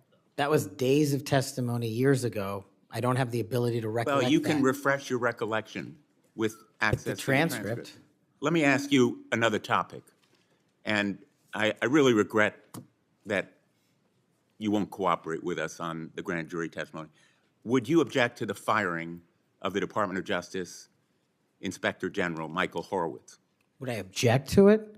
That's the providence for the Attorney General to make. It's not something I would participate in. But you know of his work. It's been bipartisan, very thorough, competent, objective, impartial.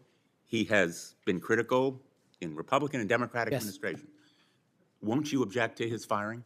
I think he's done a great job, but it's not up to me to decide who stays and goes at the Department of Justice. But I'm not asking you to make the decision. I'm asking you whether you will take a stand, speak up, stand up in favor of a watchdog who has helped preserve the integrity of the Department of Justice and aligned himself against waste and fraud and abuse. If the Attorney General asked me, yes, for my opinion. Volunteered. Thank you, Mr. Chairman. Thank you, Mr. Chairman. Mr. Patel, I want to continue on a brief topic I mentioned earlier and one that we discussed in my office when you came to visit in December, and that is Redstone Arsenal and the FBI assets and the men and women that will report to you when confirmed that are there in Huntsville, Alabama. So I really want you to come and visit with me. The state-of-the-art facilities that we have there are pretty incredible. I mean, when you look across the board, we have the ballistics research facility, the hazardous device school, we have TDAC, which is the terrorist explosive device analytics center, and last but not least, obviously, what is sometimes referred to as Headquarters South. We have the sprawling north and south campus of the FBI. Look, there has been over $4 billion invested there. It is truly remarkable that the training that is going on there. They are delivering to missions when it comes to emerging technologies, investigating lead generation, security, and contracts personnel and human resources, just to name a few. Unfortunately, I don't have enough time in my 3 minutes to dive into all of the incredible work that's doing there, but just want to reiterate that the workforce occupying these facilities, they were moved from DC to Huntsville. They are working diligently each and every day to make sure that men and women in uniform are the best trained, equipped, and ready that there is. And I would love a commitment from you just to come with me to visit those facilities, see what those men and women are doing, what they're learning, and all of the training that's right there at their fingertips. Senator, you have that commitment, and this is a great example, real quick, of the FBI's capabilities and infrastructure systems around the country that already exist to the tune of billions. Billions. And not only is it, I believe, a 38,000-acre sprawling campus, this Congress billeted 2,500 seats, but 4,000 seats still remain open. So let's go to work. I'll come to Alabama and let's fill those seats. Absolutely. I love it. I love to hear that. And another thing, too, obviously, as we've looked over the last couple of years, I'll put on my appropriator hat. The budget, obviously, for the FBI has been decreased. Obviously, you're going to help us return America's trust in the FBI. But as we look at that and we try to make those numbers work, I just want on your radar, I want you to be thoughtful about this. You know, it's easy to say, let's cut training. That's an easy thing to cut first. first. I think that that's the worst thing that we can do. We want to make sure that our men and women are ready, that they're ready to find leads that lead to child trafficking rings and other things. And you've talked about the rapes, the fentanyl overdoses, the murders. We want to make sure that we are equipping them with all the tools necessary to make those strides for the American people. And so just want your commitment from you that as we look at those things, that you will take a good look at training and make sure that that's not the first thing that gets cut. Absolutely. High standards and merit. That's Thank what you we'll so do. much. Thank you, Mr. Chairman. As we talked about Mr. Patel, truth, incredibly important in an FBI director. And a number of the things I asked you about in the first round you didn't recall or you wanted more context. I'm going to give you one of those. I'll give you the rest on the record. That was about when I asked you about the Capitol Police officers who testified in the January 6 hearings and you accused them of lying. You said, and I quote, "I don't think that's accurate." I actually have the transcript here, which was reported by the Washington Post. And that was in March of 2024 on Joe Pack's podcast. He asked you, the Capitol Police in that fake January 6 committee, they didn't tell the truth, did they? Patel, no. Not just them, many others. And lying under oath is a federal offense and they should be investigated for it. Do you believe that about the police officers? That's a general statement and a mischaracterization of what I said. I encourage you to read the rest of the interview. This is why snippets of information are often misleading and detrimental to this committee's advice and consent process. If you consent, I would love to have 5 hours of questions and then I could read the whole transcript. You've got 2 minutes. Wow. In September, you referred to the FBI's intel branch, which was stood up after 9/11 and works to protect us from foreign adversaries like China, as, quote, the biggest problem the FBI has had, unquote. And you said you wanted to, quote, break that component out of the FBI. It was the same sentence where you said about turning the FBI headquarters into a museum. Do you really think that closing the intel branch will make Americans safer? Again, it's not what I said. The intelligence component of the FBI has seen some politicization and weaponization that we've discussed here today, and intelligence collection capabilities belong in the intelligence community. Having served in both law enforcement and intelligence communities, I'm uniquely qualified to bring the intelligence limited component back to the FBI that ties back to the legislative mandate of prosecuting and investigating criminals. Okay, last, I will end early, Mr. Chairman. You said in May of 2023, this is important to all of us because Elon Musk is playing such a major role in the government right now. You said Elon Musk cares about 2 things, your data and his money. Do you still stand by those words? I don't have that entire quote, but that's what it says. It was in you were angry because of an endorsement of Governor DeSantis in Florida, and so you were defending Donald Trump, and so you criticized Elon Musk, and that was the context for it. And you said Elon Musk cares about 2 things, your data and his money, and it matters to us because he's playing such a major role in the government, and so I just wonder if you think that's true. I don't have that full quote in front of me to respond. Thank you. Thank you, sir. It sounds to me like my fellow senator is trying to get you to move FBI headquarters to Alabama. I have a full list of why it should move to Florida, and at the very least, maybe a Florida-Bama FBI HQ. Florida-Bama. Good people there, good recruits. We would fully support it. Moving on to a more serious matter, I know you would be shocked to learn this. As AG and as the chair of the Human Trafficking Council in Florida, we saw trafficking explode around the nation as a result of the Biden administration wide open borders. That's no surprise to anyone. But it might shock you to know that the National Human Trafficking Hotline that was funded by Congress to report tips to law enforcement in the last 4 years decided that they would no longer report tips to law enforcement, that they would take a more victim-centered approach. And this fell in line with a lot of what we saw over the last 4 years with people saying things like defund the police, abolish the police, nonsense policies that lead to an explosion in crime. You and I both understand that from our prior work experience. Absolutely. So there was a CEO that was put in charge in the last 4 years who said that that we cannot arrest our way out of the human trafficking problem. And I quote, "Trafficking in all its forms is the end result of inequities, abuses of power, and massive systemic and government failures." Do you believe that that is in fact the cause of human trafficking, or is it the result of evil, heinous humans that seek to profit off of others' pain?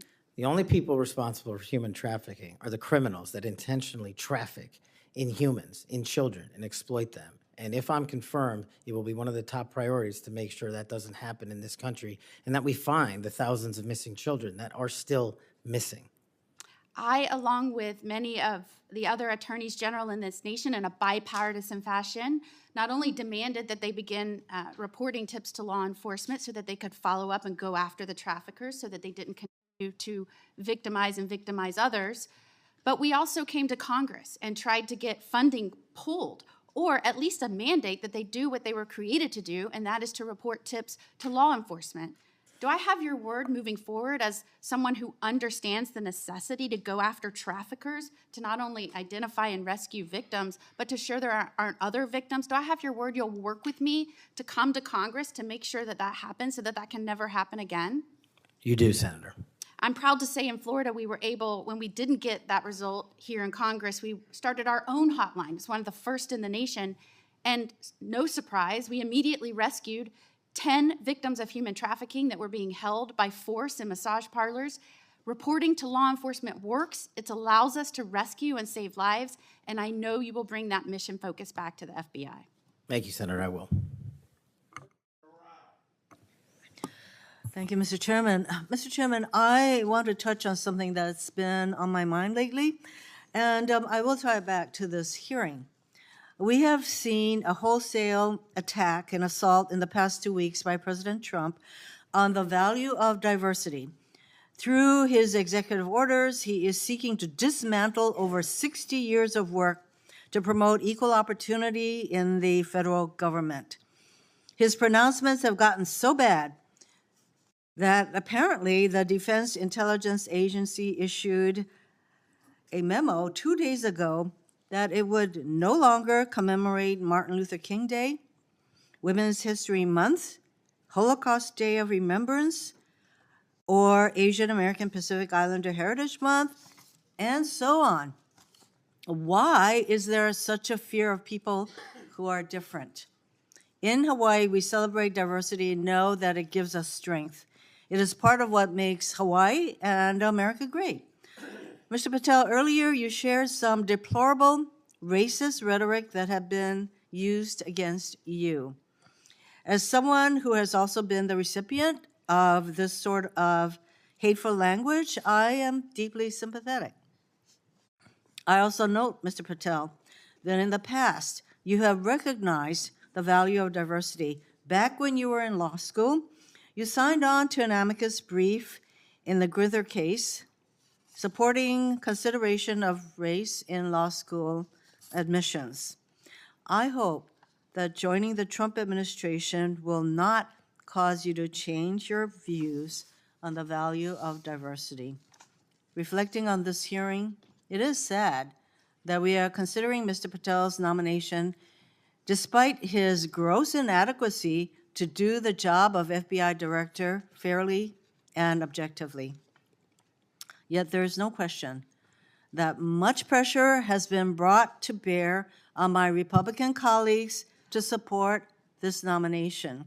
For example, a man named Mike Davis has been threatening my Republican colleagues. He said that this vote was a red line, that if Senate Republicans don't vote to confirm Mr. Patel, his organization, a group called the Article 3 Project, would make their lives a living hell. I certainly hope that all of us will base our vote on your nomination on the best interest, who can work in the best interest of our country, and not based on this sort of pressure. Thank you, Mr. Chairman.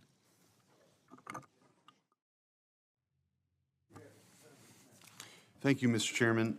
I want to give you a chance to respond to this because I think my colleagues are misstating the law here. You can't authorize the release of your grand jury testimony. Only a court can do that. Is that right? That's been my understanding. Yeah, and I think you've stated that the best reflection and the most accurate version of your testimony is the transcript Yes, in the sir. grand jury testimony that you're fine to be released, but the court has to go do that, right? Yes, sir. Yeah, okay. And it lasted like 3 or 4 days. Is that what you were saying? Yes.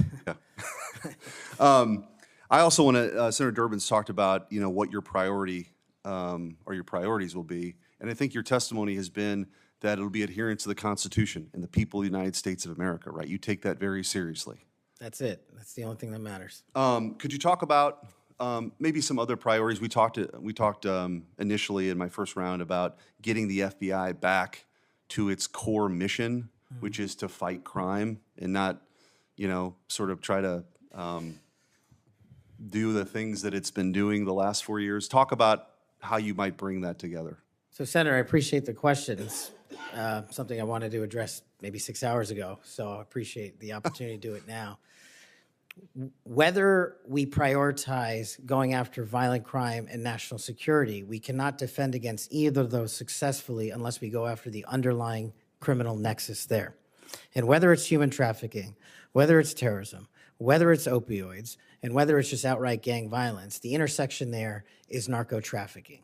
It is the underlying underbelly, the evil, illegal underbelly of all of those operations. And we have not prioritized, in my opinion, as a law enforcement agency, the collective power we can rain down on criminal narco trafficking networks. And ideally, if I'm confirmed, Senator, I would like to work with Attorney General Pam Bondi, if she can be confirmed, to set up regional drug interdiction task force where our local sheriff's offices, our local PDs, and our local precincts are folded in with the FBI on an information and authority sharing basis to take down the criminal networks. And the advice and consent process has been extremely informative to me. I do not know your jurisdictions as well as you all ever will. That's what makes this so critically important educational. I did not know that Memphis was the homicide capital of America per capita. I did not know that there was a corridor in Ohio that speaks to the human trafficking volume more so than any intersection in the country. That is what I will rely on your expertise across the aisle to fold in those resources and target those criminal active hotbeds. And I believe if we are successful in actually crippling the narco trafficking networks, we will see a decrease monumental in violent crime and at the same time protecting Americans' national security. And maybe, just maybe, where you have a third of the personnel for the FBI here in Washington, D.C., maybe, just maybe, one of the reforms is to get more of those folks out into those areas across the country to go do that, right? That's what you're talking about. I think so, sir. Thank you. Thank you, Mr. Chairman. Mr. Patel, do you know any of these 5 individuals? Erica Knight, Tom Ferguson, Greg Menser, Steve Reese, or Carlos Fernandez? Yes, Senator. Who are they? People I've worked with in the past at some point. I'm told that those are the people that will be additional political appointees to help run the FBI. Is that correct? That's news to me, Senator. Under the history of the Federal Bureau of Investigation since the reforms in the early 1970s, there's only been one political appointee. I'm told that these will be additional political appointees, 5 extra political appointees. Do you know if Reese or Fernandez are affiliated with SpaceX or Elon Musk? I don't. I'm told that they are affiliated with SpaceX and Elon Musk, and that he had influence in who will be placed around you as political appointees. Mr. Patel, did you see the President of the United States declassify the documents that were found at Mar-a-Lago? I witnessed the President of the United States issue a declassification order for documents. That did not answer my question. Did you or did you not see the President of the United States declassify the documents that he was holding, the classified documents that were at Mar-a-Lago? And did you? I don't know the answer to that question because I don't know what was fully found because the Justice Department hasn't made that public. You claim publicly that you saw President Trump declassify documents. Is that correct? That's correct, Senator. So you did indeed see President Trump declassify the documents that were found at Mar-a-Lago that he refused to turn over. Is that correct? No, what I said, Senator, was I heard and witnessed the president issue a declassification order for a number of documents. For the documents specifically that were at Mar-a-Lago? When he issued that order, there was documents. I don't know what was found and what was not found at Mar-a-Lago. I wasn't there. So this is the issue. The question is will you lie for the President of the United States? Would you lie for Donald Trump? No. I hear you saying no, but the best way to clarify that would be to testify as you are allowed by law upon what you said to the grand jury. Because that grand jury, as you just said to my colleague, 2 or 3 days of it was about this specific issue. And so as my time ends, Mr. Chairman, it would be utterly irresponsible for this committee to move forward with his nomination unless we know factually, which can be proven by looking at the documents that he's refusing to testify towards. It would be irresponsible for us to move forward if we do not know that the future head of the FBI would break the law and lie for the President of the United States. We can find that out factually if we had access to the testimony or if he would tell us what he said to the grand jury, which by the law of the United States of America, he's allowed to, but he's refusing to do so. He is refusing the transparency that he claims to adhere to. He is refusing to be direct with the United States Senate. He is refusing to be transparent and put it all out there. Did he or did he not lie for the president? That is the question. Thank you, Mr. Chairman. I appreciate that, and thank you for your patience today. We do appreciate it. Just for the record, Mr. Chairman, I put up the clip that showed me requesting the records for Epstein. That is, I put that up on social media just so we could clarify that issue. Mr. Patel, what I'd like to ask you about, you mentioned that Memphis is the homicide capital of the country. That concerns us. And we've recently had an issue where the FBI wanted to consolidate the Memphis and Knoxville offices into a Nashville office. And of course, this causes us some concern. And I would like to get your commitment that you will make certain that we have every resource we need in Memphis to deal with this issue, and that the FBI will be appropriately resourced in the state of Tennessee. You absolutely will, Senator. Thank you so much for that. And then we've had some talk today about DEI, and we've talked about this in this committee, and the emphasis the FBI put on DEI and things like counting Swifty bracelets and things of that nature, and not on investigations. And what we want to make certain is that we have qualified individuals who are going to stick to that core mission. And you have talked about that mission today, and thank you for being able to recite what it is. We appreciate that. And I want you to just talk a little bit about those first few actions that you can take to build back the recruiting and the training in order to accomplish that mission. Absolutely, Senator. Quite simply, I know we have limited time, is that people who sign up to serve the FBI must meet the rigorous high standards, merits, and physical fitness standards, and those will not be changed. So that will be a priority for you. And I think people who want to join the FBI do so with the dedication to serve this country and an adherence to law enforcement. And we will allow those folks that graduate from the academy and enter the FBI to carry a gun and a badge in representation of this country to protect its citizens. And when we allow the good cops to be cops and put handcuffs on the bad guys, I think you will see an exponential increase in enrollment and how we keep people at the FBI. And that is a day one item for you. Yes, ma'am. Thank you. Thank you, Mr. Chair. Mr. Patel, Do you believe that background checks for firearm purchases are constitutional? I don't know the in-depths of it, but I think that's what the Supreme Court has said, Senator. So the word would be YES, yes. Can you say yes? Are background checks constitutional? I can say whatever the Constitution and the Supreme Court ruled is the rule of the land. And what is the law of the land at the moment? I'm not an expert on state-by-state background checks. You're going to be universal background checks. Well, that's different. I think actually your answer is pretty telling. Let me ask you another question. Do you believe that civilian ownership of machine guns are protected by the Second Amendment? Universal background checks are different. That's not what I you asked you a say. separate question. Do you believe civilian ownership of machine guns is protected by the Second Amendment? Whatever the courts rule in regards to the Second Amendment is what is protected by the Second Amendment. Yet another telling response, colleagues, on another important issue. We've all talked, both sides of the aisle, about our concern about gun violence in America. I raise these questions because of an association I can observe between Mr. Patel and Gun Owners of America, a group staunchly opposed to firearm regulation, a group that Mr. Patel addressed in August, and a group that in December issued a press release applauding his nomination to be FBI director.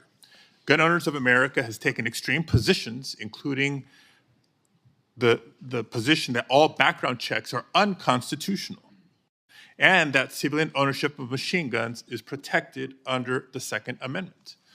Mr. Patel, let me remind you that as FBI director, you would oversee critical responsibilities related to firearm regulation, including administering the National Instant Criminal Background Check System. Yes, it's constitutional. It's in place for a reason. You would also regulate the distribution of machine guns to prevent them from falling into the wrong hands. Policies and programs in place for a reason. And given your hesitancy, given your answers, I'm concerned about your ability to do the job when it's not in alignment with groups like Gun Owners of America. Colleagues, we've been hearing a lot of partial responses and lack of recollections throughout the day, and I can't help but identify the pattern of Mr. Patel calling FBI leadership corrupt, labeling agents as gangsters, accusing them of being part of a criminal deep state conspiracy. We've heard of his experience with the J6 prison choir, a group of individuals convicted for their roles in the January 6th insurrection. We've heard his false claims that the U.S. had secured airspace permissions during a high-stakes SEAL team hostage rescue mission in Nigeria. I can go on and on. These positions are inconsistent with the role of FBI director, a position that demands independence, professionalism, and unwavering commitment to the rule of law.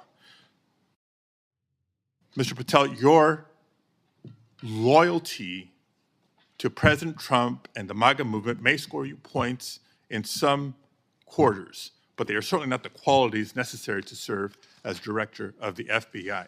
And Mr. Chair, just in closing, I understand while I was out of the room earlier that Senator Tillis raised my name and attributed to a quote, bent the knee as part of my questioning earlier to me.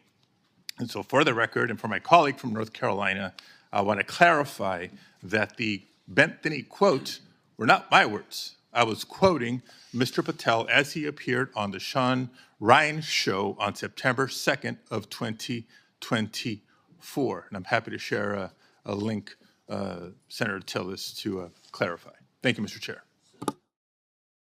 Thank you very much. I don't want to belabor this, but it certainly would be of benefit to us if that grand jury testimony could be released. But my understanding is the Senator Whitehouse testimony point that you don't need, you as a witness could reveal what you said. And I'm just suggesting you might give that some further thought. The second thing is that you have everybody who runs an agency has enormous responsibility for the people who work there. I happen to have an incredibly high opinion of the FBI. The first time I came to Washington as a boy, I remember the thrill I had going to the FBI headquarters. I thought it was a big deal that my senator then got me special tickets to go, and I've always admired them. There's a lot of apprehension there, and it's not just on this question of weaponization.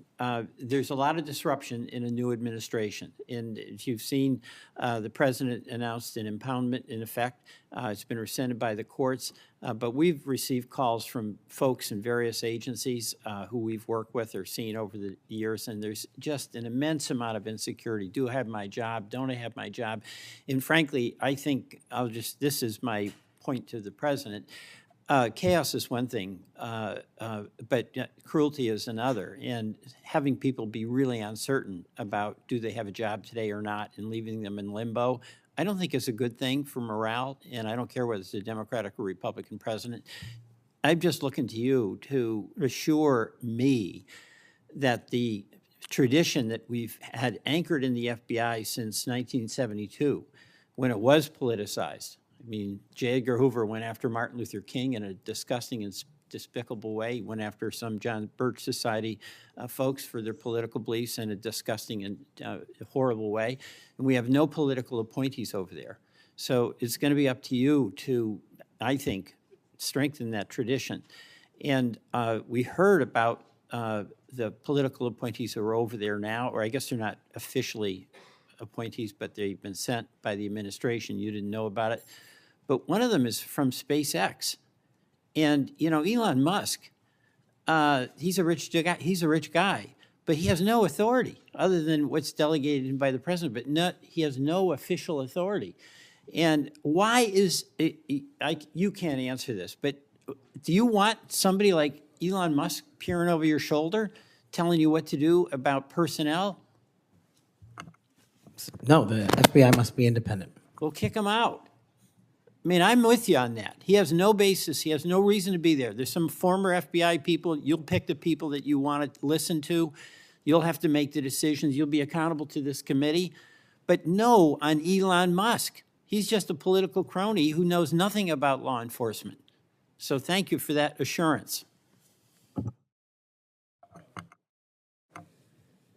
Thank you, Mr. Chairman. Mr. Patel, when Mr. Booker was asking you questions in his first round, you said, Senator, the grand jury testimony is available to you. I encourage you to make it public. You also later said, or previously to Mr. Booker said, get my grand jury testimony. I asked the Department of Justice to make it public. I asked the Department of Justice to make it public. Do you stand by that testimony? If that's what I said. So you asked the Justice Department to make your grand jury testimony public? At the time of my appearance in the grand jury. Yeah. And who did you ask to do that? The lawyers. Mr. Chairman, since the witness has said that he encourages this testimony to be public, that he in fact asked the Justice Department to make it public, I would ask you, Mr. Chairman, if you and the ranking member would be willing to write to the court acknowledging the witness has asked for this to be public, supporting it being made public. I can't imagine there's a court in the land that would say no to a bipartisan request like that. I won't tell you. Let me say something. I'm not going to take this out of your time. It's not directly answering your question, but I think it'd be significant what Richard Grinnell put on X. I testified in front of Jack Smith's grand jury, at Justice Department, and Jack Smith's prosecutor told me directly that I could not talk about my testimony or risk legal actions. Then he goes on to say that certain senators, I won't mention here, should, as those lawyers, ask those lawyers why they instructed witnesses this way. Thank you, Mr. Chairman. We'd welcome the chance to have Mr. Grinnell testify under oath as opposed to on X. But nevertheless, what I would ask, given that this witness has said he made the request, this witness has said he would like us to read the testimony, I would ask if you and Mr. Durbin would be, Senator Durbin would be willing to make that request of the court. I wouldn't answer your question without get all the background I need, considering the conversation between you two. I couldn't make that judgment now. Yeah, I appreciate your consideration, Mr. Chairman. And the reason why I think it's so important is let's remind ourselves what those documents were in Mar-a-Lago. According to the indictment, the classified documents Trump stored in his boxes included information regarding defense and weapons capabilities of both the United States and foreign countries, United States nuclear programs, potential vulnerabilities of the United States and its allies to military attack, and plans for possible retaliation in response to a foreign attack. So testimony that goes to the care or lack of care, the truthfulness or lack of truthfulness of Mr. Patel would be directly relevant to whether he should be confirmed as FBI director, and those records are there for the asking. No court's going to turn us down. Mr. Patel may be, I don't know, but he may be the first nominee for FBI director in history who felt it necessary to plead the Fifth, to say that he wouldn't testify to a grand jury because it might incriminate him. Maybe the first nominee for FBI director ever to feel the necessity of pleading the Fifth. Shouldn't we ask for that testimony when the witness himself says he would encourage it? Finally, I would just say, we need to think about where we are in this moment. We have a new president. He's fired prosecutors who investigated him. He's investigating other prosecutors, or his Department of Justice is. He's fired inspector generals who might hold him accountable. And this is just the start. And as FBI director nominee, he's chosen someone whose primary qualification, in my view, is his willingness to say yes when everyone else would say no to whatever the president wanted, to say whatever he wanted, to do whatever he wanted. That's why he is sitting here. I mean, look at the people who held that job before Mr. Patel, the stature of the people that held that job, the qualifications of the people that held that job. And how can any of us think that his background, his qualifications hold a candle to the people who went before him? How did we get here where we are defending a nominee like this, who makes songs with convicts who attack law enforcement? How did we get here? And where are we going? History is littered with democracies that lost their freedoms and didn't notice it while it was happening. Let's not be one of them. Your time's up. Before Senator Tillis ends this, I want to put in the record a letter from the parents of Kayla Mueller.